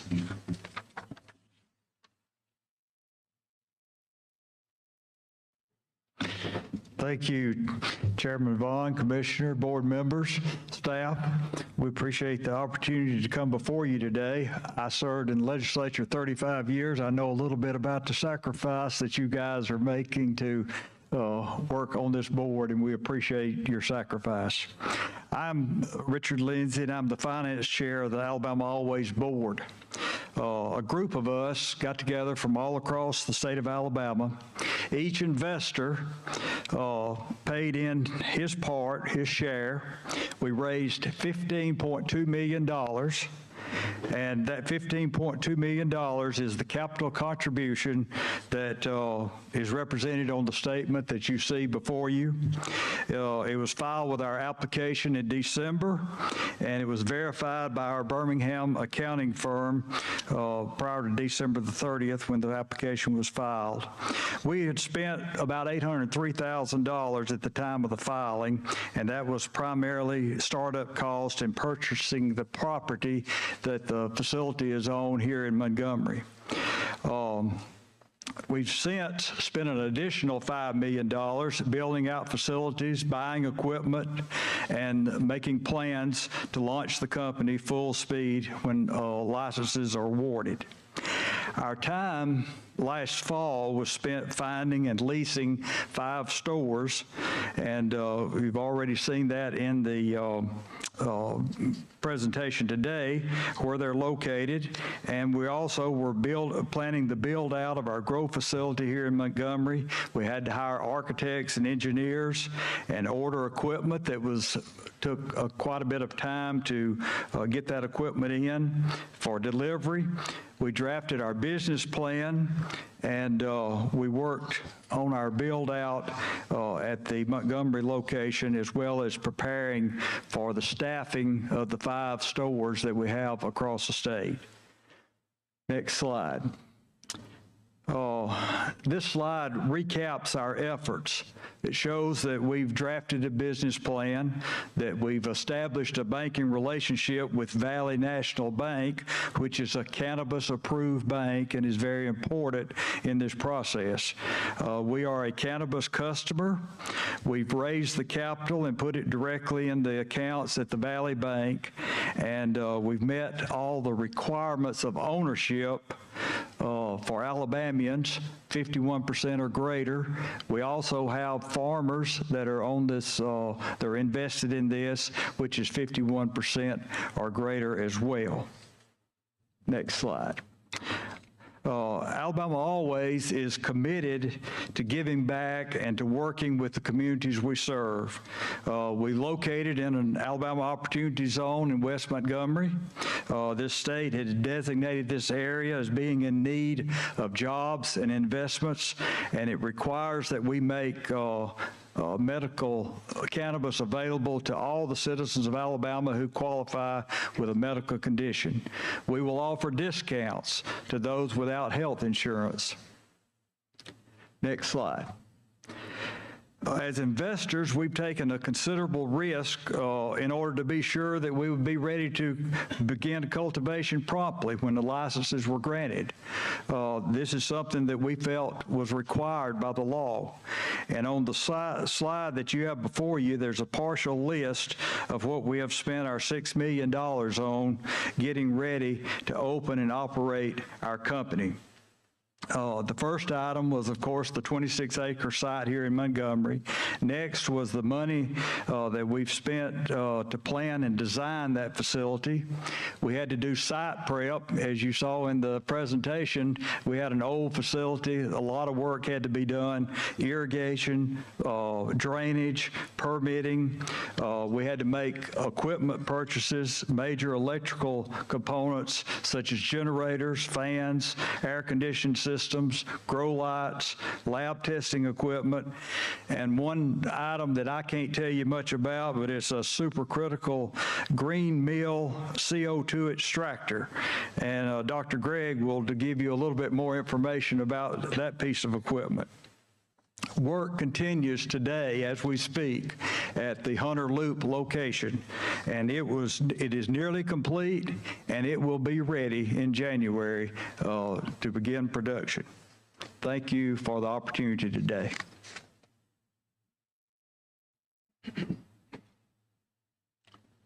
Good afternoon. I'm Jim Eaton. I'm the interim CEO of the company, and I'm going to be real brief. Just a few points. While that slide's still up there, just in terms of the lead time to do all these things, for example, the electrical panels took 9 months to source and get here. They're not readily available because of the sheer amount of construction that goes on. The LED supplemental lighting panels, we were initially told when we tried to start buying them last January that the delivery would be 9 months. So instead we went straight to the manufacturer who promised us that they would be here in April. We were shooting for June since you were awarding licenses in June to be ready. We actually didn't get those until August. So I'm just trying to give you a sense that if you go out now to start building one of these facilities, you're looking at 9 months to a year just because a lot of these things are not available. One other thing, the Green Mills supercritical CO2 extractor, in order to put that in our application last year and to be sure we could get one, we went ahead and purchased that in December of last year, which required half the money to be put down, $300,000. That was a $600,000 item. The next slide, real briefly, we planned this out like you would if you're starting a business. We put a detailed business plan like anybody does with estimating our revenue and all of our expenses, and that's what this slide is about. That went into our application, so there's several pages of our business plan. So we planned out what everything costs, including cultivation, salaries, federal tax obligation. You know, there's 280E federal tax code provision that puts a serious bite on anybody in the cannabis business, which is not talked about much, but you got to contend with that.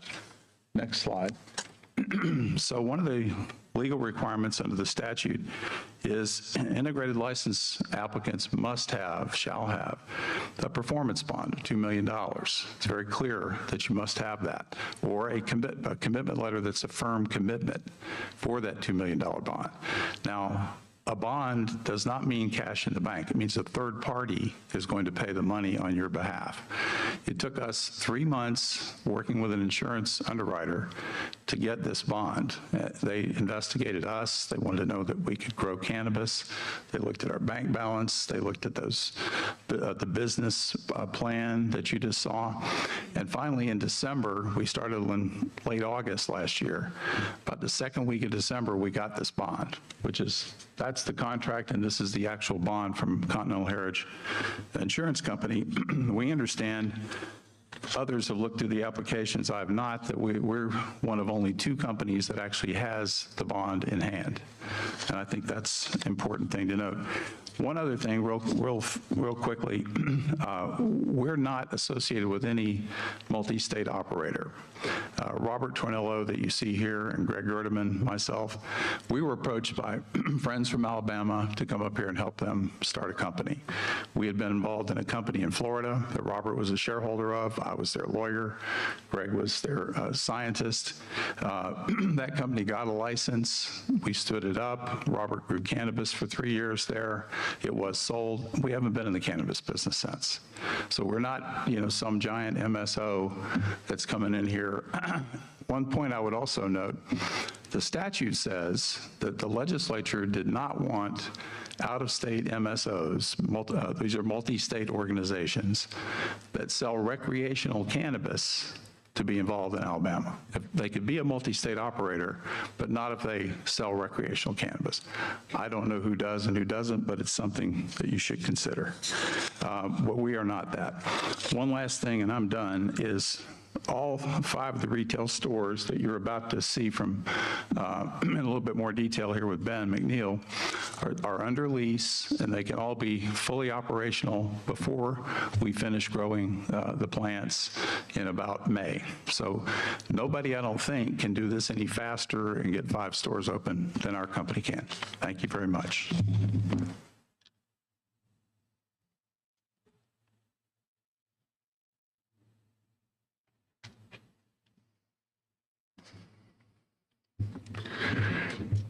Hello, I'm Ben McNeil, and I'm the board member in charge of helping mount our retail sales operations.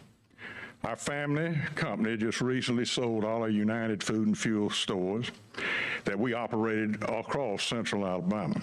So we do understand hiring people, distribution of product, sales, as well as inventory control. Now, this map, it shows current 5 stores that we have already under lease, ready to be converted into the operational cannabis dispensaries in, next slide, Montgomery, Birmingham, Gadsden, Mobile, and Tuscaloosa. You saw a minute ago Mickey Griffin of Aronoff. Now, he helped us find our greenhouse site and these 5 stores. Mickey has already identified another 6 locations with stores suitable for dispensaries across the other cities around the state, shown here with the light green stars on this map. And on the list, of course, to the right. When our first 5 stores are open and operating and have sufficient patients signed up in the Alabama Patient Registry, we will seek permission to open additional stores to serve patients in all parts of this state. Okay. Alabama always will have qualified managers in each store with a preference for those who have been previously trained and worked in pharmacies. They will be taught about the products and the extensive requirements for compliance with Alabama law at the point of sale. Our federally qualified banking partner, Valley Bank, plays a key role in compliance for all store sales. Our point of sale terminals will use their system powered by Green Check certified, an automatic compliance system that requires our employee to verify answers to 18 data points, including verification of age, their identity, and Alabama medical cannabis card from each patient. Now, this is a partial list of all the data that must be verified and encountered into the terminal for each sale, including matching up the metric seed to sale tracking system for all products. Before the system will be allowed to make a sale to be completed. Now, this ensures that every sale is compliant with the law and regulations prior to the product being sold and going out the door with the patient. Next slide. Now, here are the payment options allowed by Valley Bank compliance system with our point-of-sale terminal. Valley Bank will give us electronic credit for customers' personal checks, payments, and apps like CanPay for cannabis purchases, and instant credit for cash payments we deposit in their smart safe. Now, this smart safe will read each banknote and deposit that into our bank account electronically. That means our employees cannot open this safe. An armored car will come periodically and remove the safe and install an empty one. We will never have employees coming and going with cash from the store, and their access to the money will be prevented. Thank you for your time.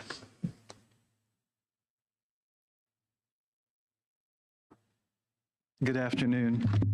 I'm Dr. Greg Gerdeman. I'm also going to be filling in a little bit for Robert Tornello, our master cultivator and cultivation director.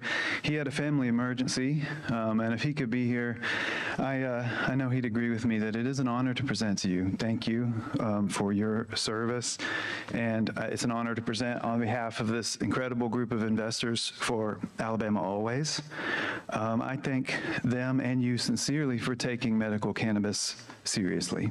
All of the cannabis footage that y'all saw in the video were from our previous operation in Florida, and we are very ready and eager to repeat and improve upon that with organic and at scale here with local talent. And I feel like local talent. I've been here a year. Robert has built an outstanding facility with which to do that. This is a true hybrid design, controlled environment, and sunlit greenhouse, especially designed for cannabis, based on our successes and previous challenges serving the regulated medical cannabis industry in Florida. Let me reiterate from the video that any typical hoop house style greenhouses would be very limited in Alabama to grow cannabis in a short season. Operations that are adjacent to commercial ag are going to have some trouble because they'll find that cannabis is not only sensitive to pathogens, but also drift from conventional pesticides. That was really kind of the point about talking about remediation and nuclear waste in the video. But the concern is conventional agriculture pesticides. We will produce sun-grown, soil-grown cannabis in quantities capable of providing not only our own stores, but also for sale on a wholesale basis to the independent dispensaries and processors whom you all granted licenses last week and will need scale production in order to survive as businesses. If you grant us a license on December 12th, depending on necessary inspections and approvals, Alabama could be ready to commence cultivation within weeks, before the end of January. I promise you that no one who has not already built out their cannabis facility can even approach beginning to cultivate at scale in that soon. And I am not talking about dropping in a shipping container or sort of grow pods. You've heard a lot about that. We know all about that. Let me emphasize, we know how to grow in pods. We chose to invest to grow the right way from the outcome. Robert and I grew in 8 30-foot long containers in Florida, but it wasn't for production scale. It was only as a backup safety for preserving our genetics in the case of a hurricane or another catastrophic failure. Let me express it this way. If you look back at our last slide again, I was showing that's our greenhouse 1. It's our first of 4 greenhouses, the smallest one. It's days away from completion. Since this picture was taken, walls are up, lights are hung, fans are going up. If other cultivators were awarded to start with pods, in the first year, we could produce more in this first greenhouse alone than the other cultivators combined in this state. I know the efficiency of pods. Moving on, please. This schematic shows you the steps that will then occur month to month to get a cannabis grown, harvested, and extracted. Products would be made and could be available in our dispensaries ideally by May, maybe early summer. This is the whole production cycle. I could honestly talk an hour on this slide, but I've got 7 minutes left. So there's some key points to make. First, about our extraction process, and second, about in-house analytical quality control. Our extraction methods, as I mentioned on the video, will be entirely solventless. You've heard about that term. I hope that I'd be happy to answer questions about it. It's a term of art. And to be specific, we're going to be using cold, dry sift pressed rosin for some products. We're also going to be using this CO2 extraction system you've heard referenced. That is not typically, you don't usually refer to CO2 extraction as solventless, but what this Green Mill Parallel Pro real-time winterization system has that we own at great expense allows for the use of supercritical fluid CO2, which is compressed and heated to a state that acts both as a fluid and a gas. It does dissolve the cannabinoids and remove them, but once you release the pressure, it's gone. There is no residue whatsoever. And so I call it a completely solventless extraction stream because there are no chemical solvents for patients to ever be exposed to, or workers. There's more I'd love to share and tell you about. We've already bought a PCR machine for in-house microbial surveillance and pathogen control. I know how to use it. I've taught students how to use those things for years. We have an HPLC, the Light Lab Cannabis Analyzer. This is the same instrument FDA uses to test cannabis potency in its hemp sort of surveillance programs. Next slide, please. Constructing a proper cannabis grow facility, even if you're retrofitting, cannot be done quickly. I'm just going to be very brief here because we're running short on time. I've sure learned so much being here in Montgomery for a year out at this construction site. The number of skilled tradesmen, concrete, drainage, getting this pedestal transformer from Alabama Power took 9 months. You can't do anything quickly. We've done the work. We can ramp up quickly to grow at scale. We're perfectly situated in West Montgomery to serve all parts of the state. Then we'll produce efficiently and be able to wholesale cannabis to independent processors and dispensaries. Next slide, please. A word about myself as chief scientist of the company. I have been in Montgomery for more than a year now working on this. I'm not an owner, it's my job. And by the way, I'm one of many jobs that have been created in West Montgomery, as I've mentioned. The science of cannabis has been my job and my passion for over 25 years. I've researched cannabis, how it affects the brain and body, the biology of the plant, its agronomy, and natural product extraction. I've conducted grant-funded research from the National Institute on Drug Abuse, National Science Foundation, the USDA. And when I started the medical cannabis company in Florida, I resigned a tenured college professorship of biology to do that. That's because the science of cannabis as medicine became my life's work a long time ago. I've got some images of me studying brain electrophysiology in the lab at Vanderbilt in '99, and then studying cultivation and extraction 20 years later. I think about how cannabis works in the body and brain as medicine every day. I have been honored to publish in publications like shown, internationally prestigious journals like Nature Neuroscience. I also am proud of publishing chapters in books like this, the Cannabis Grower's Handbook. And I can promise you that when I started doing this 10, 15 years ago, it was a risky proposition. It was not fashionable to be involved in this. But as a serious scientist, it's been important to me all along that cannabis, as it is reintroduced as the legitimate medicine that it truly is, that we educate with real science and evidence and not just wishful thinking. Next slide, please. So I've never just focused on research, but also on applied science and scientific education. I've taught all manner of students, pre-med, medical, pharmacy students. I've taught CME lectures to physicians at the Mayo Clinic, at Tampa General, and for nonprofit organizations, including some that are listed here.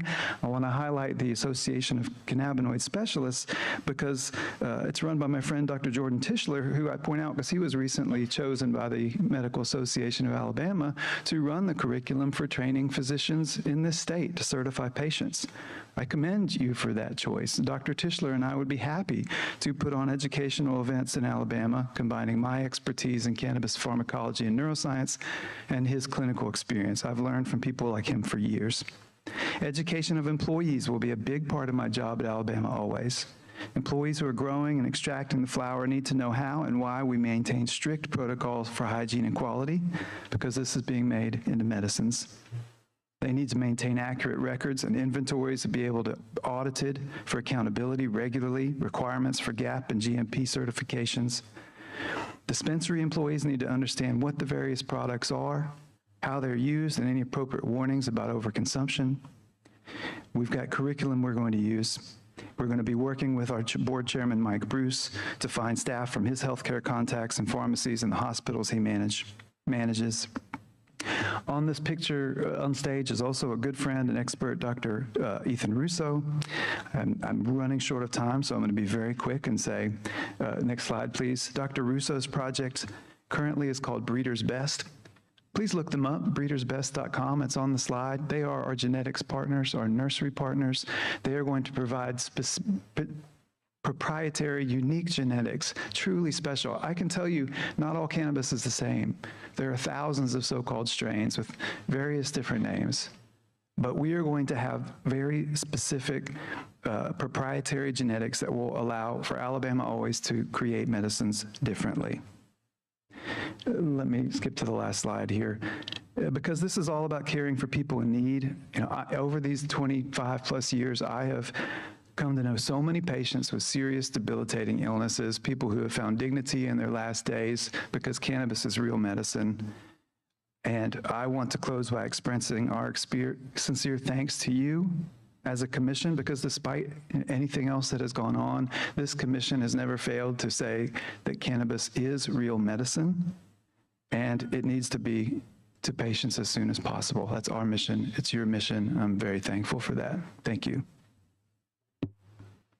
Thank you, Dr. Gerdeman. Anybody got any questions, commission members, or Dr. Gerdeman, or anyone else on their team? Yes, Dr. Blakemore. Excellent presentation. In regards to, I know we have a lot of shareholders out here. Have you guys identified who's going to be doing your day-to-day operations?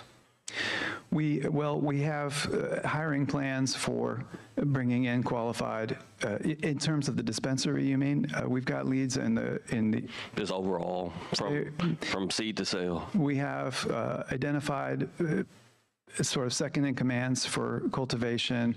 Actually, I'm very glad someone that we've neglected to put in this presentation is Mr. Tim Spearman, who's going to be directing processing with me in the laboratory. Very well qualified, has got tremendous ideas about outreach and workforce training for minorities. He's very involved in that in various disciplines. And we intend to work closely with pharmacists and healthcare providers as far as finding the most qualified staff for meeting all of the needs of inventory control and work in the dispensaries. So just to speak to the retail side a little bit, so as we've gone around assembling these dispensary sites, we've also started to try to identify looking for people in each community to be a store manager, maybe that has pharmacy background, maybe they either were pharmacist or pharmacy tech, somebody to run the operation there. And Mickey Griffin of Aronoff, because they work all over the state, has been very, very helpful with this. So we've got a list of people. We're just waiting to activate them. And out at the grow, we think at full tilt, it'll probably be 60 people out there, which is a fair number of jobs, you know, for here in Montgomery. So, thank you, Mr. Eaton. Any other commission member have a question? Yes, Dr. Jensen. Yes. So some of you had an operation in Florida. Did you ever have any regulatory or compliance challenges there? No, we did not. We passed all of our compliance checkpoints, and with our harvests, we never had any kind of product recalls or disciplinary actions. Okay, and then why and who did you sell it to? The company. Yeah. Well, Jim might bet there were a few different suitors at first. It wasn't mine. So I was the lawyer for the group. It's not an investor, but I helped him, procure the license and set up the company. There were 5 investors there. Robert Tornillo was one of the investors, and he had the greenhouse. So once they got the license, Florida didn't have any basic capital requirement, and those folks had spent $4 million on sprucing up the grow facility that Robert had and the pursuit of the license over about 3 years. So then and Florida allowed you to have 25 stores. So like True Leaf went out immediately and built 25 stores. So this group started talking among themselves, this is the 5 owners, about which one of them were going to put up the money. Okay, we had 2 very well-heeled people that could have done it, but there began to be a bit of a squabble over who was going to put up what. This looked like it was going to turn into a lawsuit between the members. Okay, they're all clients of mine, and I'm like, let's not do that. That was going to ruin the whole thing. So after about a year, we were standing up the company and growing cannabis. They decided that they would sell to avoid having some big blow up. Robert stayed on with the company after it was sold. Got the license, doctor, in August of 17, sold in December of 18. Owned it for about a year and a few months. And Robert stayed on 2 years as the CEO of the company and the master grower for the company. And then since then, none of us have been involved in the cannabis business. What was that company? The company that was called, we called it Three Boys Farms. They immediately changed the name to One Plant. One Plant was acquired by Cresco Labs, right, which is a large, MSO. But that was our involvement in it. Okay, thank you. Anyone else have a question? Commission members or anyone online? Representative Lindsay, you touched on something a while ago, and maybe some of the dates or the days to commence operations on some facilities, they may be outdated. Was that how old are these numbers?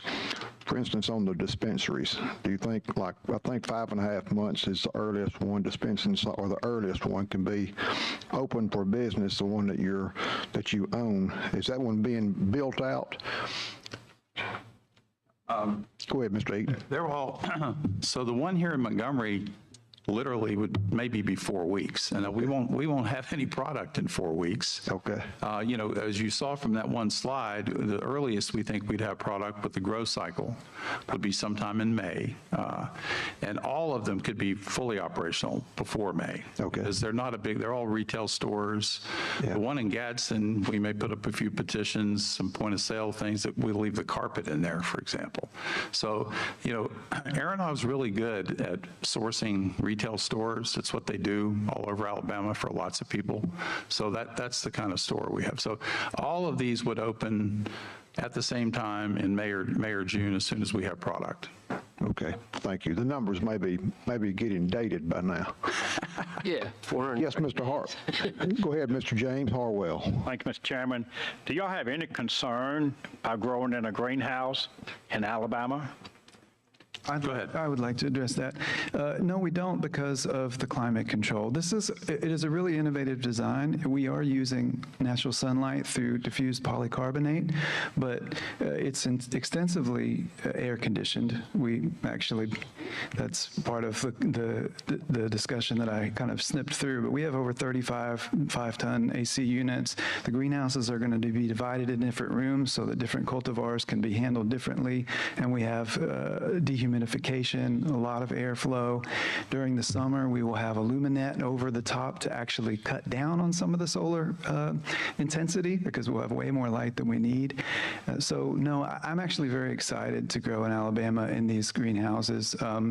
These are a better operation than we grew successfully in Florida, and we even had water wall, sort of swamp cooler style methods that we succeeded in Florida, which we were told you couldn't do.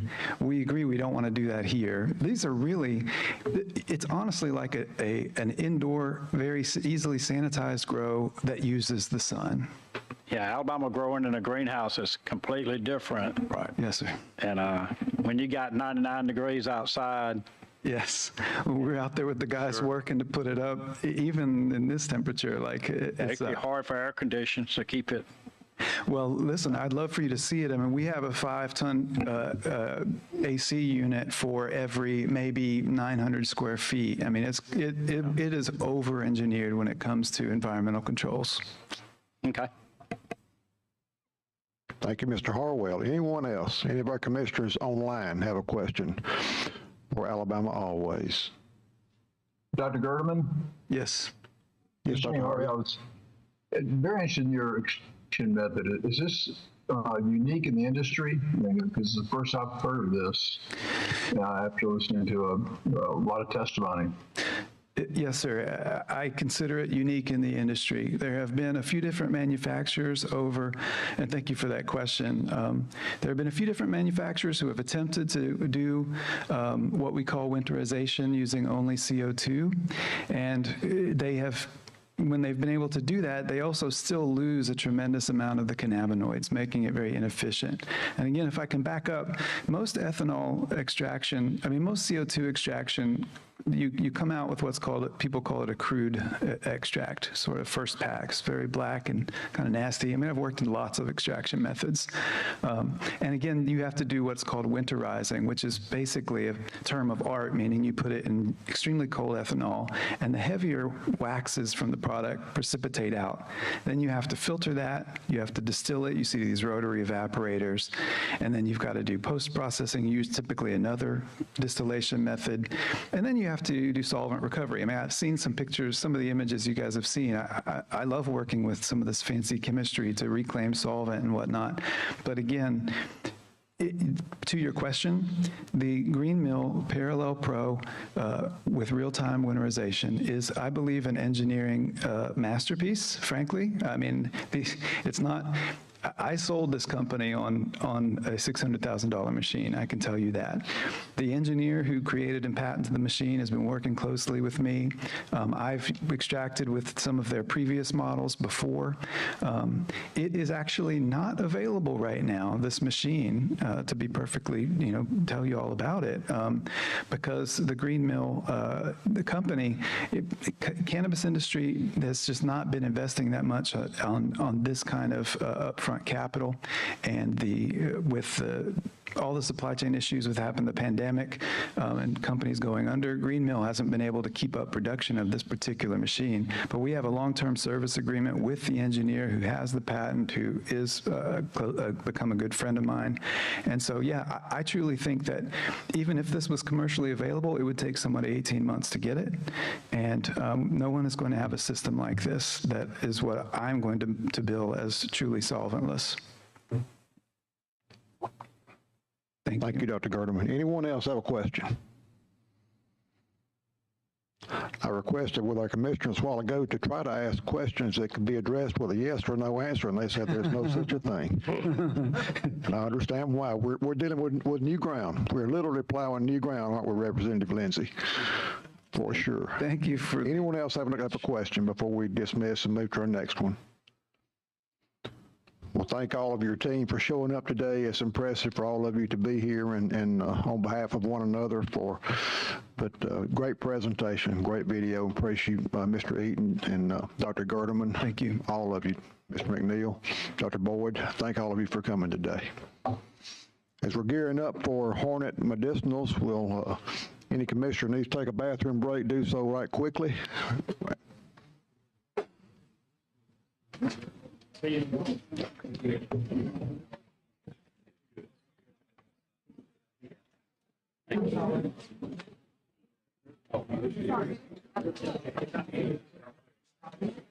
Did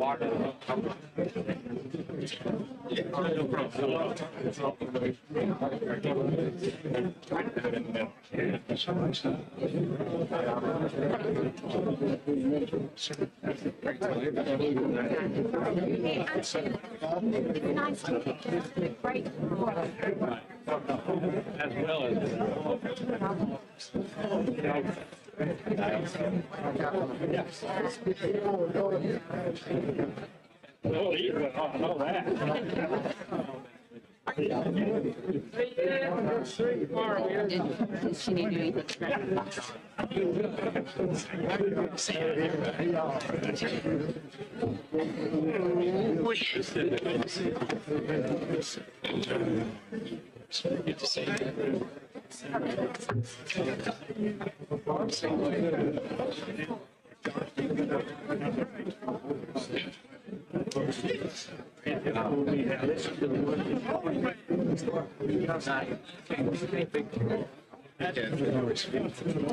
Good, Shannon. Yeah.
To hear from Hornet Medicinals as our guests are seated or exiting. We're somewhat behind, but not too far.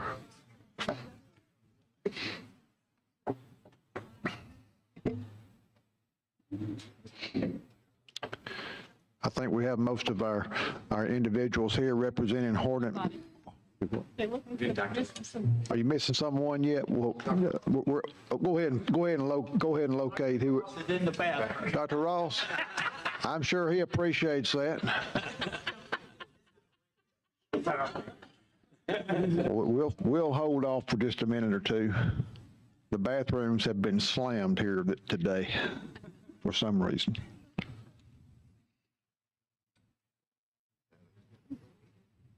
Yeah.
Hold it, President Ross, just a second. I'm going to ask Mr. Justin Aday to make a few comments pertaining to the Hornet Medicinals application for the benefit of our commission members. So, Justin. Mr. Chairman, this is applicant number 1660, Hornet Medicinals, LLC. You have the full application, the applicant summary. There were pass-fail items noted, and the applicant has provided response to its show cause notice. You have that response in your materials. You also have a brief in support of the application submitted by the applicant in their printed presentation materials. Thank you, Justin.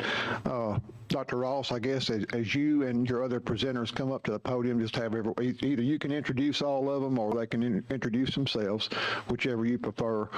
Is there a clicker there on the podium? If y'all got okay, that'll be fine. You can operate that if you choose to, and Ms. Peters will put the computer up here. It'll have the screen with a time allotment in front of you, so be mindful of that as you progress through your presentation. So the podium is yours. Thank y'all. Thank you. Chairman Vaughn, commissioners that are present and those that are here with us virtually. First of all, I apologize for my tardiness. I had one of my former colleagues who held me up, making me promise I didn't get into a filibuster. So I am here. But into my former legislative colleague, Director McMillan, I am Quentin Ross, Jr., and I am chairman of Hornet Medicinal and the current president of the Alabama State University. Now, I don't have a personal interest in Hornet Medicinal. However, my position as chairman is synonymous with my being president and CEO of Alabama State University, which authorized by its board of trustees through resolution to enter into a mutually beneficial partnership with Greenlight Corporation called Hornet Medicinal. Let me begin by thanking this commission on behalf of our team and on behalf of our state for the work that you have done and are doing, because this work is truly life-saving and life-changing. I'm proud that during my 15 years of serving as Alabama State Senator in District 26, in which this building sits, I had the opportunity to co-sponsor medical cannabis legislation during my time in the Senate. But at that time, the will of the body just wasn't there, as all so well known by Director McMillan. But today is a new day, and Alabama has embraced this innovation to help her citizenry.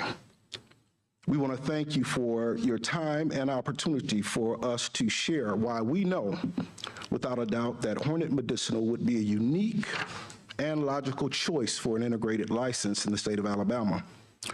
For clarity, Hornet Medicinal is 51% owned by Alabama State University and 49% owned by brothers Jim and John Mueller, who you will have the opportunity to hear from shortly before we get into our presentation.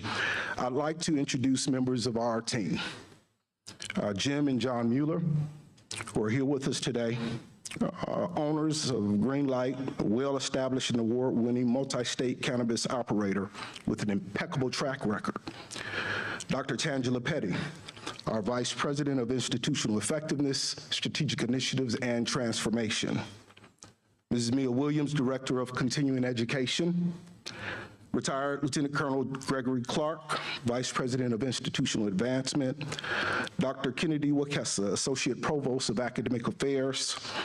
And Dr. Fime, Director of our well-established ASU Cannabis Plant Research Program.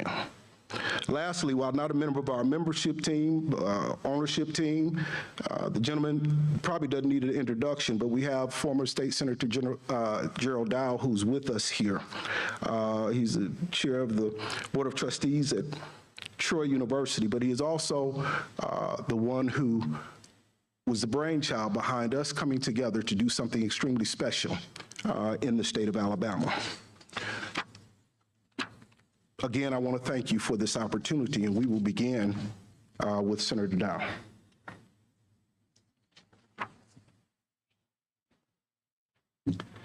Thank you, Dr. Ross. I look around this room, and I may be the only one here that's not being paid to be here today. I guess you wonder, then, why am I here? Before I tell you why I'm here, let me tell you a little about my background. Most of you know me. I know several of you on the board personally. I served 40 years in the legislature, 8 years over in the Capitol, and 32 years in this building. This is my first time back in this building since I left in 2018. I'm not a lobbyist. I'm retired. I served 40 years representing East Alabama. I was in the legislature in this health care committee when the Carlisle Law was passed.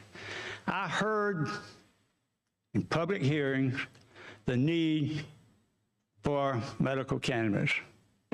I heard the pleas from the people who were looking for help for their kids. But in 2014, it was election year, ladies and gentlemen, and nobody wanted a pot bill, only wanted to have to vote for a pot bill. Let's just lay it like it was.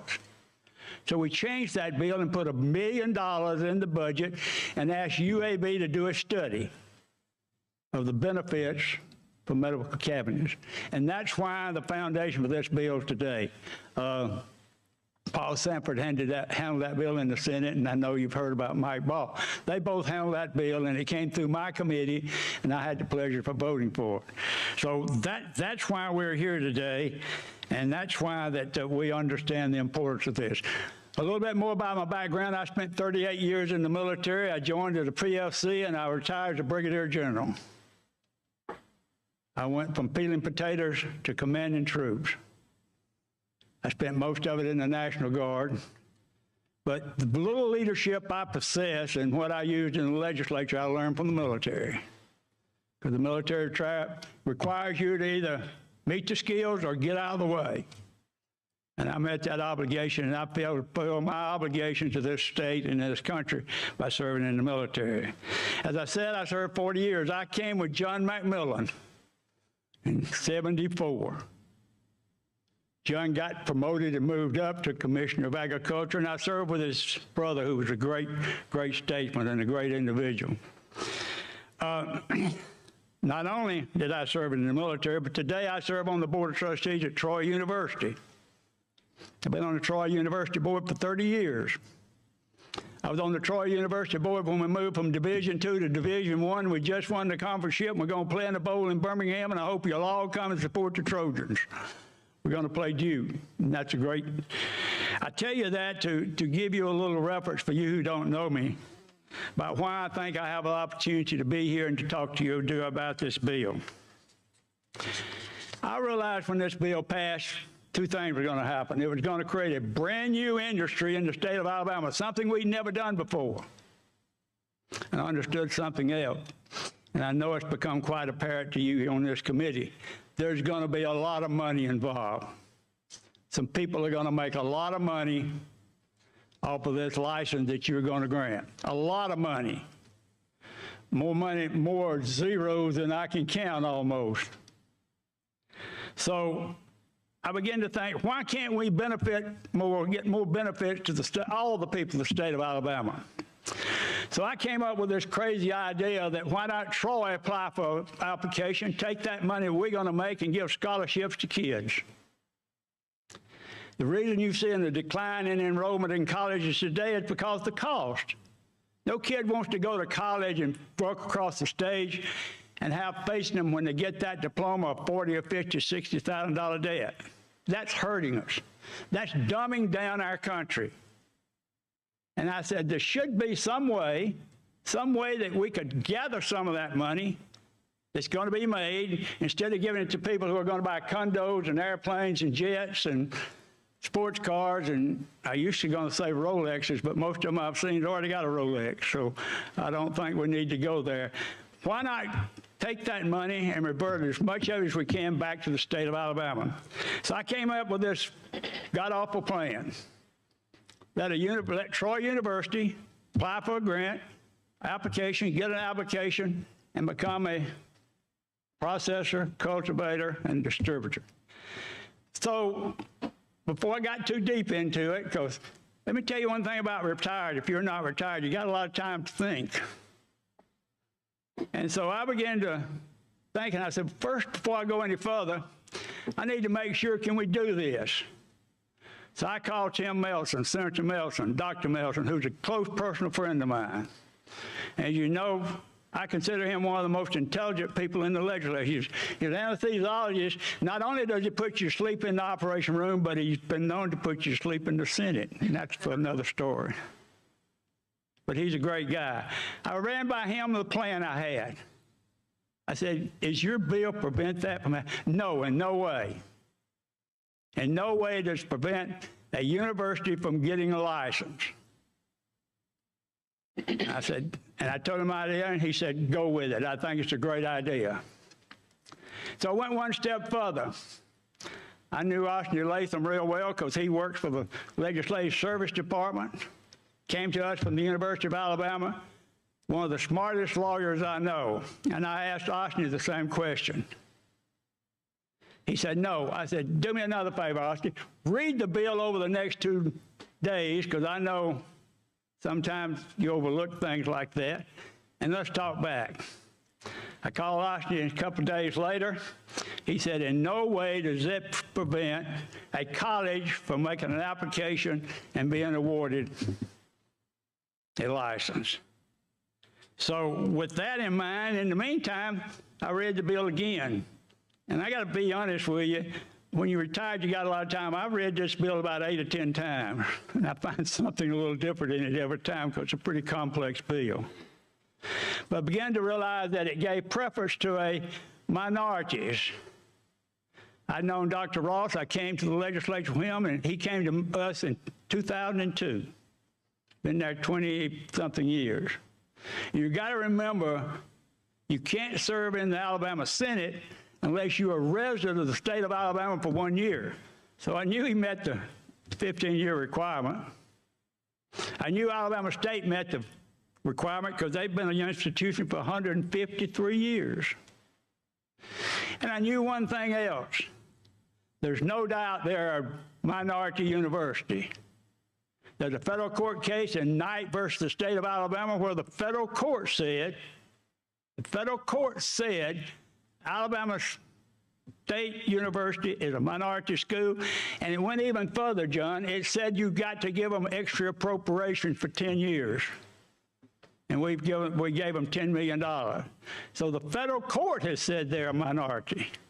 So there's not a question about it. So that's why I was a little perplexed when I saw one of the last rating and you didn't count them as a minority university.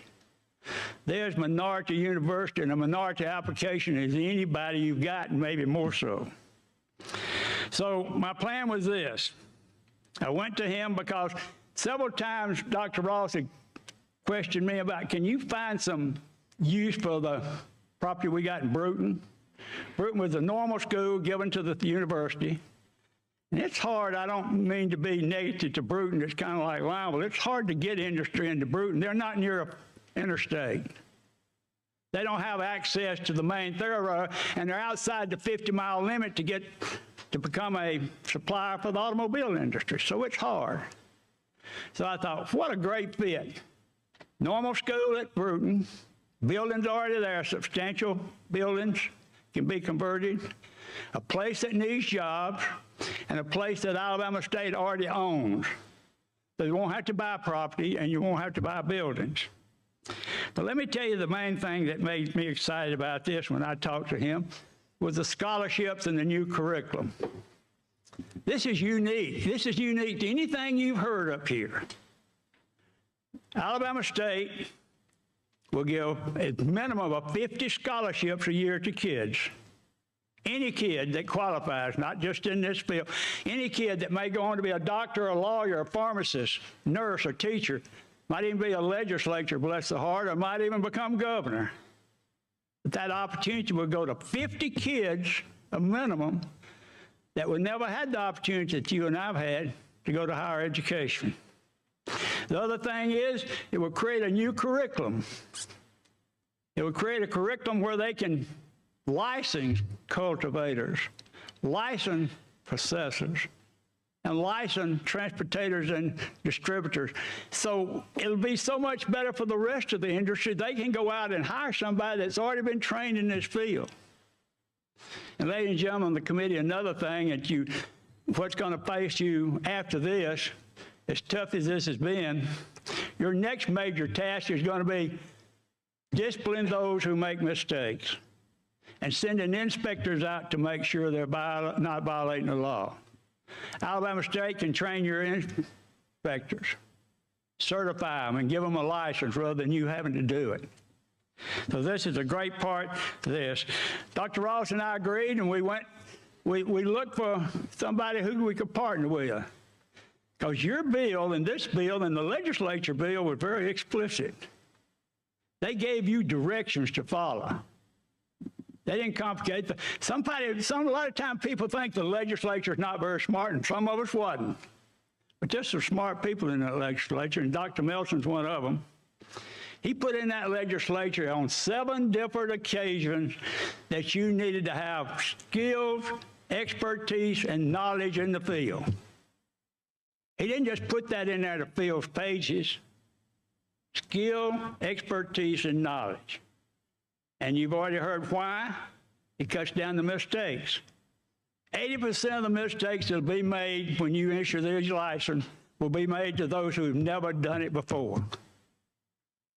Just remember that, and that'll be most of your workload that you'll have to do.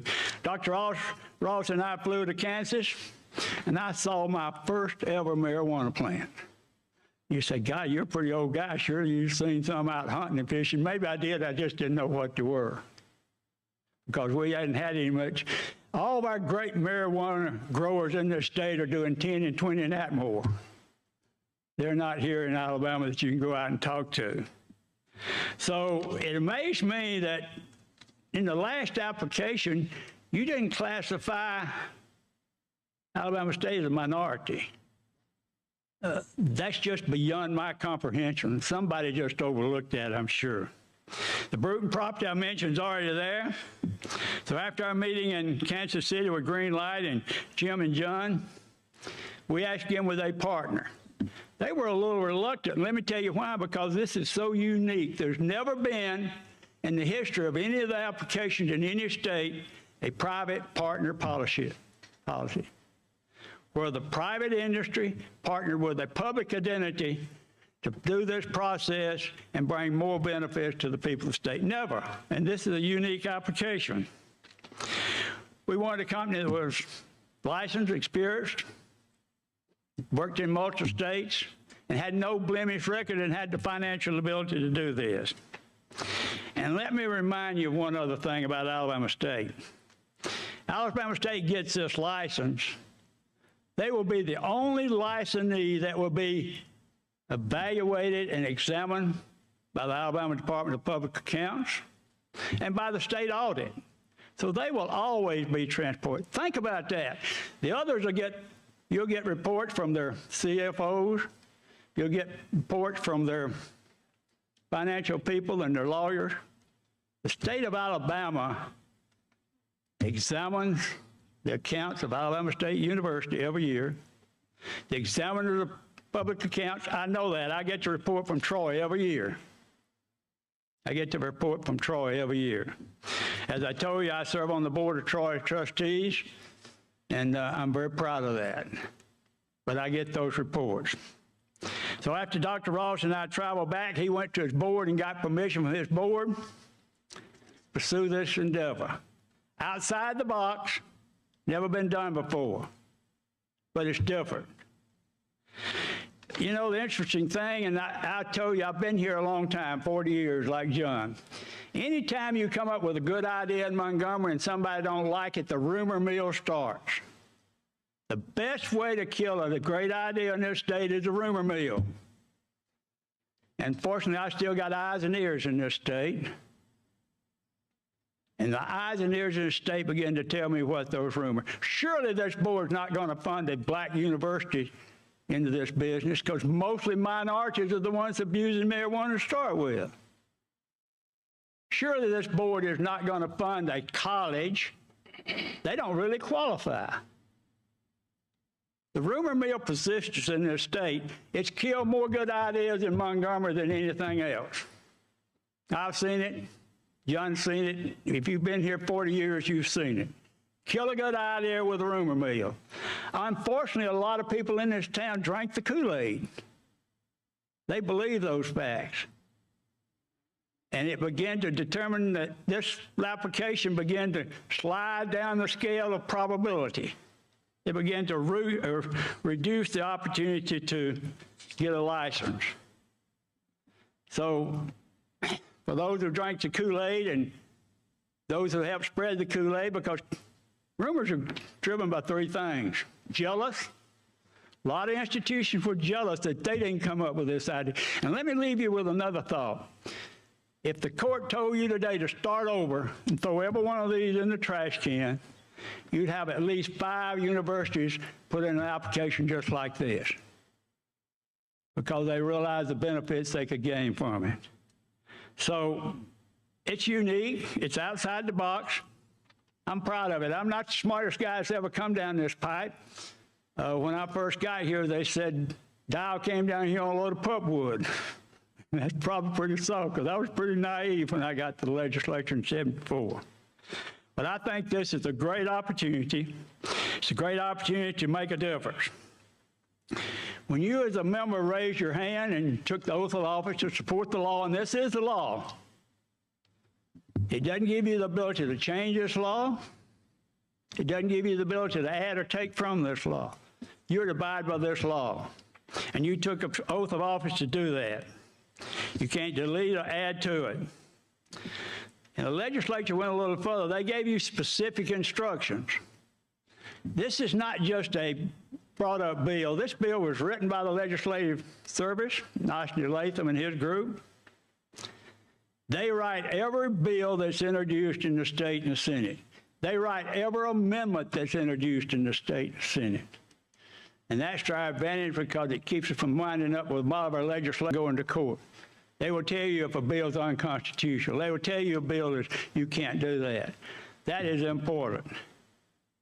So the guidelines that they put forward in writing this bill, they gave you some specific, and I'm not going to go over the outline of what those requirements are. You know them.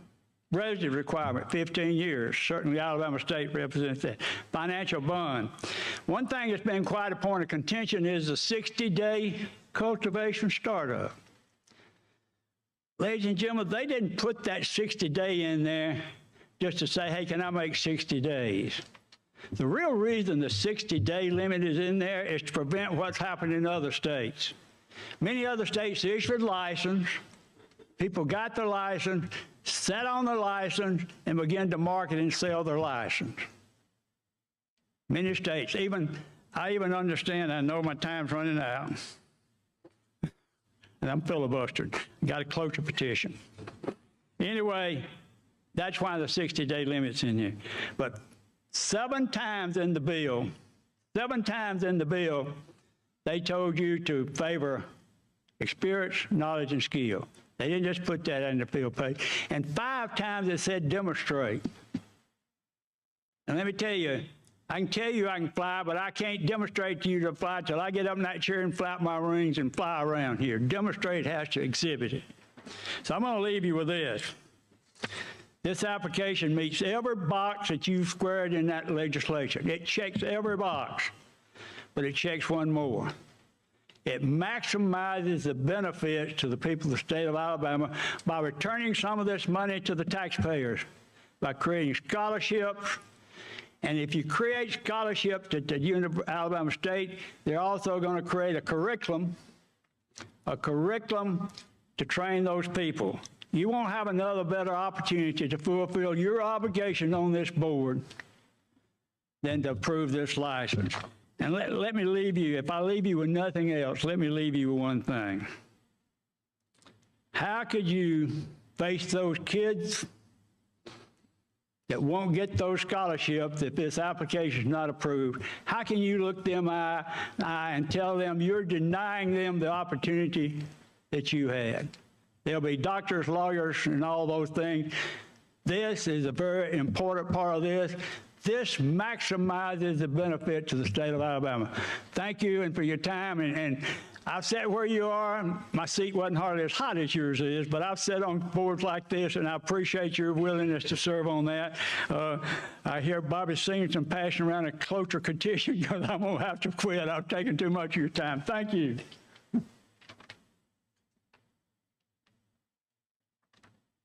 And now we will have our video presentation.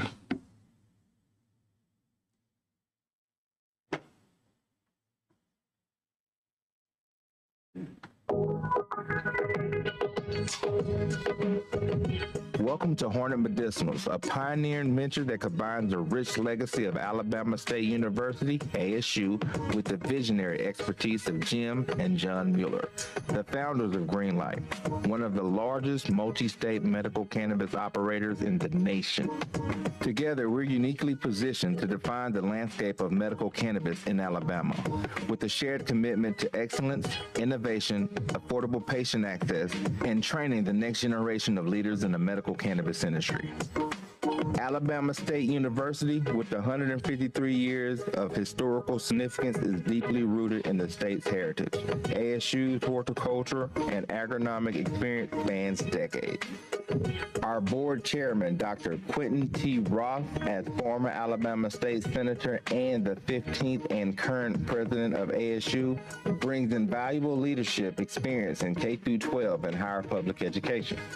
ASU's rich history and expertise serves as the foundation of our partnership. For over 10 years, Jim and John Mueller, the visionary leaders behind Greenlight, have managed over 65 cannabis licenses across 7 states. Their expertise extends beyond cannabis, as they've successfully operated highly regulated businesses under the purview of USDA, FDA, and the Department of Transportation. Greenlight's exceptional record of safety, compliance, and efficiency in the medical cannabis industry is a testament to their dedication. Hornet Medicinals emerges as a collaboration that brings over 120 years of commercial, horticultural, and agronomic production experience, including over 10 years of direct medical marijuana experience. This includes timber production at the historic Bruton campus and ASU's established hemp program.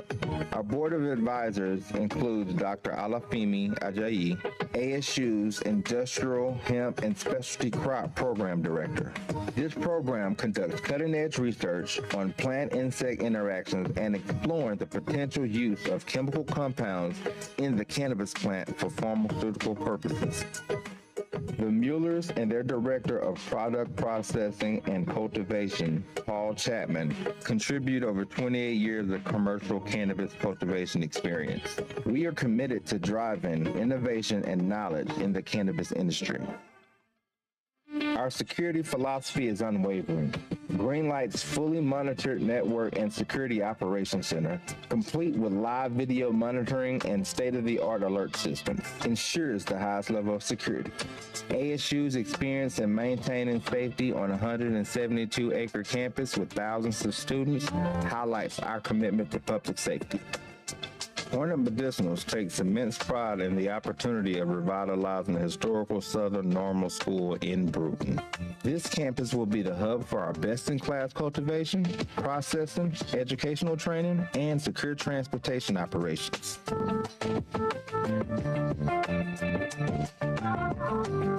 The Brewton facility will be finished in 3 phases. The initial grow room will be operational in 60 days, fully operational phase 1 in 105 days, followed by the completion of phase 2. Our goal is to create jobs, internships, and provide affordable medical cannabis access and education to the community, a responsibility we proudly embrace. Innovation is at the core of Hornet Medicinals.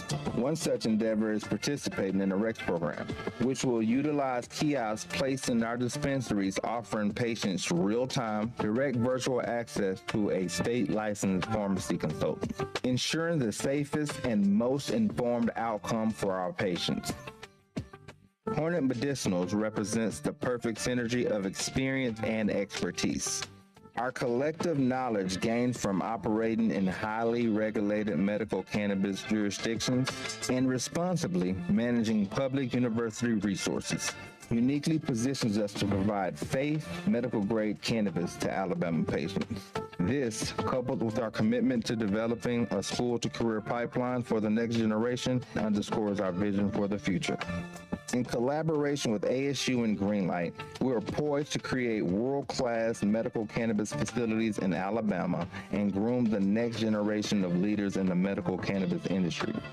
We invite you to join us on this remarkable journey towards a healthier and more prosperous future for the people of Alabama.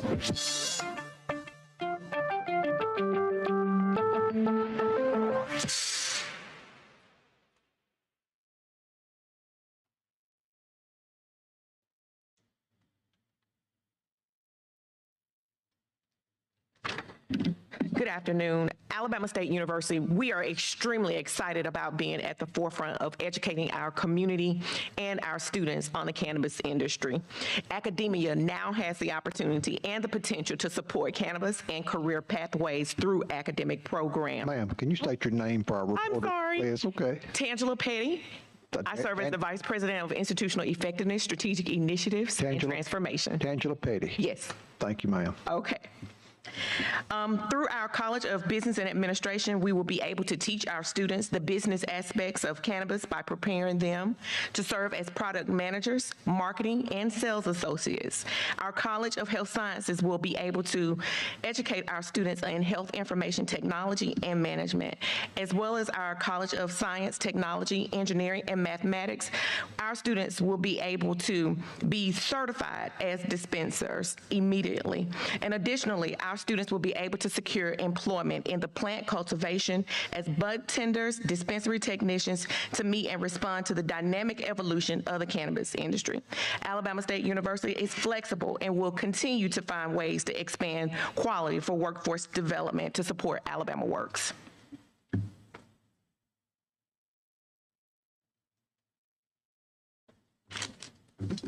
Good afternoon. I'm Mia Oliver Williams. Alabama State University's Division of Continuing Education is committed to providing education and training for our students as well as the broader community. With that, we are prepared to offer high-quality educational training programs that lead to certifications in cannabis medicine and healthcare, cannabis agriculture, cannabis compliance and risk management, and the business and enterprise of cannabis. As for workforce development, our goal is to train, upskill, and certify Alabamians in one of the fastest growing industries in the U.S. Members of the community can be certified as cannabis cultivation and extract and product specialist. Training and certifying Alabamians supports Alabama Works' initiative to keep Alabamians working in Alabama. This is not just for Hornet Medicinals. We are here to support everyone in this state with training and certification in this industry.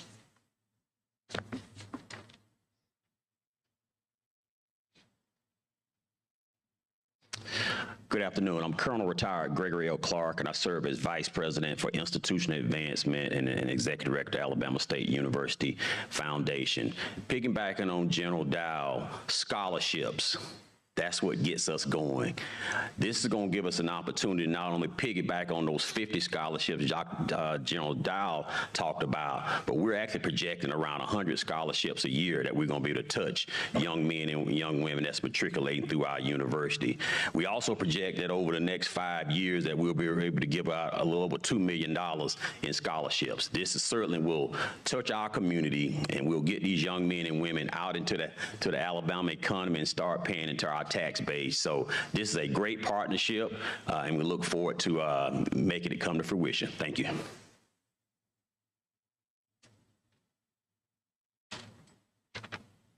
Good afternoon. Kennedy Wekesa. I serve as the Associate Provost for Academic Affairs. Research has to be a key component for this to be successful. Alabama State University has a strong biomedical research focus and currently has several research centers and institutes that are funded by many different organizations, such as the National Institutes of Health, National Science Foundation, the Department of Defense, and NASA. We have top-notch faculty members and students who are trained in these centers. Some of the centers that we currently have on our campus are the Cancer Biology Research and Training Program that has a focus on prostate and breast cancer. We also have the Center for Nanobiotechnology. This center has research focused on vaccine development and solutions to worldwide complex medical issues. We also have the Center for Biometrics Engineering and Advanced Materials that is focused on the generation of new types of biomaterials that can be used in different types of health-related issues. And finally, we have our new Institute for Advanced Health Technology. This institute is dedicated to contributing to the health and wellness of our local, state, and global community. The institute provides the opportunity to bring together expertise in biological, computational sciences, and enable progress in understanding how we address diseases, new therapies, and new techniques. So this is a type of center that will actually move this type of event to the next generation.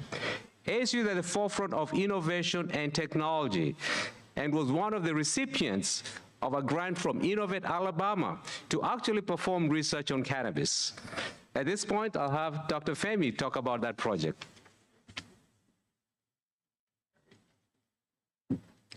I am Dr. Olufemi Ajayi, the director of the AMP program at Alabama State University.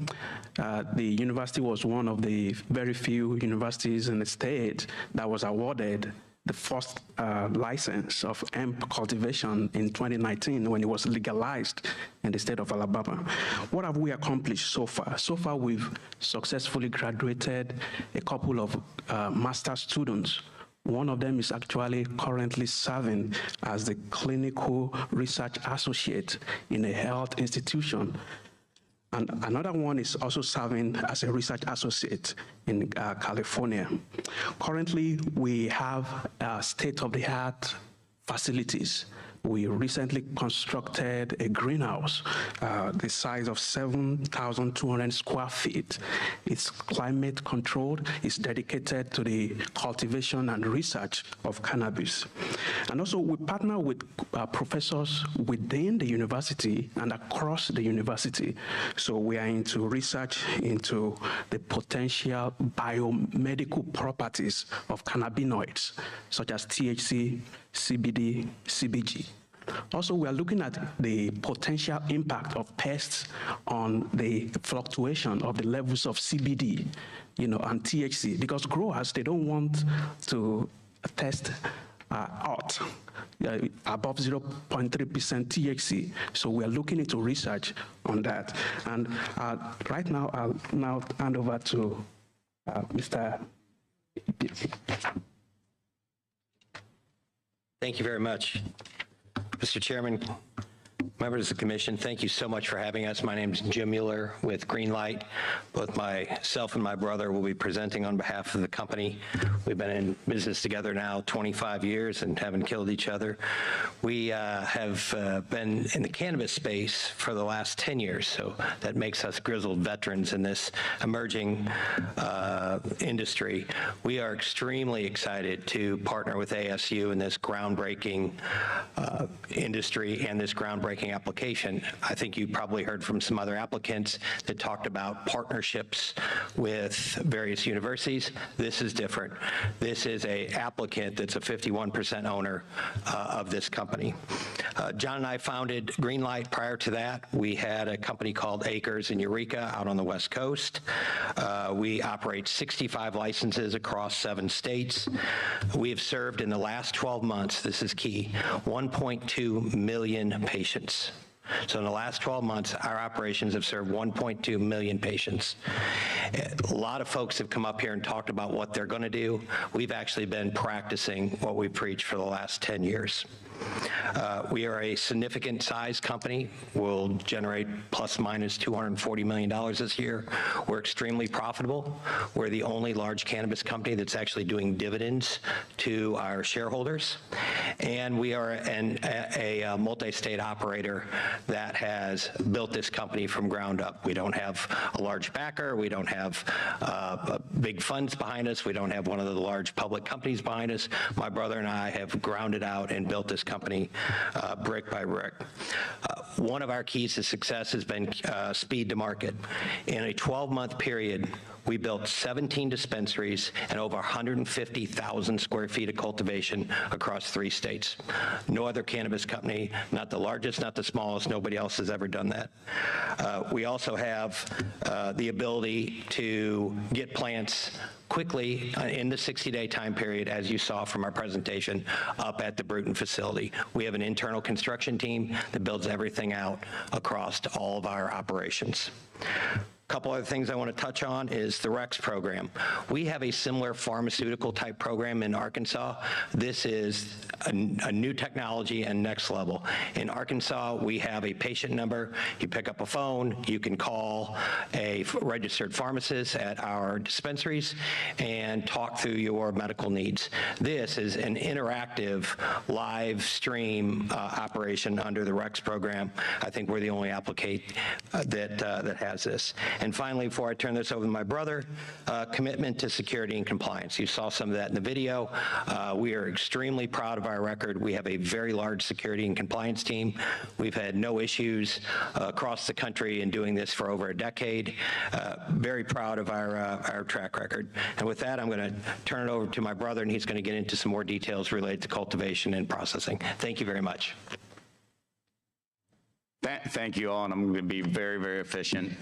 Basically, my brother and I wanted to come down here. We're the owners of this operation, and we wanted to talk to you firsthand, in person.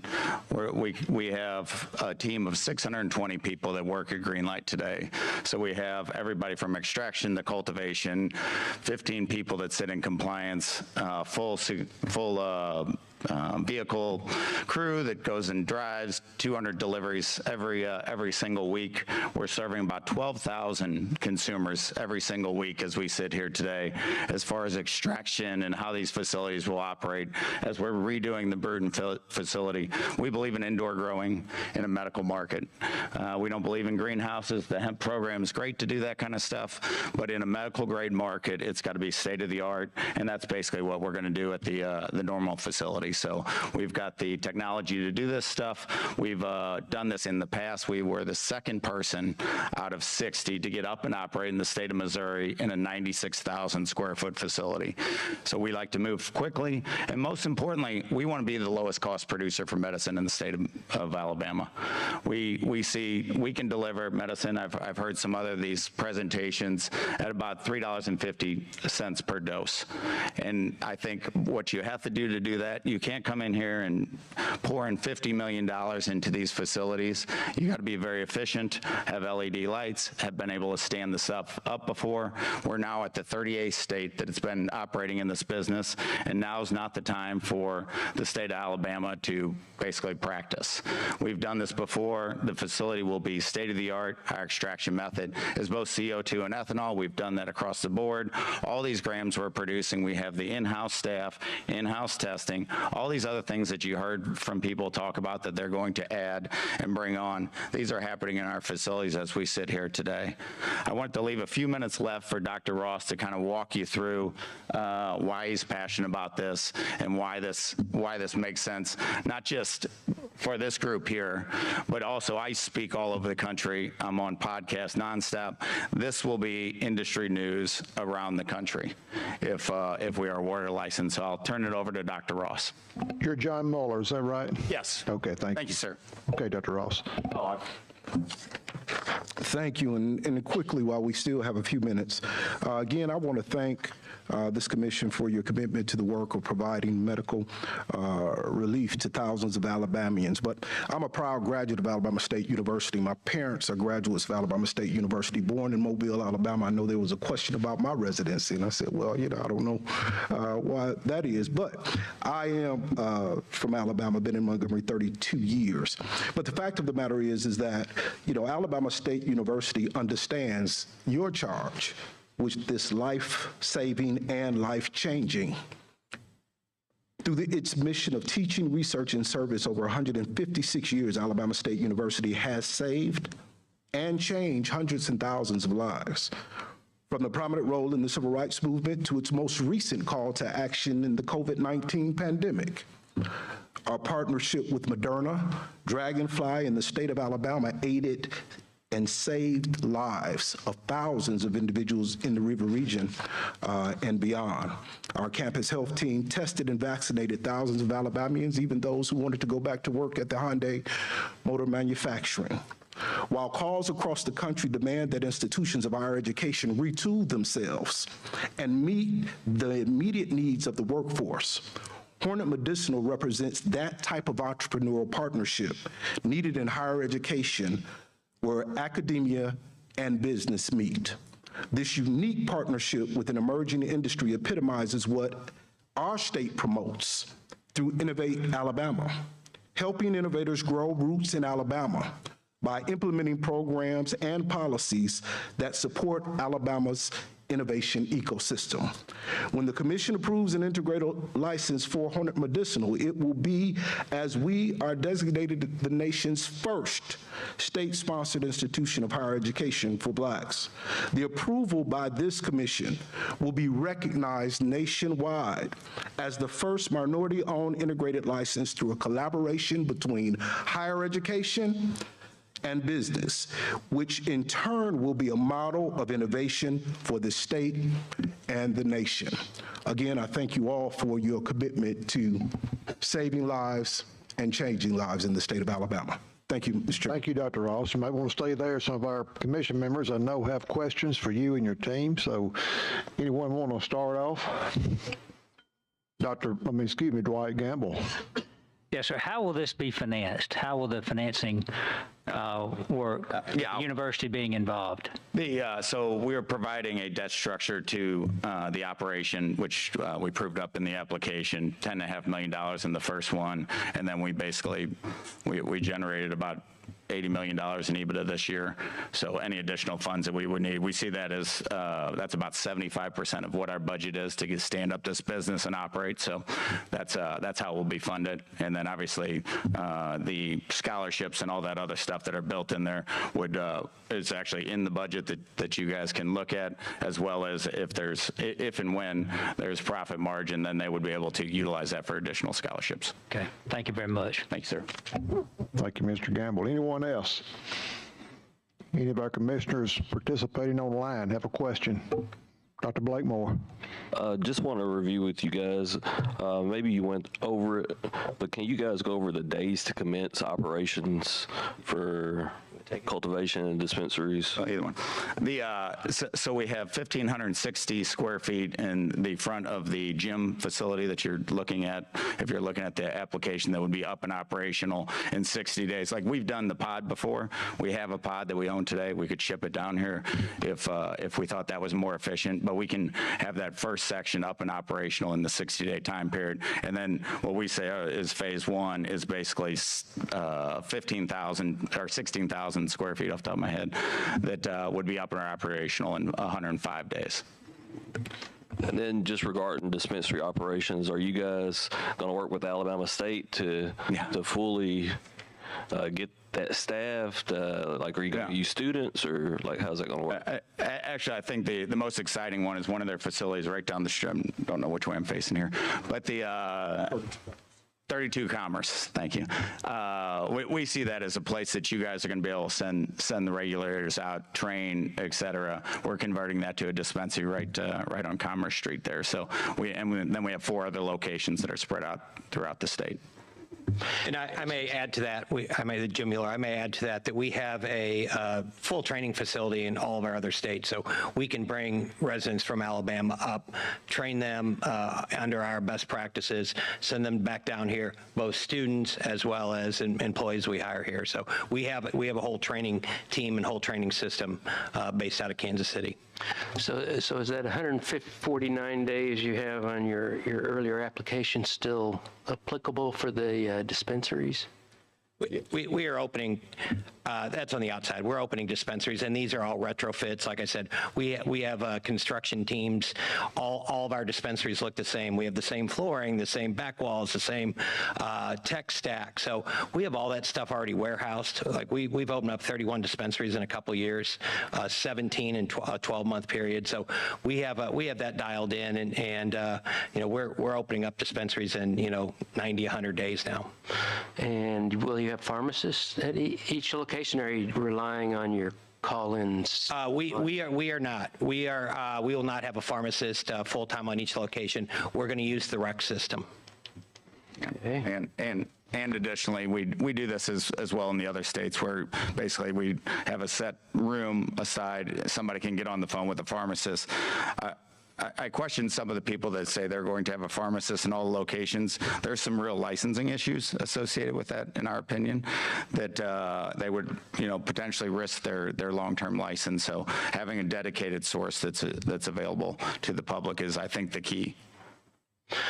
So I imagine if you're in all these states, you're involved in recreational cannabis production. Have you been active in lobbying to have those laws passed in other states? We have started in all of our states in medical cannabis. Other than Illinois, we ended up winning one license in Illinois. We have one store there. Every one of the other states has the couple that we are selling recreational cannabis have flipped while we're a medical operator and the state allowed recreational cannabis. We were involved in the state of Missouri's not lobbying effort, but we were involved in the state of Missouri's collecting signatures for recreational cannabis. And finally, you wanted to be the low-cost provider. Can you give me an idea what that cost is? I know that's hard because of all the different dosages and things. No, I really don't think it's that hard, actually. We're seeing it now, and obviously all the market starts up here and it works its way down, as you're seeing in every developed market. So supply and demand comes into play in that. But we believe, and this has worked specifically in Missouri, we sponsored 40,000 medical evaluations in the state of Missouri. And to get those consumers coming in the door and not gouging them, if you will, out of the gate. We see a $3.50 for a 10 milligram dose should be the normalized number coming out of the gate, which I don't think anybody else wants to touch or give up that margin, quite frankly. But I believe, at least when somebody walks in our dispensary, once they come in once, we generally keep them. And if you look at, we've been voted best dispensaries in every year since we started that program in Missouri, as I'm mentioning here now, and our stores do do double the average. So I think there's something to be said for that. And we also see like this commission and us and everybody else is in charge of attacking the black market. And if the more that price is up there, you guys were relatively smart on the tax rate on this, unlike some of the other folks on this to keep that rate low. But we attacked the black market, we attacked the opioid crisis, and we don't see anybody that's giving a presentation up here as a competitor. That's not the competitor in this equation. It's about serving these patients and then providing them the service and the medicinal value that we're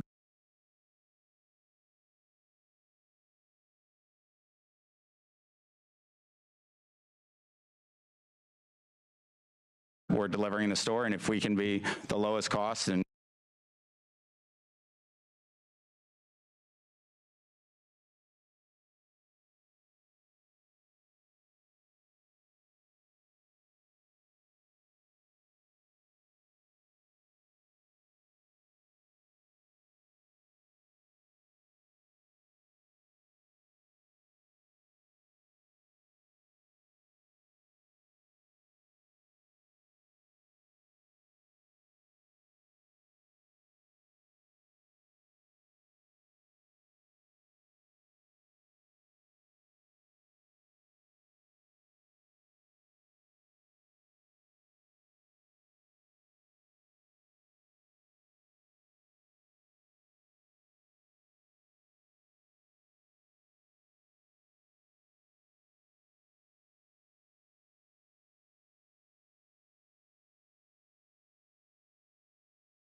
lock them in with a good experience, they'll keep coming back. Presentations, because we have to exit the State House by 5 o'clock. So keep that in mind as we move forward. So as Sampson Growth is preparing their presentation, we'll get set up and we'll not have much downtime.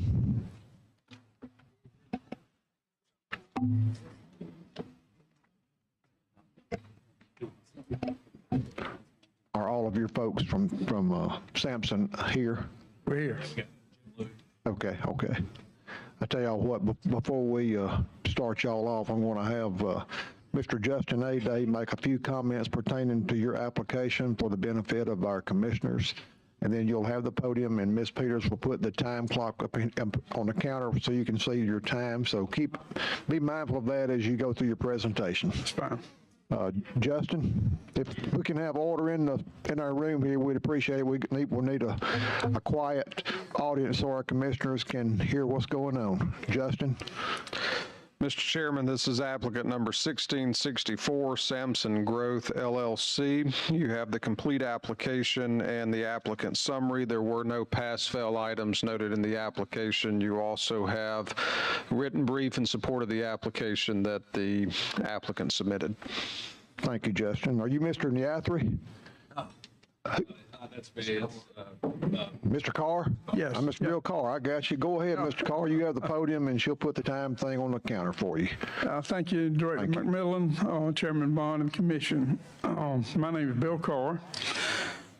I call the Wiregrass my home my entire life. I grew up in Sampson and currently live in Enterprise. I greatly appreciate the Commission giving our team this opportunity to speak directly with you. The Sampson Growth team thanks you for your faithful service, your ability to endure seemingly endless lawsuits from other applicants, and most recently, your commitment to the evolving process to get to the finish line. If I don't look like the kind of person you'd expect to see asking for a medical cannabis license in my practice, I'm a CPA, conservative CPA. I'll admit I never thought I would be either. That was until I first began to operate in the hemp industry and began to understand the potential of the cannabis plant to help suffering Alabamians. Since then, I have made a commitment to deploying that potential to help those that need it, and I have been eager to participate in this medical cannabis licensing program. Through the years, I have founded, capitalized, and operated a number of companies. You can see the list of those companies in our application and the brief we submitted last week. And I hope you'll see that my life work has revolved around providing services to Alabamians. You'll also see that most of those businesses have been in underserved and rural areas of the state. I'm going to in a minute allow two of my team members to speak, Kyle Nethery and Jim Louie. And they'll be talking about how we would turn these goals into reality. But before I do, I want to make some commitments to you.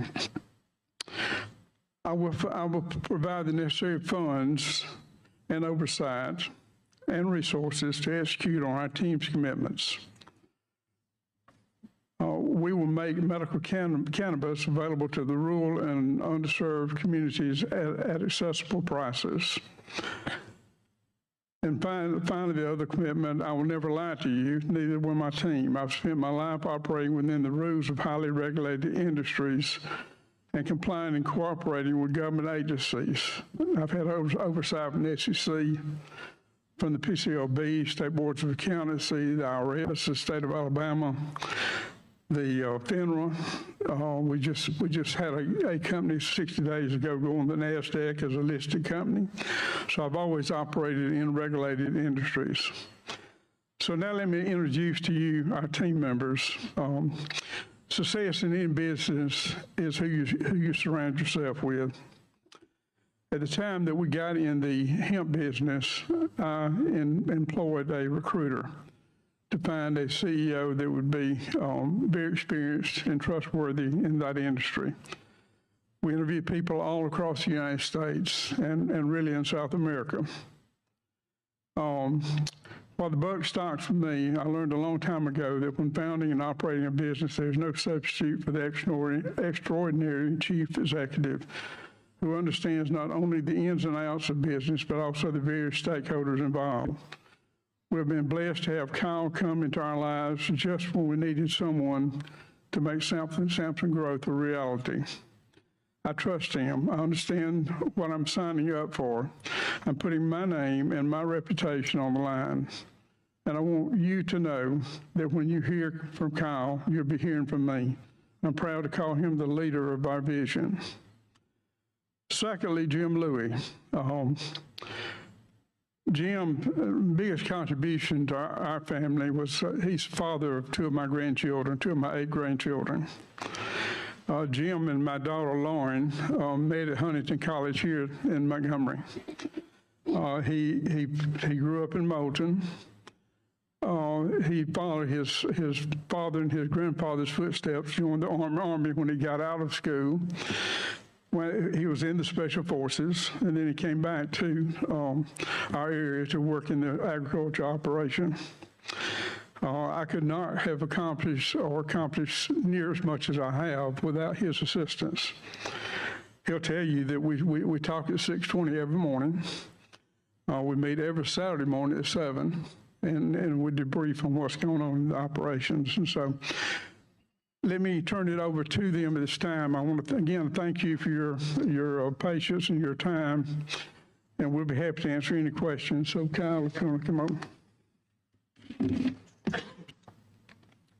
Thank you, Mr. Carr. Yes, like Mr. Carr said, my name is Kyle Nethery, and I'm the CEO of Samson Growth, and I'm also the CEO of Samson Extracts, which is one of the large hemp processors that Mr. Carr additionally owns.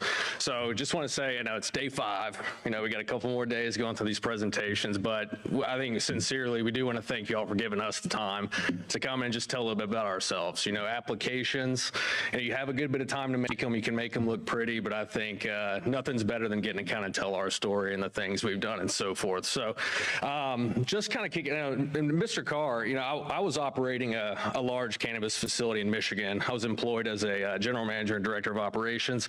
I'm originally from Bossier City, Louisiana, so I'm not from Michigan. And snow's not fun if you're here from the South. So the minute the HOA person told me I needed to shovel my sidewalk, I was like, I probably need to get back down south. But started my search because, I saw an opportunity with the recruiter that Mr. Carr was talking about, and a lot of my focus was coming in and helping run the hemp processor, but there was also this opportunity that we're looking at medical cannabis, and what really made me make that jump was Mr. Carr and Jim. They were a part of my process when I was interviewing, and there's unique elements to when I was interacting with, talking with them, and what you typically don't see in terms of ownership when you're talking about this industry is people that have patience, willing to fight some of the tough problems that go along with cannabis processing, and really having a long-term vision for doing that, not to mention wanting to do it on their own. And that's really one thing we want to start speaking about kind of here today as we highlight. We are going to shape our presentation a little bit differently today, but we do want to spend a material amount of time in the presentation highlighting our ownership, which is Mr. Carr. It's one person. It's Mr. Carr says yes, Mr. Carr says no. I call Mr. Carr, hey, Mr. Carr, can we do this? Okay, we'll try next time. It's one call. We don't have to have a spiderweb graph of all of this intricate ownership structures, creative financing, all of that. Mr. Carr is the owner, and he is a lifelong Alabamian. Other pieces to that. Farming, Mr. Carr. Business acumen, Mr. Carr. All of these things. So that's what we're going to kind of spend some time here highlighting, because we want to highlight some of those characteristics in the statute that do outline what would be a desirable applicant in this process. So I want to start off with the integrity, moral character, and reputation side of this. Like we just said, Mr. Carr is the sole owner. It is his funding. It's not debt structured. It's not creative financing. There isn't an MSO that's coming in to help us out. Those types of things, the buck stops with him. It's his money, his decisions. And Mr. Carr, I think, was humble talking about his accountant. Mr. Carr actually founded and managed Carr, Riggs, and Ingram back in 1997. It's headquartered in Enterprise. It is a top 25 CPA and advisory firm in the country from an accounting perspective. They house over 100,000 clients in the United States, Mexico, Puerto Rico, and they have lived in highly regulated spaces, especially when you're dealing with corporate accounting, public accounting, and those types of things. That Carr, Riggs, and Ingram has 4,000 professionals that operate in that company and over 400 partners. So to say that that's quite the achievement, especially, and I think there's an incredible amount of pride that Mr. Carr has for that, knowing that that's an operation that's headquartered there in the Wiregrass, Enterprise, Alabama. And one other thing to kind of tie on to this is, there's people that have money, and there's people that have integrity, and we know all that. But one thing we certainly want to highlight is that Mr. Carr's successes as a result is because of his integrity and his morality, and we also know Mr. Carr has a great reputation in the Wiregrass and across the state of Alabama based on his contributions that he's taken on. So financial ability, that's a big one. I know that, there's a lot of talk about financial ability and so forth. Our financial position, we did put that in our application, and that's readily available. And, when we submitted the funding on the financial capability side, it was unencumbered cash in a bank account that belongs to Mr. Carr. And that was a figure that exceeded 9 digits. I think that shows you the position and the intention of how Mr. Carr wants to operate and wants to make sure it's done right. And our sufficient capital documentation, we had outlined without revenue somewhere in about $42 million in spend going into the FY26. That may go lower, but that's something we want to be conservative in what we're estimating. It's better to go higher than it is to go lower because there are surprises in this industry. Capitalization to operate and maintain. Once again, and I really want to emphasize this, it's Mr. Carr's funds and his money, and it is liquid capital that was submitted as a part of our application. And also, and just like you heard, Mr. Carr is committed to providing the funds and providing the resources in the unlikely event that it's going to be needed. But as we kind of just spoke, it's going to be highly unlikely just based on the capital that was committed in our application and what we saw in the sufficient capital exhibit. Criminal history. No. This is where I'm actually grateful because it made it really easy in this application when we were doing the all-nighters to get it in. It's one person and we got to get it good. So, I mean, that's what we get to highlight. Mr. Carr has no criminal history. Bankruptcy history, absolutely no. This makes it really easy once again. Tax compliance. I want to reiterate, Mr. Carr ran a top 25 CPA accounting and advisory firm, where he can square away on taxes. And I think that's one commitment he can definitely make is no tax issues, and has helped tons of companies through these very situations. And throw this little nugget in there too. In the last year, if you've had someone that's attended Troy, a relative, a friend or family member, took some accounting classes, they would have attended the William H. Carr School of Accountancy. Quite the honor when you're talking about someone who's made such an impact on the Wiregrass. And Dr. Jack Hawkins, who's actually is the chancellor of Troy, he endorsed Mr. Carr as a part of this process due to Mr. Carr's business acumen and his integrity, and the hundreds of students that have graduated from Troy who can ultimately credit their personal success to some of the opportunities that Mr. Carr was able to create through CRI. Regulatory history, no issues here. Mr. Carr has an exemplary record with regulatory requirements in Alabama and other jurisdictions. Once again, the accounting firm has helped many companies and clients through regulatory issues, financial issues, and on the advisory side of that across many professions. And even on the regulatory history side, we are a hemp processor here in the state of Alabama, so we do have to abide by regulations through ADAI on the processing through there, but we'll touch on that a little bit more here through the presentation. Business practice litigation, no. Business experience and ability. We've talked about CRI a lot here, but we're actually going to be detailing out some slides that also demonstrate Mr. Carr's diversification of enterprises that he has taken on, and where his business acumen is not just strictly in accounting, but it goes through manufacturing, agriculture, and amongst others. So, to go through some of these companies.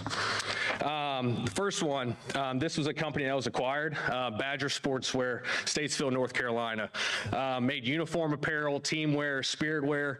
Pretty good chance if you had kids that played team sports or things like that, they were potentially probably wearing a Badger Sportswear made outfit.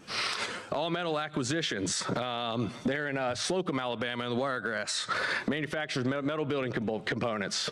All Metal Building Systems in Slocum. Steel fabrication company that makes pre-engineered building structures. Same thing with Coastal Acquisitions of Florida. Similar company, same function.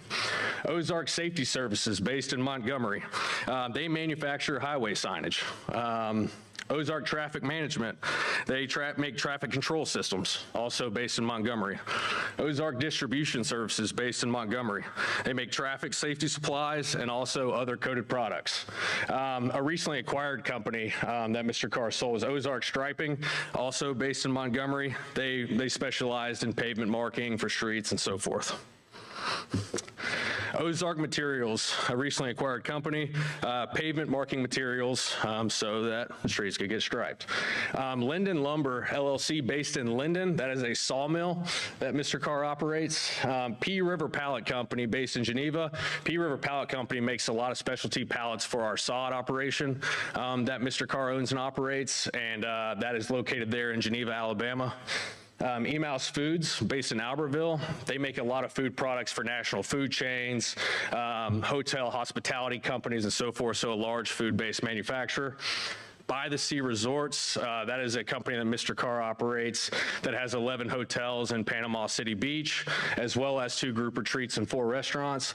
And then the Bridges at Tartan Pines, based in Enterprise. That's a golf course that's been revitalized by Mr. Carr.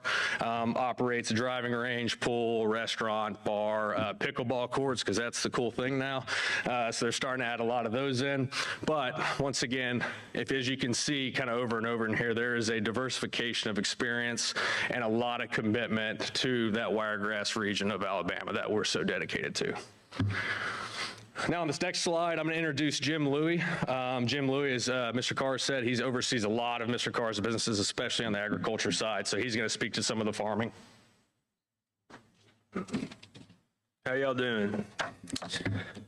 My name's Jim Louie. I'm originally from Moulton, Alabama, in Lawrence County. I now live in Geneva, Alabama, in Geneva County. I oversee and manage multiple companies and operations for Mr. Carr. So in the fall of 1995, Mr. Carr bought his first farm. It consists of 180 acres, and we still refer to it as the farmhouse. It was a balance of row crop fields and pasture. So in the spring of 96, he had a neighboring farmer come to him. They wanted to farm peanuts on 60 acres of it, and they ended up trading. They went in halves in 1996. In 1997, Mr. Carr decided, well, I can do this myself. So fast forward to the early 2000s, mid-2000s, and I come along. When I come to work for Mr. Carr, we were farming around 2,000 acres of cotton and peanuts, running 600 head of brood cows and about 400 acres of hay fields. Now, over 25 years later, Mr. Carr's agriculture operation spans over 21,000 acres in production, ranging from row crops, brood cows, stocker cattle, hay, sod, hemp, pecans, and greenhouse operations. In addition to that, he owns and manages over 6,000 acres of timber. So the farm's based in Sampson. Sampson's got a population of 1,800 people, and it's located in Geneva County, Alabama. Geneva County's population is around 26,000. So Geneva County adjoins the Florida state line, and Sampson's about 8 miles north of the state line. It joins Walton County, Florida, and Holmes County, Florida. The farm primarily operates in 3 counties in Alabama and 3 counties in Florida. So it's made up of Carr Farms. Carr Farms operates 4,950 acres that consist of pecan orchards, hay, hemp, and a 1,300 head herd of brood cows. DC Farm row crops, 12,700 acres of peanuts, cotton, soybeans, and corn. DC Farms is made up of 3 locations that work independently of each other. One location in Calhoun County, Florida, one in Jackson County, Florida, and one in Sampson in Geneva County. Then there's Green Grass Farms. Green Grass Farms grows sod / turf grass and services southeast Alabama and the panhandle of Florida. Green Grass Farm grows 3,500 acres of Bermuda, centipede, and zoysia grasses. Green Grass Farm has its main location in Sampson, with 2 locations in Walton County and 1 location in Jackson County, Florida. Then there's Crimson Cow Company. Crimson Cow Company annually buys between 6,000 and 10,000 head of calves and yearlings. So we bring these calves in, we precondition them, background them, put more weight on them, and resell them in load lots, or we'll send them out west and retain ownership of them at the feedlots. So that brings me to kind of how I remember how we're here now. So the 2018 Farm Bill passed. So one of the coolest things being in hemp and cannabis that I've witnessed is, since we've been growing, is how people's perception has changed. And in my opinion, CBD helped open that door. And CBD opening that door has changed people's perception towards marijuana. And it's really been cool seeing that. And here's a perfect example. So when the Farm Bill passed, I knew hemp had passed in that recent Farm Bill, but I didn't say anything to Mr. Carr because of what had happened in the past. So I believe it was 2014 when Florida first tried to pass medical marijuana. I believe that was right, but it didn't pass the first time. So we're meeting one Saturday morning, and Mr. Carr's got his head, I'm on the other side of the desk, and he's got his head down, reading a P&L or balance sheet or something. And I said, hey, Mr. Carr, and by the way, he owns land. We operate in Florida and all this stuff. And so I say, Mr. Carr, I said, hey, Florida's fixing to try to pass medical marijuana. And he looked up at me just as serious as he could be, and he said, Jim, we're not growing marijuana. I said, yes, sir. So when the hemp thing passed in the 18 Farm Bill, I just didn't say anything. Well, one Saturday, he starts asking me about hemp, and I said, well, let me make a few calls. Well, from that, we started growing hemp annually up to 375 acres. And then also came Sampson Botanicals and Sampson Extracts. And Sampson Extracts, Kyle will speak on more in just a little bit. But so Sampson Botanicals is a greenhouse operation based in Sampson. Sampson Botanicals, we propagate hemp clones and start hemp seedlings for Carr Farms, because Carr Farms is the one growing. We'll start anywhere from 150,000 to 500,000 clones or seedlings a year for Carr Farms to plant. Also, Sampson Botanicals propagates and divides ornamental grasses that are sold and shipped throughout the Southeast. One thing we started at Sampson Botanicals, I guess it was in 19 when we started building greenhouses, we started a test. So that first year we grew. So if we walk out into a cornfield or a cotton field or whatever, we see uniformity across the field. Well, that first year we grew hemp, man, it was killing me. We would have supposedly the same genetics, and it'd be like 4 different plants. So then in 2020, we started picking out genetics that we liked, and we started phenotyping within the genetic for our in-house experiment.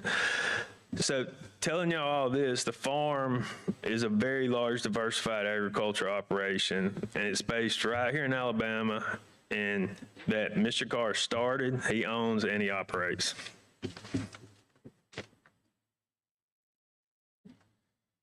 Yeah, and I put a little stat together. I remember in the Greenway Botanicals presentation, the cultivation, Ms. Hatchett had talked about the square footage versus the acreage thing, so I just put the stat together. But that acreage that Jim just talked about would be 1.18 billion square feet. So we can tie those two together, but just thought that was a fun stat after listening to the cultivation presentation last Monday. But going into Sampson Extracts, like I said, I moved to Alabama in March of 2022 with the primary goal of operating Sampson Extracts, and man, it's been a journey. I'll tell you what.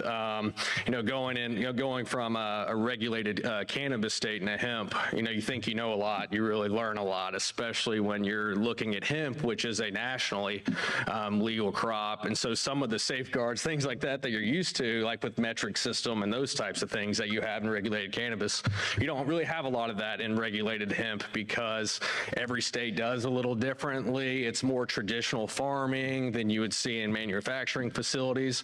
But I would say in the last year, almost close to 2 years since I've been there, we've made that thing go pretty good. And we were focused on CBD there. It's GMP certified.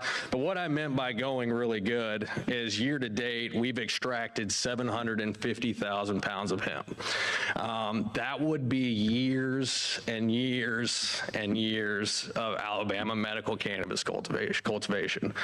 Why I want to highlight that is the size and scale that we're doing at Sampson Extracts, utilizing ethanol extraction. When you see a lot of the cannabis facilities that will be built as a part of this program, the distillation unit might be the size of like a pair of double doors or something like that in size. Ours is 4 stories tall. So all of our equipment, you can't do 750,000 pounds a year in this time span and go to the store and buy the equipment like we will be able to in medical cannabis. We have to understand the extraction fundamentals so much that we have to make it happen on equipment that it wasn't originally designed for. So a lot of our facility, if you go look at it, it looks much more industrial, kind of like I'd compare it to a midstream oil and gas operation with towers, stainless steel everywhere. We're using dewatering centrifuges that you would see in a separation process in upstream oil and gas. And so, but to do that, we have to understand the fundamentals very well. It's easy for someone to go buy a plug and play unit, have someone train you on how to do it, and then you learn how to do it and you can train it. We've had to figure that stuff out ourselves. And it's something I'm incredibly proud of because for those that are familiar with farming, the white super sacks you might see peanuts in or things like that, 750,000 pounds is 1,500 of those bags. I mean, it's incredible. As we'll talk about some in our cultivation, if you took our harvest weight to a dry weight estimate, we'd probably estimate for medical cannabis, you could grow somewhere 6,700, 6,800 pounds. That's a bad day for us at Sampson Extracts. So I just want to really make sure we highlight that maturity of what we're doing there at that facility and the extracts that we're making making there as a company. On top of that, we've almost processed 35,000 kilograms of CBD distillate. That is a substantial amount of distillate. When I operated regulated cannabis, we were high-fiving over 150, and that's over a month's time span or so. But having that much in this amount of time, just to show you what that would contribute, because it is an 80%, right, a target 80% CBD distillate that we're looking at. If you were to turn that into 100 milligrams of CBD edibles, that would be close to 278 million 100 milligram edible units. So once again, I am biased because I am the CEO there at Sampson Extracts, but I just want to highlight that there's a very large mature hemp operation there in Geneva, Alabama, and we happen to be the ones running it. Transportation, highlighting a couple of other companies that Mr. Carr has been affiliated with as a controlling investor, as an operator. But Ozark Logistics, recently acquired, based in Montgomery. They were a logistic provider with a dedicated fleet, and Mr. Carr also owns Trailer World, based in Ozark, which is their manufacturer of utility trailers and a third-party seller of others.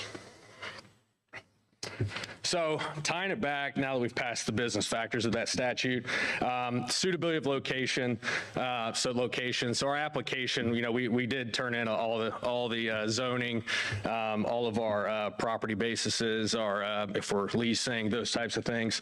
All of our properties satisfy what's in the application from the location side. And then we meet all the standards established in the Act as well when it charges with implementing those regulations. So to touch on, before we get into the operations and personnel side of it, wanted to highlight a little bit of financial ability and why we do think this is a strong point for us. And so the commission's challenge is to make sure that these companies that are receiving these licenses are capitalized well. Because if there will be tough times in the cannabis industry, especially as an operator. There's mishaps that can happen in cultivation that leads to gross revenue loss in terms of crop loss. Manufacturing specs might not be met, and we have to have companies in the industry that can take hits like that, because they will happen. It's manufacturing. I think a lot of the applications and presentations, you build it and it'll be great, and cannabis just starts popping out all over the place and you can sell it and those things. That's a different cannabis industry than I'm familiar with in terms of being an operator. It's incredibly challenging.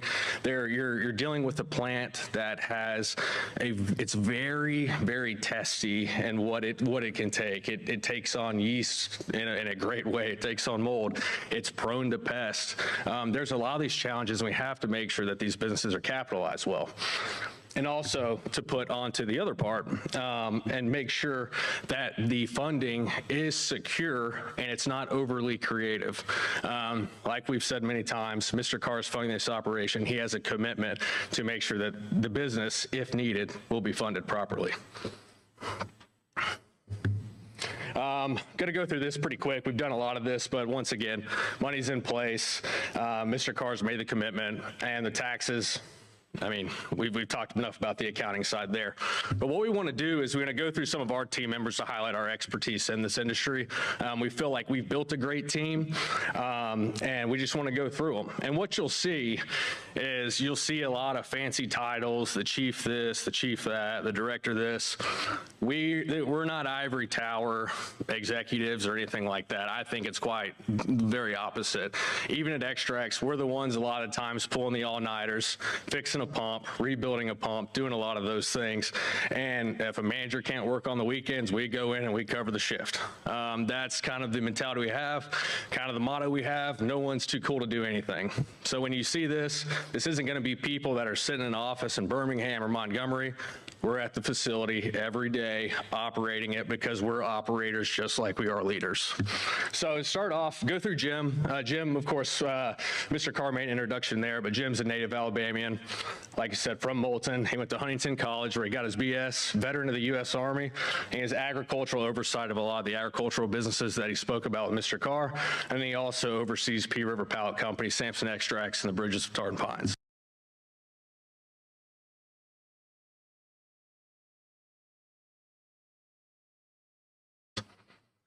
Myself, like I said, I'm originally from Bossier City, Louisiana. I got my bachelor's in finance at Louisiana Tech, the superior athletic school in Louisiana, must I say. But I'm also Lean Six Sigma certified at Villanova, and currently I'm the CEO at Sampson Extracts. Prior to here, I was a general manager and director of operations at Highlight Farms. They were the first licensed medical facility in the state of Michigan, and I oversaw all the facets there. We had roughly 275 employees, 125,000 total square feet, 50,000 square feet of cultivation, and it was about a half and half split of that was greenhouse and indoor. So we did a little bit of both, targeting different customer bases, different products, and certainly there's different costs that are associated with running both those operations. But prior to that, I was at Southwest Airlines as the chief of staff of a big department.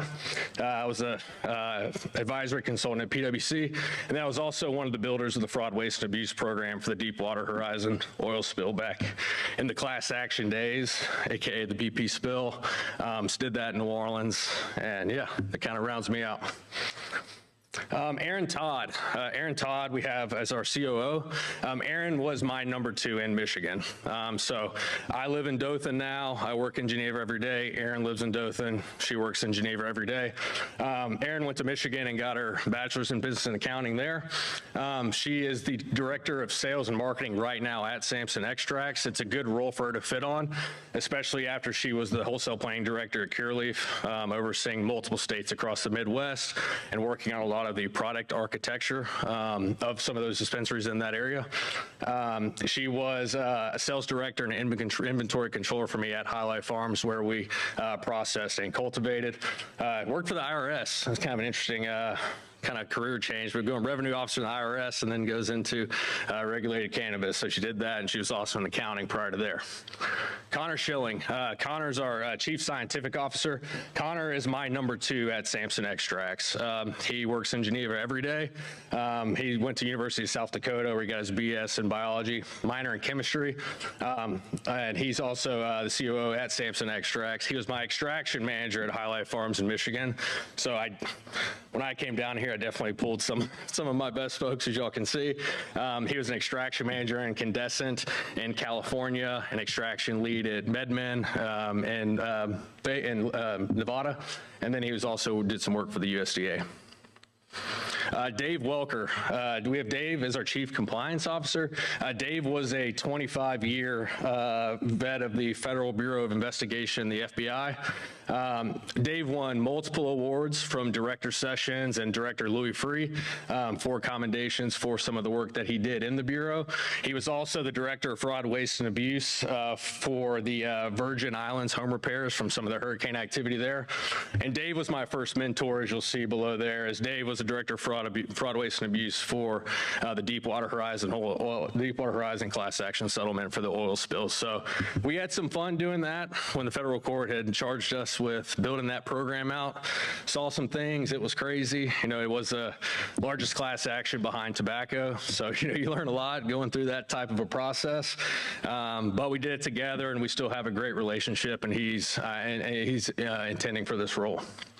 He's also the Chief of Internal Affairs as well for St. Bernard Parish Sheriff's Office outside New Orleans. Jason Sweat.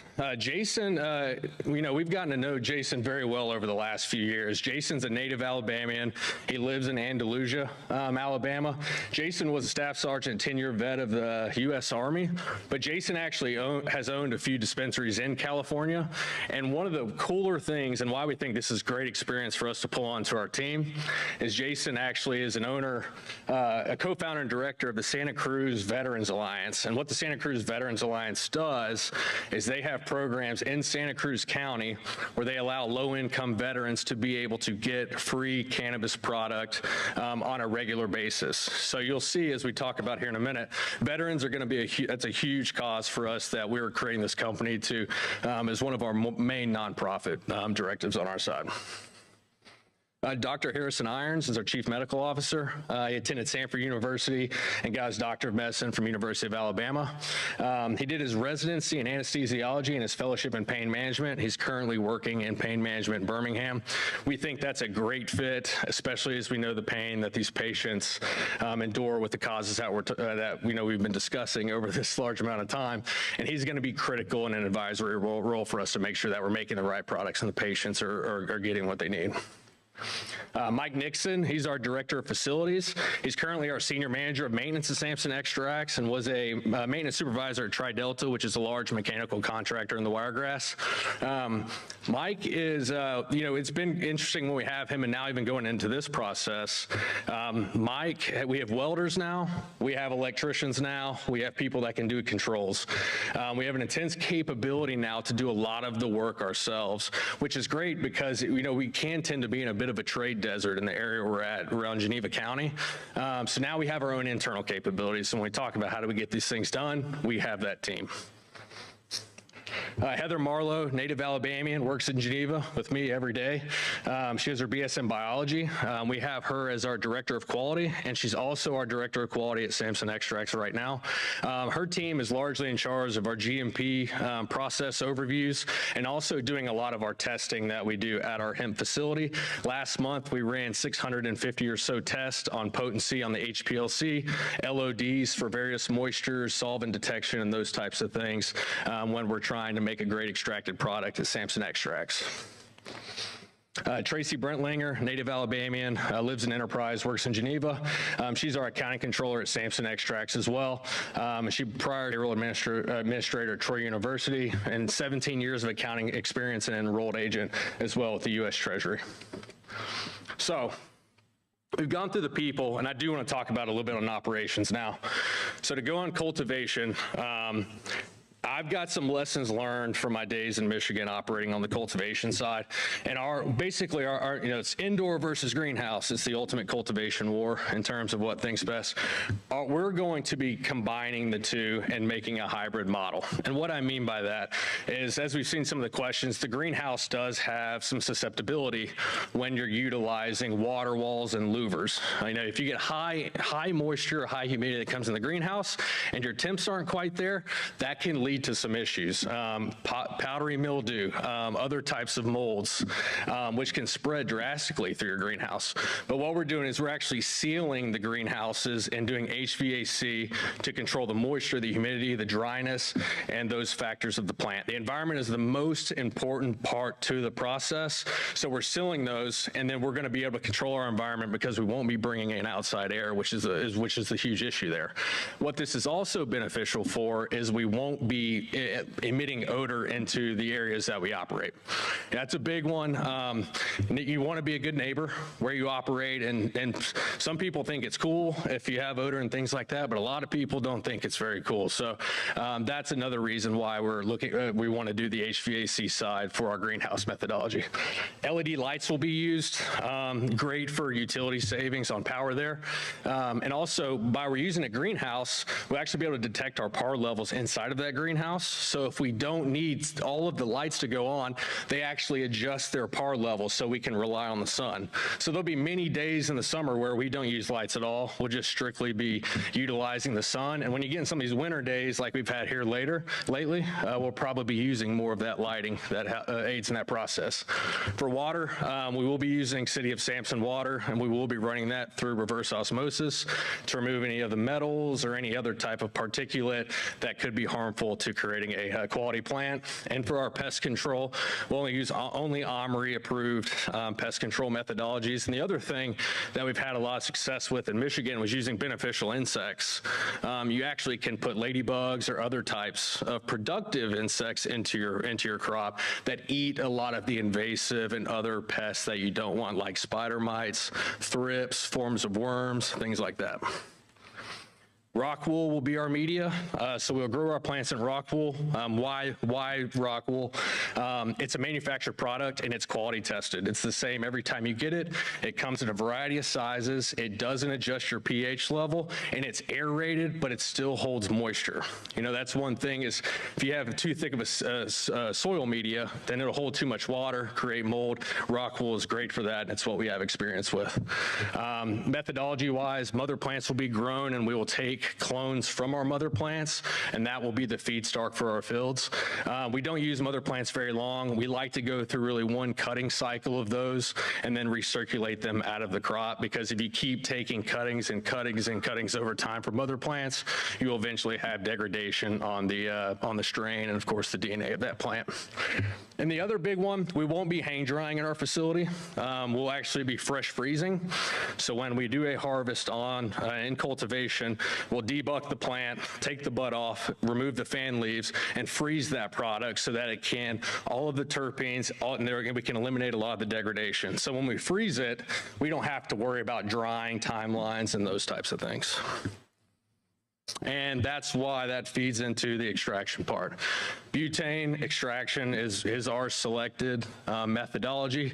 This is the second great debate when it comes to cannabis operations, but it handles fresh frozen very well. And why we like those two combinations is butane is great at preserving a lot of the beneficial terpenes and cannabinoids that are brought out in the extraction process. We do ethanol extraction at Samson. All of that's removed in our process. We just make a distillate. We want to make sure we capture that, because a lot of those terpenes and other cannabinoids actually have a great entourage effect that can be additionally beneficial for patients with the products that we make, and we can make a live resin product from that without distilling it. Now, with butane, you do have to make other operational considerations, as we do have to operate in a C1D1 room, and what that means is that it just has to be protected from the hazardous nature of butane. We'll be using a blast-proof pod system that the equipment will sit in, and it will have built in a lot of the C1D1 capabilities like ppm gas sniffers, excessive ventilation. So if that butane is detected in the process, it can immediately evacuate it out of the building, and we eliminate any risks there. But ethanol and CO2, you know, they're great. We're familiar with a lot of that stuff, but there's also considerations that have to be made with those extraction capabilities from a safety perspective. Post-extraction, our live resin concentrate will be decarbed. That's how the cannabinoids activate. And we'll also have wiped film distillation on site. If we do want to distill our live resin down, that would be an opportunity for us to create other SKUs and so forth. Manufacturing. This is different. I think when we start this process, we're really going to be focusing on 4 products. Why 4 products when you can do these other ones? We're believers that if you try to do everything at the same time, you're going to be average at everything. So our focus is that we focus on 4 core products. We make those really well. And then for the retail side, we depend on the network of processors that will be in the operations inside the state of Alabama. So I think perfect world, I think for our retail locations, 30 to 40% of our own products, and then we bring other products in from other processors and other integrators. Patients want options. They do. We don't think that it'll just be our products. They want options, and that's how we want to support that. Oral tablets, tinctures, and gelatinous cubes and topical creams are the ones we're focusing on. For the oral tablets and the cubes, we're looking at about 200 milligrams in total unit size, with 20 milligrams at 10 pieces, and then 300 milligrams of tinctures and 200 milligrams on the topicals. I'm going to kind of just for the sake of time, I'm running a little light, but on the goals, these goals are in our application. We just brought them in here on the slide side, but just highlighting some of the accolades that we'd like to achieve over here on the next 3 to 5 years. And then the other one, because we do want to spend some time here, our key vision when it came to dispensaries in our retail locations, we wanted to stay away from the major metros. We wanted to stay away. And a lot of that goes to how Mr. Carr was raised, with wanting to focus on rural and underserved locations. So we said, we're not going to Montgomery, we're not going to Birmingham. We don't want to do any of that. So we focused on geographic spread and those cities that we didn't think would get much activity. We own the location where our cultivator and processor is, but on our 5 dispensary locations, we've spent well over $100,000 in rent over the last year, because we were serious about it. And those are leases services, that is rent being paid, and so forth and so on. Our like I said, the cultivation processor is located in Sampson. That's a population of 1850. Our other 5 locations that we focused on was Alexander City, Anniston, Enterprise, Phoenix City, and Tuscumbia. So those were the 5 locations. As you can see, the highest population is Phoenix City, with the rest being under 30,000 people. The other part, one of our key visions was having product that is affordable to patients as well. We want there to be accessibility to that product. We really see our product needing to be in that $18 to $30 range. The cannabis consumer is a price-conscious consumer, and we have to develop our market. We have to have pricing that is effective to have the industry develop. If people come in wanting to charge high prices to have a substantial investment taken care of by the customers, we won't be able to develop a healthy market. And so that's a big focus of ours. I'm on the time. A little bit out of time, but yeah, you've covered a lot of ground and mighty impressive. Appreciate your time, Kyle. I'm going to ask our commission members if anyone has any questions to fire away. Go ahead, Dr. Blakemore. Just one question for you. Excellent presentation. Yes, sir. Who's going to operate your dispensaries? So the dispensaries is Jason. We have Jason right now as our chief retail and marketing officer. So we really see him overseeing the dispensaries really from the operations perspective, because there is an inventory, filling the stores, the architecture of the stores. But when it comes to the dispensaries, we do want to focus on the pharmacists. We know that maybe that talent may not be incredibly available in those areas, but our focus is that we do have pharmacists in those dispensaries. And at the very least, we want everyone as well as certified dispensers in the dispensary. I know there's the requirement that it just needs to be one, but we would like to have the talent in there for everyone. And as you can see in our financials, we were forecasting on the year basis to have $250,000 to $270,000 in labor at those locations. That's because we want high-powered talent that's in there. We don't want to put $10 to $12 an hour employees and so forth in those positions. We want specialists. We want people that are trained. Mr. Dwight Gamble. Yeah, great presentation, and you certainly know your craft. I'd like to know what your current investment is in your present hemp operation. If you could share that with me. 20 million. 20 million? Yes, sir. Mr. Carr said 20 million. Okay, thank you. Yes, sir. Anyone else? Dr. Jensen.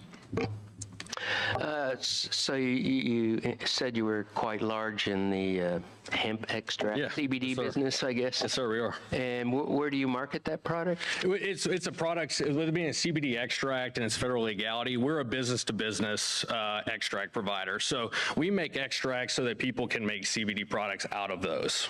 Okay, so you sell nationally? We do, yes, sir. We do sell nationally. We've sold to multiple states, and we're an ingredient provider. We don't manufacture goods for end users. We make GMP-certified ingredients for other manufacturers to use those. Okay. And you said the cost was $18 to $30? I think that's where we have. What is that for? How much? Well, for us is we've benchmarked a lot of ours in the medical, and what we've seen usually operations is medical is typically at a 200 milligram product, depending on what the state does. Some states are higher, but we've seen that they do like to release caps on those. But that would be, I think, when you're looking at, especially on the gelatinous cube side for 200 milligrams, we need to be in that $18 to low $20 spot. It's a price buyer, and that's going to be. It's important not only for the patients, for them to have the access at that price, but it's how you develop the market. I think if operators come in and are charging outrageous prices to consumers, they're going to go elsewhere, and it's not their responsibility. It's not the patient's responsibility to make us profitable. It's our responsibility to keep our costs down so that we can maintain our own profitable, so that they can still have an affordable experience from the products that they may receive. Anyone else? I've got a question for you, Kyle. Yes, sir. I noticed a lot of your dispensing sites, or actually all of them, are at the smaller, what I would call smaller towns, not the big metropolis areas we would consider. Yes, sir. Was there a reason for that? I know there was. It's because we knew everyone would want to go to those big. I mean, that's an aspect of it. Is like we looked for locations because we didn't want people to get left out. Mr. Carr has a rural background. He operates businesses in these underserved locations. those people need dispensaries too. You know, we could have gotten dispensaries in Dothan, we could have gotten dispensaries in Montgomery, and we said no, and it made my job super hard because those smaller towns, they don't have the same real estate opportunities. They may not have landlords that are most open-minded. So like, I remember looking for these things and just it not working out kind of on the process of what we needed, and it was painful, but we maintained our vision even though it was incredibly difficult. Well, I think it's a great idea. Yes, sir. Anyone else? Any of our commissioners online? That's an impressive agricultural legacy that Mr. Carr has put together, and I know he's depending on you guys to protect it. He is. No, it's we meet with Mr. Carr every Friday, and I feel the heat every Friday. So he's Mr. Carr's a great guy, but yeah, we got to get the job done for him. Well, thank you for coming and representing Samson Growth, and great presentation. Thank you for your time today. Thank you.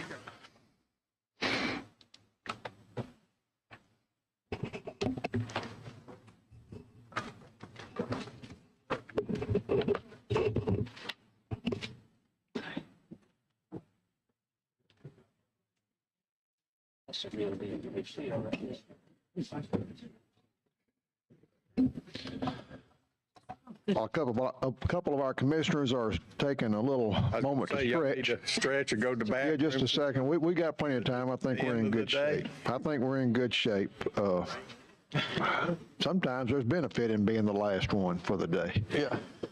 We'll be zoned in.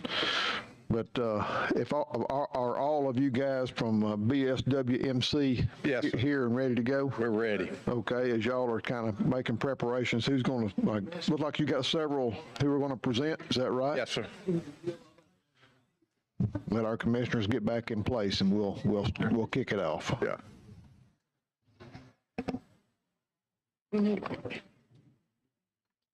You got that? Yes, we will. Good.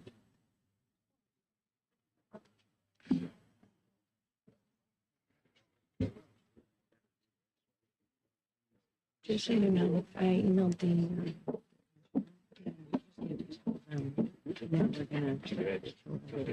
Okay.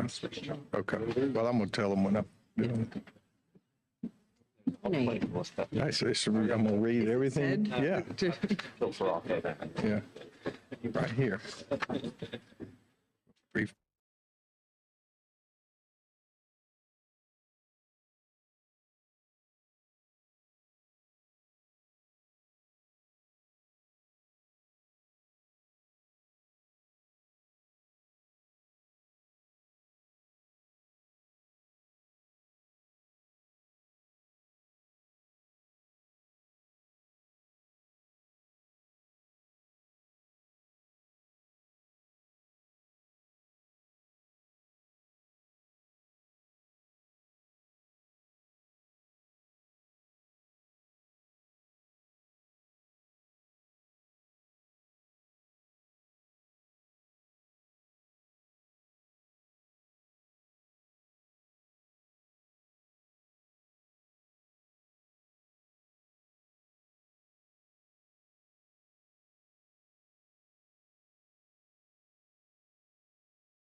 Yes, WMC LLC kicks off the presentation. We'll ask Mr. Justin Aday to make a few comments pertaining to your application for the benefit of our commission members. So, Justin. Okay. This applicant number 1667 BSWMC LLC. You have their complete application and applicant summary. You also have a brief that they submitted in support of their application, their printed materials, and there were no pass-fail items identified with the application. Thank you, Justin.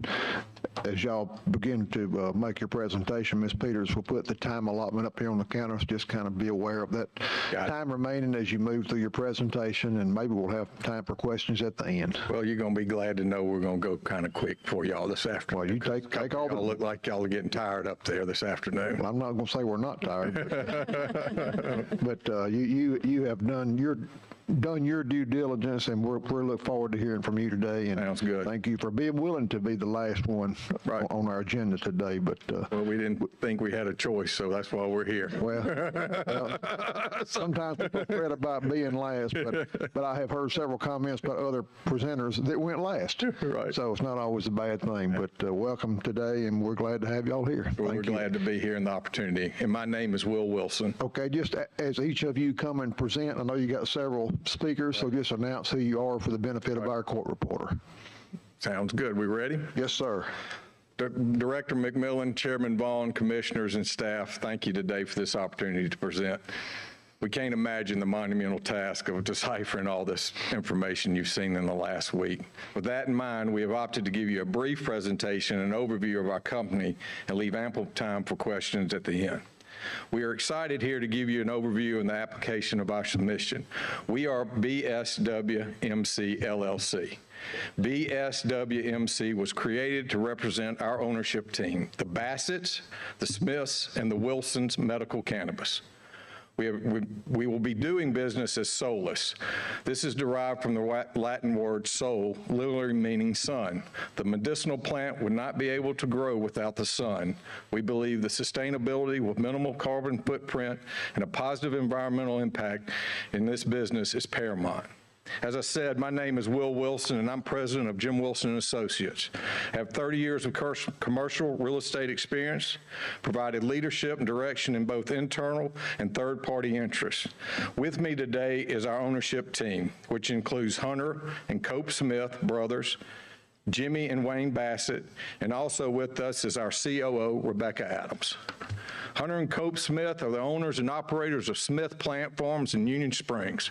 Hunter has over 18 years of cultivating and farming experience and is a current member of the Alabama Farmers Federation Greenhouse Nursery and Sod State Committee. Cope Smith has 25 years experience in propagation, growing, and processing. He is intimately familiar with cultivating, integrated pest management, and various other facets of farming. Jimmy and Wayne Bassett are the owners and operators of Beck's Turf, Inc. Jimmy has over 30 years of turf, nursery, and farming experience and has extensive background in financing, banking, which has built a strong foundation for his business. Jimmy is a past president of the Macon County Farmers Federation and has been an active member of the Alabama Farmers Federation for over 30 years. Wayne Bassett has over 35 years of turf and farming experience and is president of the oldest zoysia turf farm in the United States. He has a strong business acumen and manages over and supervises over 50 employees.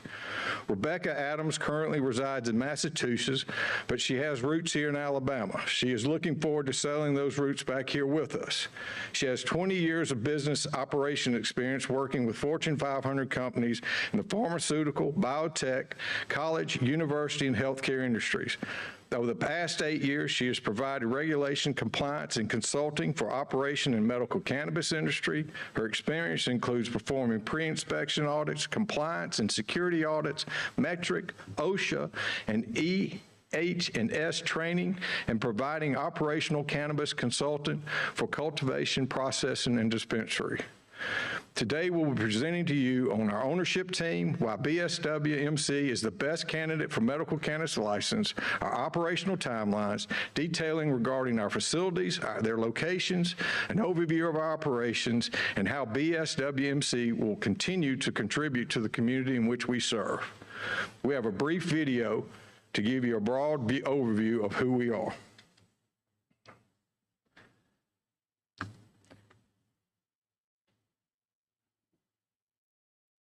Cue the video. Here it comes.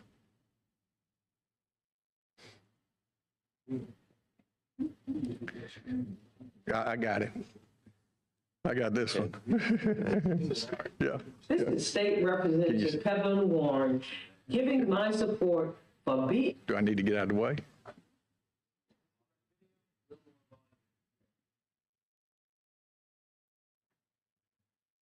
WMC cannabis application. I have known the Bassett brothers for over 20 years, and truly they have proven that they are agriculture farmers. They have operated the Beck Turf Farm in Macon County for over 30 years. Back when I was elected, I realized the economic development dilemma that Macon County was in, and I appointed a task force. Jimmy was one of the original people on that task force. As a result, we reactivated the Macon County Economic Development Authority, and Jimmy served for many years on the Economic Development Authority. As a member of the Tuskegee University Board of Trustees, I see this as an opportunity to enhance and advance our curriculum offering for our students as it relates to the cannabis market.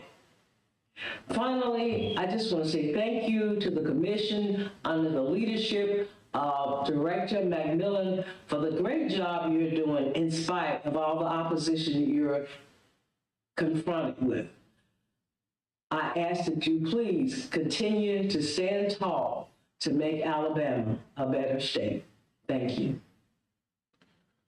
So now you can see this is Beck's Turf, located in Tuskegee, Alabama. The Bassett brothers have an extensive history of growing, harvesting, distributing several varieties of sod throughout the Southeast. Wayne and Jimmy Bassett have owned and operated Beck's Turf and 1,800 acres of farm. That also includes the Wildlife Group, which is 25 acres of nursery for 30 years. The brothers produce and sell over 18 million square feet of turf a year and produce and sell 250,000 trees a year. Now you can see the Smith Plant Farm, located in Union Springs, Alabama. The Smith brothers purchased in business from their parents in 2007. The brothers own and operate this 200,000 square foot greenhouse facility for the row crop farmers. That's over 4.5 acres under roof. The annual produce around 4 million units of vegetables, herbs, and flower plants. These are some of the pictures of a very bountiful hemp crop they produced in 2019. They explain, while not altogether profitable, it was a great learning experience for everyone. Hunter and Coach Smith are fourth-generation greenhouse producers. Their great-grandparents, Bonnie and Livingston Paulk, founded what is known today as Bonnie Plant in 1918. Their family has owned and operated this business since 1976.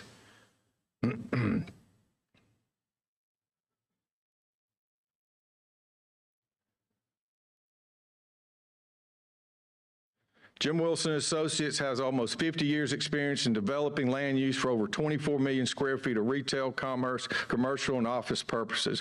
JW&A provides administration, financial infrastructure, and successful facilities operating businesses, and have completed over $2 billion of capital transactions over the last 15 years.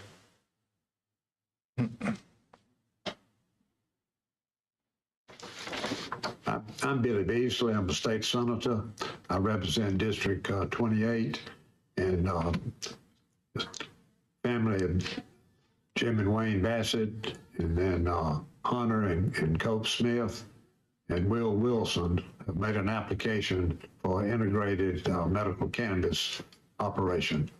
And I fully endorse and support them being granted an approval for the application. They'll be involved as being integrated from planting the seeds all the way to the dispensaries. And they have been in the agriculture business for generations in Bullitt County and in Macon County. I think that they would be an asset for the medical cannabis industry in Alabama, and they are Alabama businesses, and I urge the commission to grant their approval.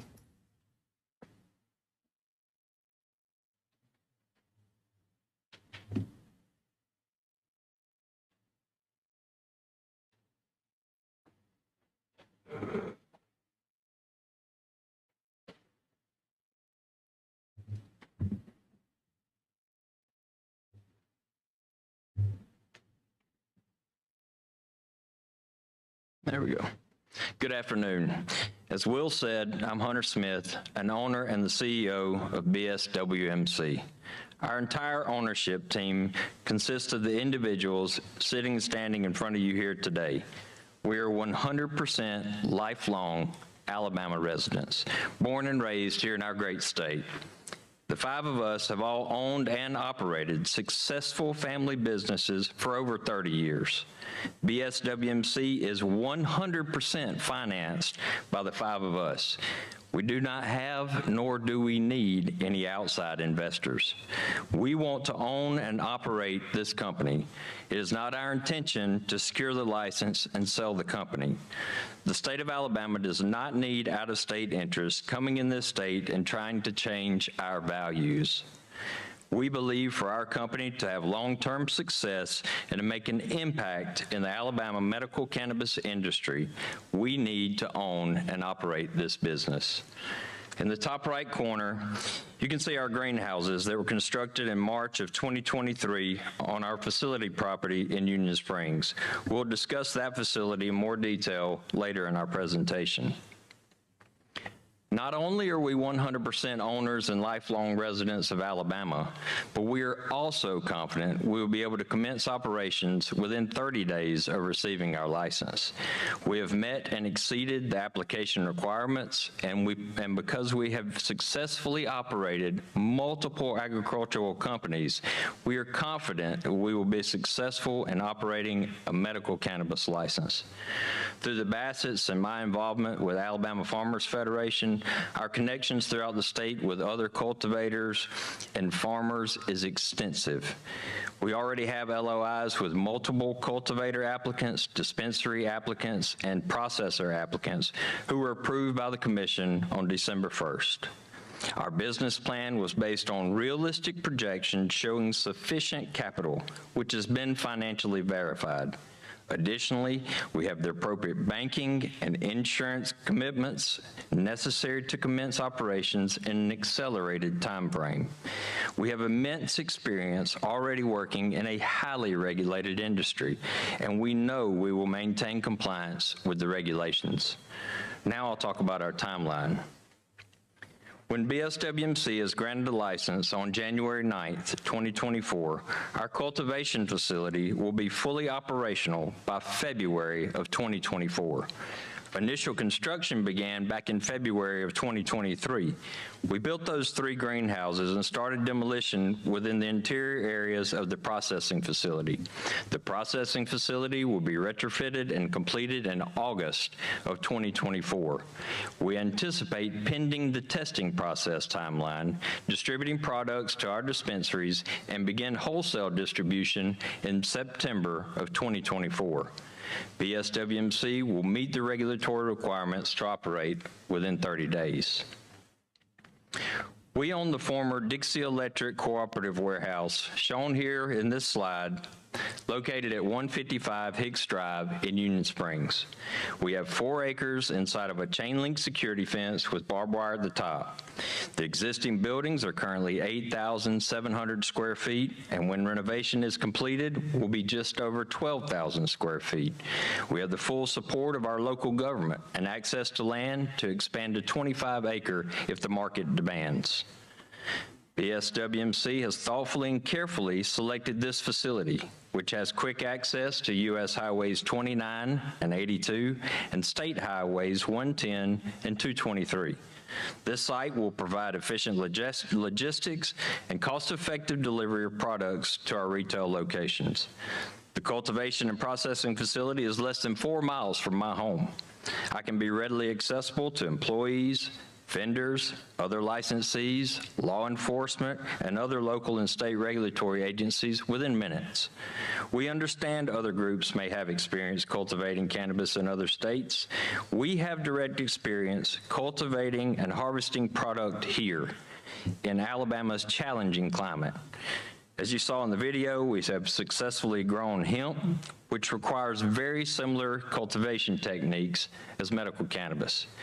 We'll use reverse osmosis to purify our water and an Argus injector system for fertigation and pH adjustment. As you can see in this rendering, is our building and new greenhouses. As part of the building renovation, we'll be adding this connector between the 2 buildings to accomplish having everything under one roof. Now Rebecca Adams will speak about our operations. Thank you, Hunter. Good afternoon. My name is Rebecca Adams, and I am the Chief Operations Officer for BSWMC, and I'm honored to be here today. The connector Hunter pointed out will separate the building's operations. All of the dirty processes will take place on the left side of the connector. For example, our dry rooms and waste processing will be easily accessible to our greenhouses, but will be kept away from manufacturing space to help prevent cross-contamination. Our clean processes will be housed to the right of the connector.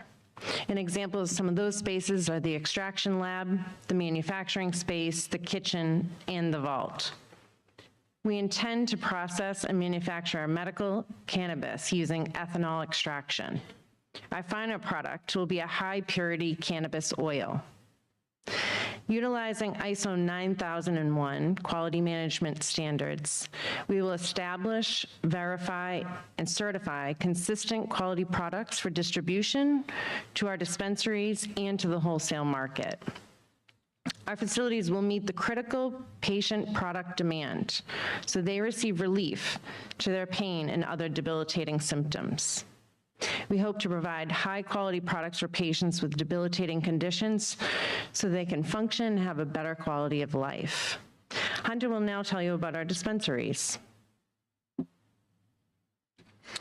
BSWMC currently holds lease agreements for 5 dispensaries in Montgomery, Greenville, Daphne, Enterprise, and Troy.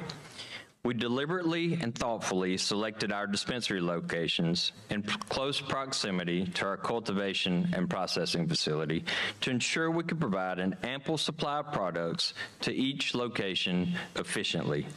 We will also be able to provide wholesale distribution to other dispensaries located throughout the state. Each dispensary will provide patient access for individuals in 4 to 5 surrounding towns from each location, providing Alabama patients with high quality and safe access. We have designed each dispensary with ample interior space to avoid queuing outside of our facilities. Our goal is to create a dispensary atmosphere that provides our patients with a safe, secure, convenient, and comfortable experience. We believe in creating a warm, welcoming, and safe environment. We intend to provide educational materials for patients to assist them with questions or concerns.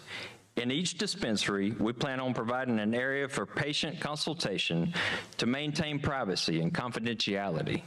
Our patient assistance program will provide discounts to veterans. The exterior of the dispensary will be secure and have ample parking for patients and employees.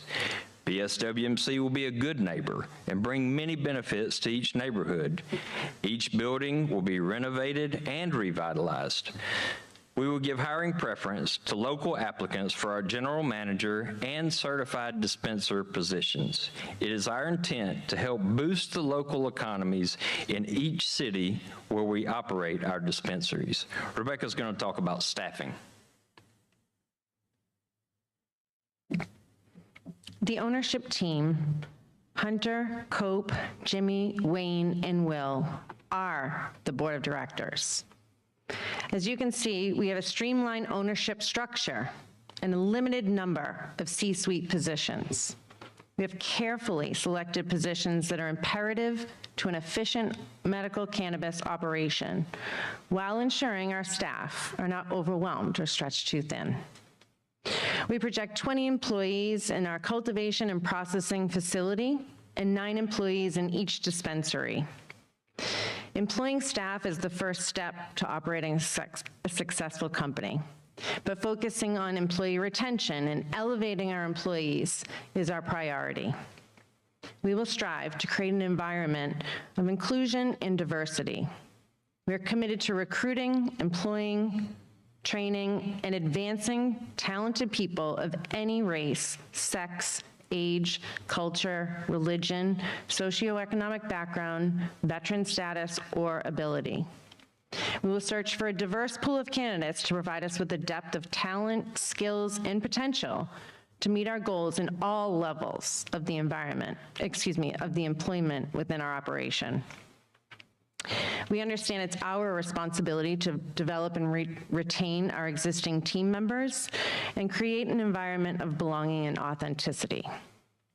Part of our team members' professional development, personal growth, and success will be a direct result of receiving a strong training background. Upon the Commission's approval, BSWMC will partner with Cannabis Trainers, a well-established cannabis training company. Cannabis Trainers has been providing training for the safe and responsible sale of cannabis for over 10 years in Colorado, California, Illinois, Maryland, New York, and Massachusetts. Cannabis Trainers will provide our employees training and continuous education on medical cannabis regulations, safety, security, patient confidentiality, checking identification, and verifying medical cannabis cards, as well as patient education. We will also offer ongoing in-house training on preventing cross-contamination, integrated pest management, scouting plants for pests, and pest feeding preferences. Employees utilizing Metric will receive advanced training courses before using our Seed to Sale program. We will provide annual OSHA, food handler training, and ServSafe training. Our employee training program will exceed the minimum requirements of the regulations. We are also going to offer to the public and patients free educational seminars. Some of those topics might include, how do I qualify as a patient? Do I qualify? How do I find a physician?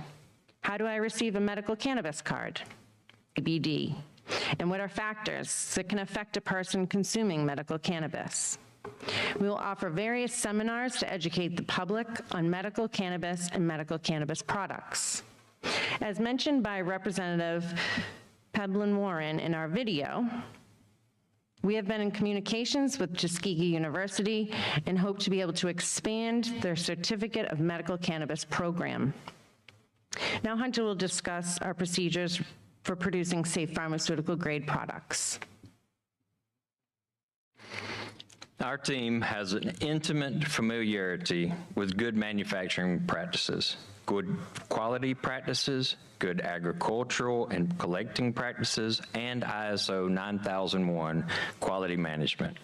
A QA/QC plan will be established for each product BSWMC will produce. We intend to produce high-quality cannabis products. Through our standard operating procedures and our training, we will minimize and prevent contaminations, ensure products are consistent, safe, and effective, and maintain product integrity. Now Rebecca is going to show you our product labeling. These are examples of our product labeling and packaging. They're impressive, right? All packaging will be child resistant, and our branding and labeling will not entice children. As Hunter mentioned, our good manufacturing practices will focus on production and quality control. Our ISO 9001 will focus on all our departments and our processes. Through our quality control processes, we'll maintain and ensure patient and public safety. We have contracted with a third-party security firm to design our security measures. Security isn't just about protecting the building, cash, and cannabis products. It includes our employees, our neighbors, and the community. Before inspection, we will sit down with local and state law enforcement agencies and public safety officials so they may review our security layout and our security standard operating procedures to address any questions or concerns. We will offer to have the police tour the facility and sign off on the security measures that we have implemented. As an example of some of these security measures we have incorporated into our design to help prevent theft and diversion.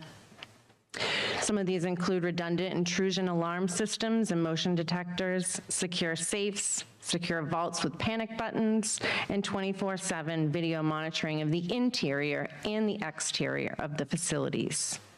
We will have the ability to monitor employees to allow or deny essential personnel limited access to areas where cash and cannabis are located via our electronic keycard access. Each facility will meet and exceed our regulatory security requirements, and if only Alcatraz had our security measures. Hunter will now talk more about safety and security. BSWMC will not be a nuisance to our neighbors. We will not be an added burden to the police department or the community. We will coordinate with local law enforcement, public safety officials, city officials, and neighbors to ensure there is a direct line of communication, and any issues that arise will be handled immediately.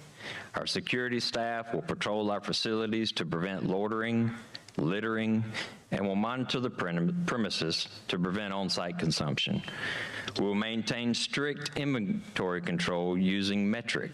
Before transporting medical cannabis, we'll create a metric manifest, and our secure transport staff will verify each manifest before leaving the facility. All medical cannabis products will be stored securely in the rear of the vehicle in a locked compartment. Our vehicles will be similar in size to transit vans. These secure transport vehicles will meet and exceed all of the regulatory security requirements.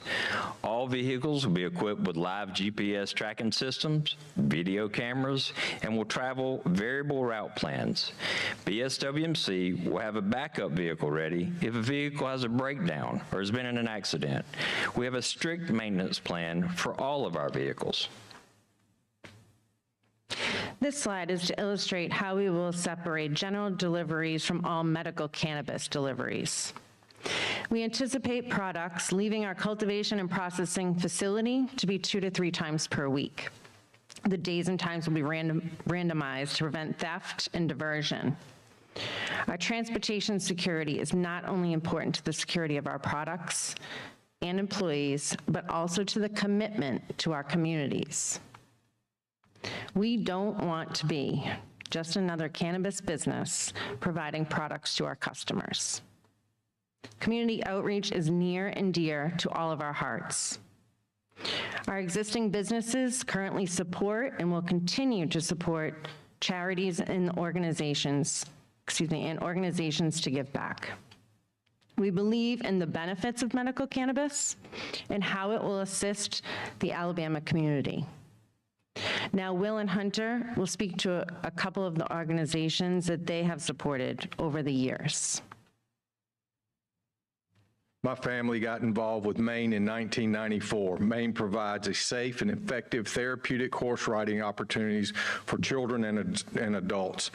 Maine serves a diverse client base and includes individuals with disorders in physical and emotional trauma. For the past 30 years, we have raised funds through multiple channels for operations on riding and sponsorships. BSWMC will work with Maine to promote a program to service the patients who would benefit from therapeutic riding and additional for medical cannabis.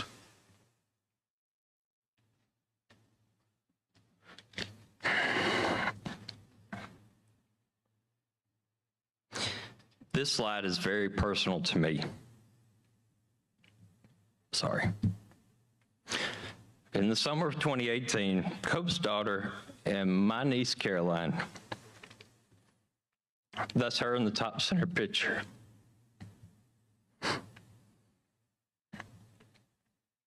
she was diagnosed with Friedreich's ataxia. It's commonly called FA. I'm sorry.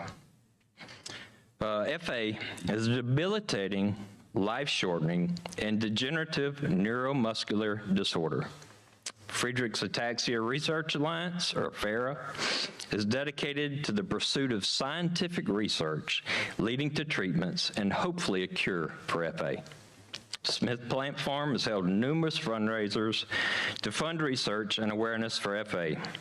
Solus will continue this commitment and expand our outreach both philanthropically and therapeutically to help those across the state of Alabama and throughout the world suffering from this rare disease.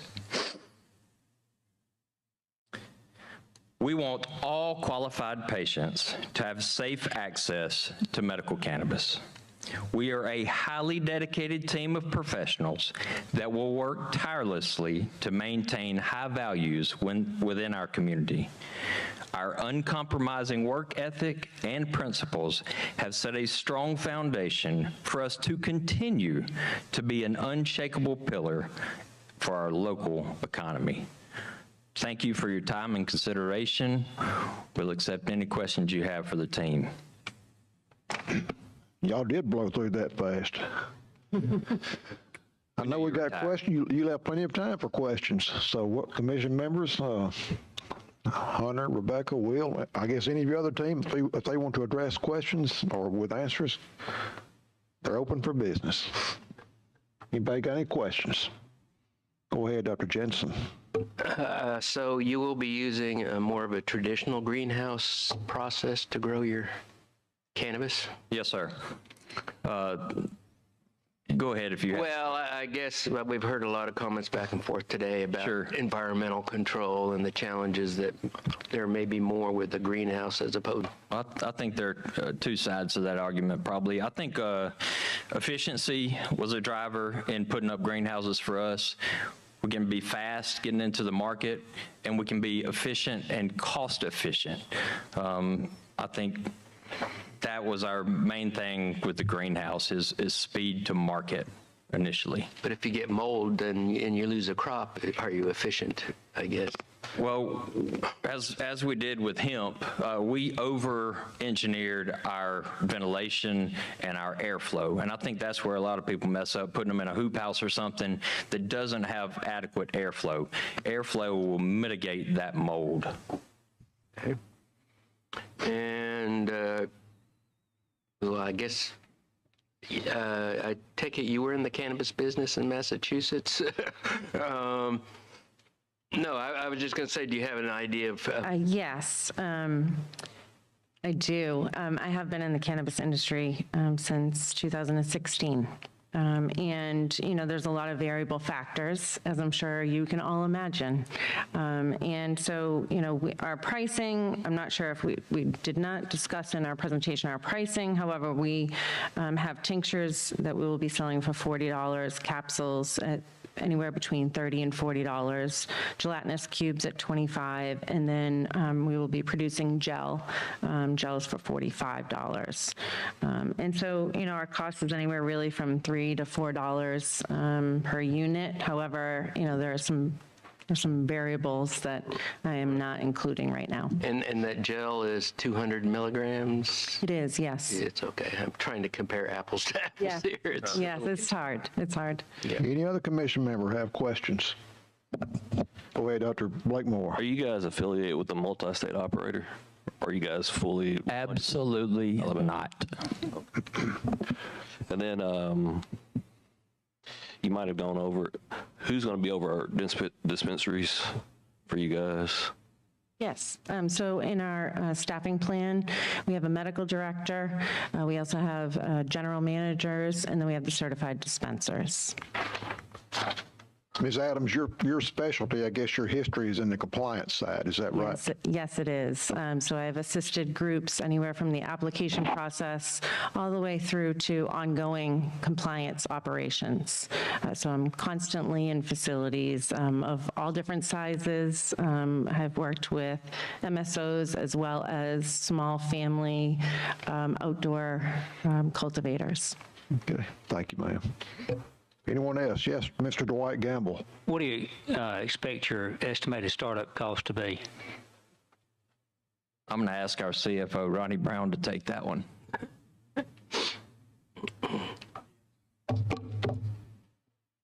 My name's Ronnie Brown. I'm CFO of Jim Wilson Associates, assisted in putting together the projections for this.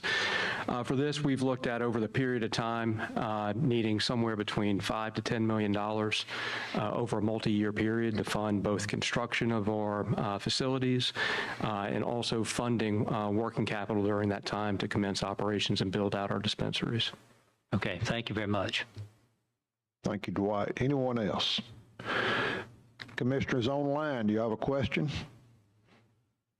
They've been awful quiet today. Anything else y'all want to address before we get ready to recess for the day? We would just want to say thank you for letting us come back. I know this has been quite a scene to go through, but we started this process looking at the legislation, putting our group together, trying to be the best Alabamians to do the best job for y'all.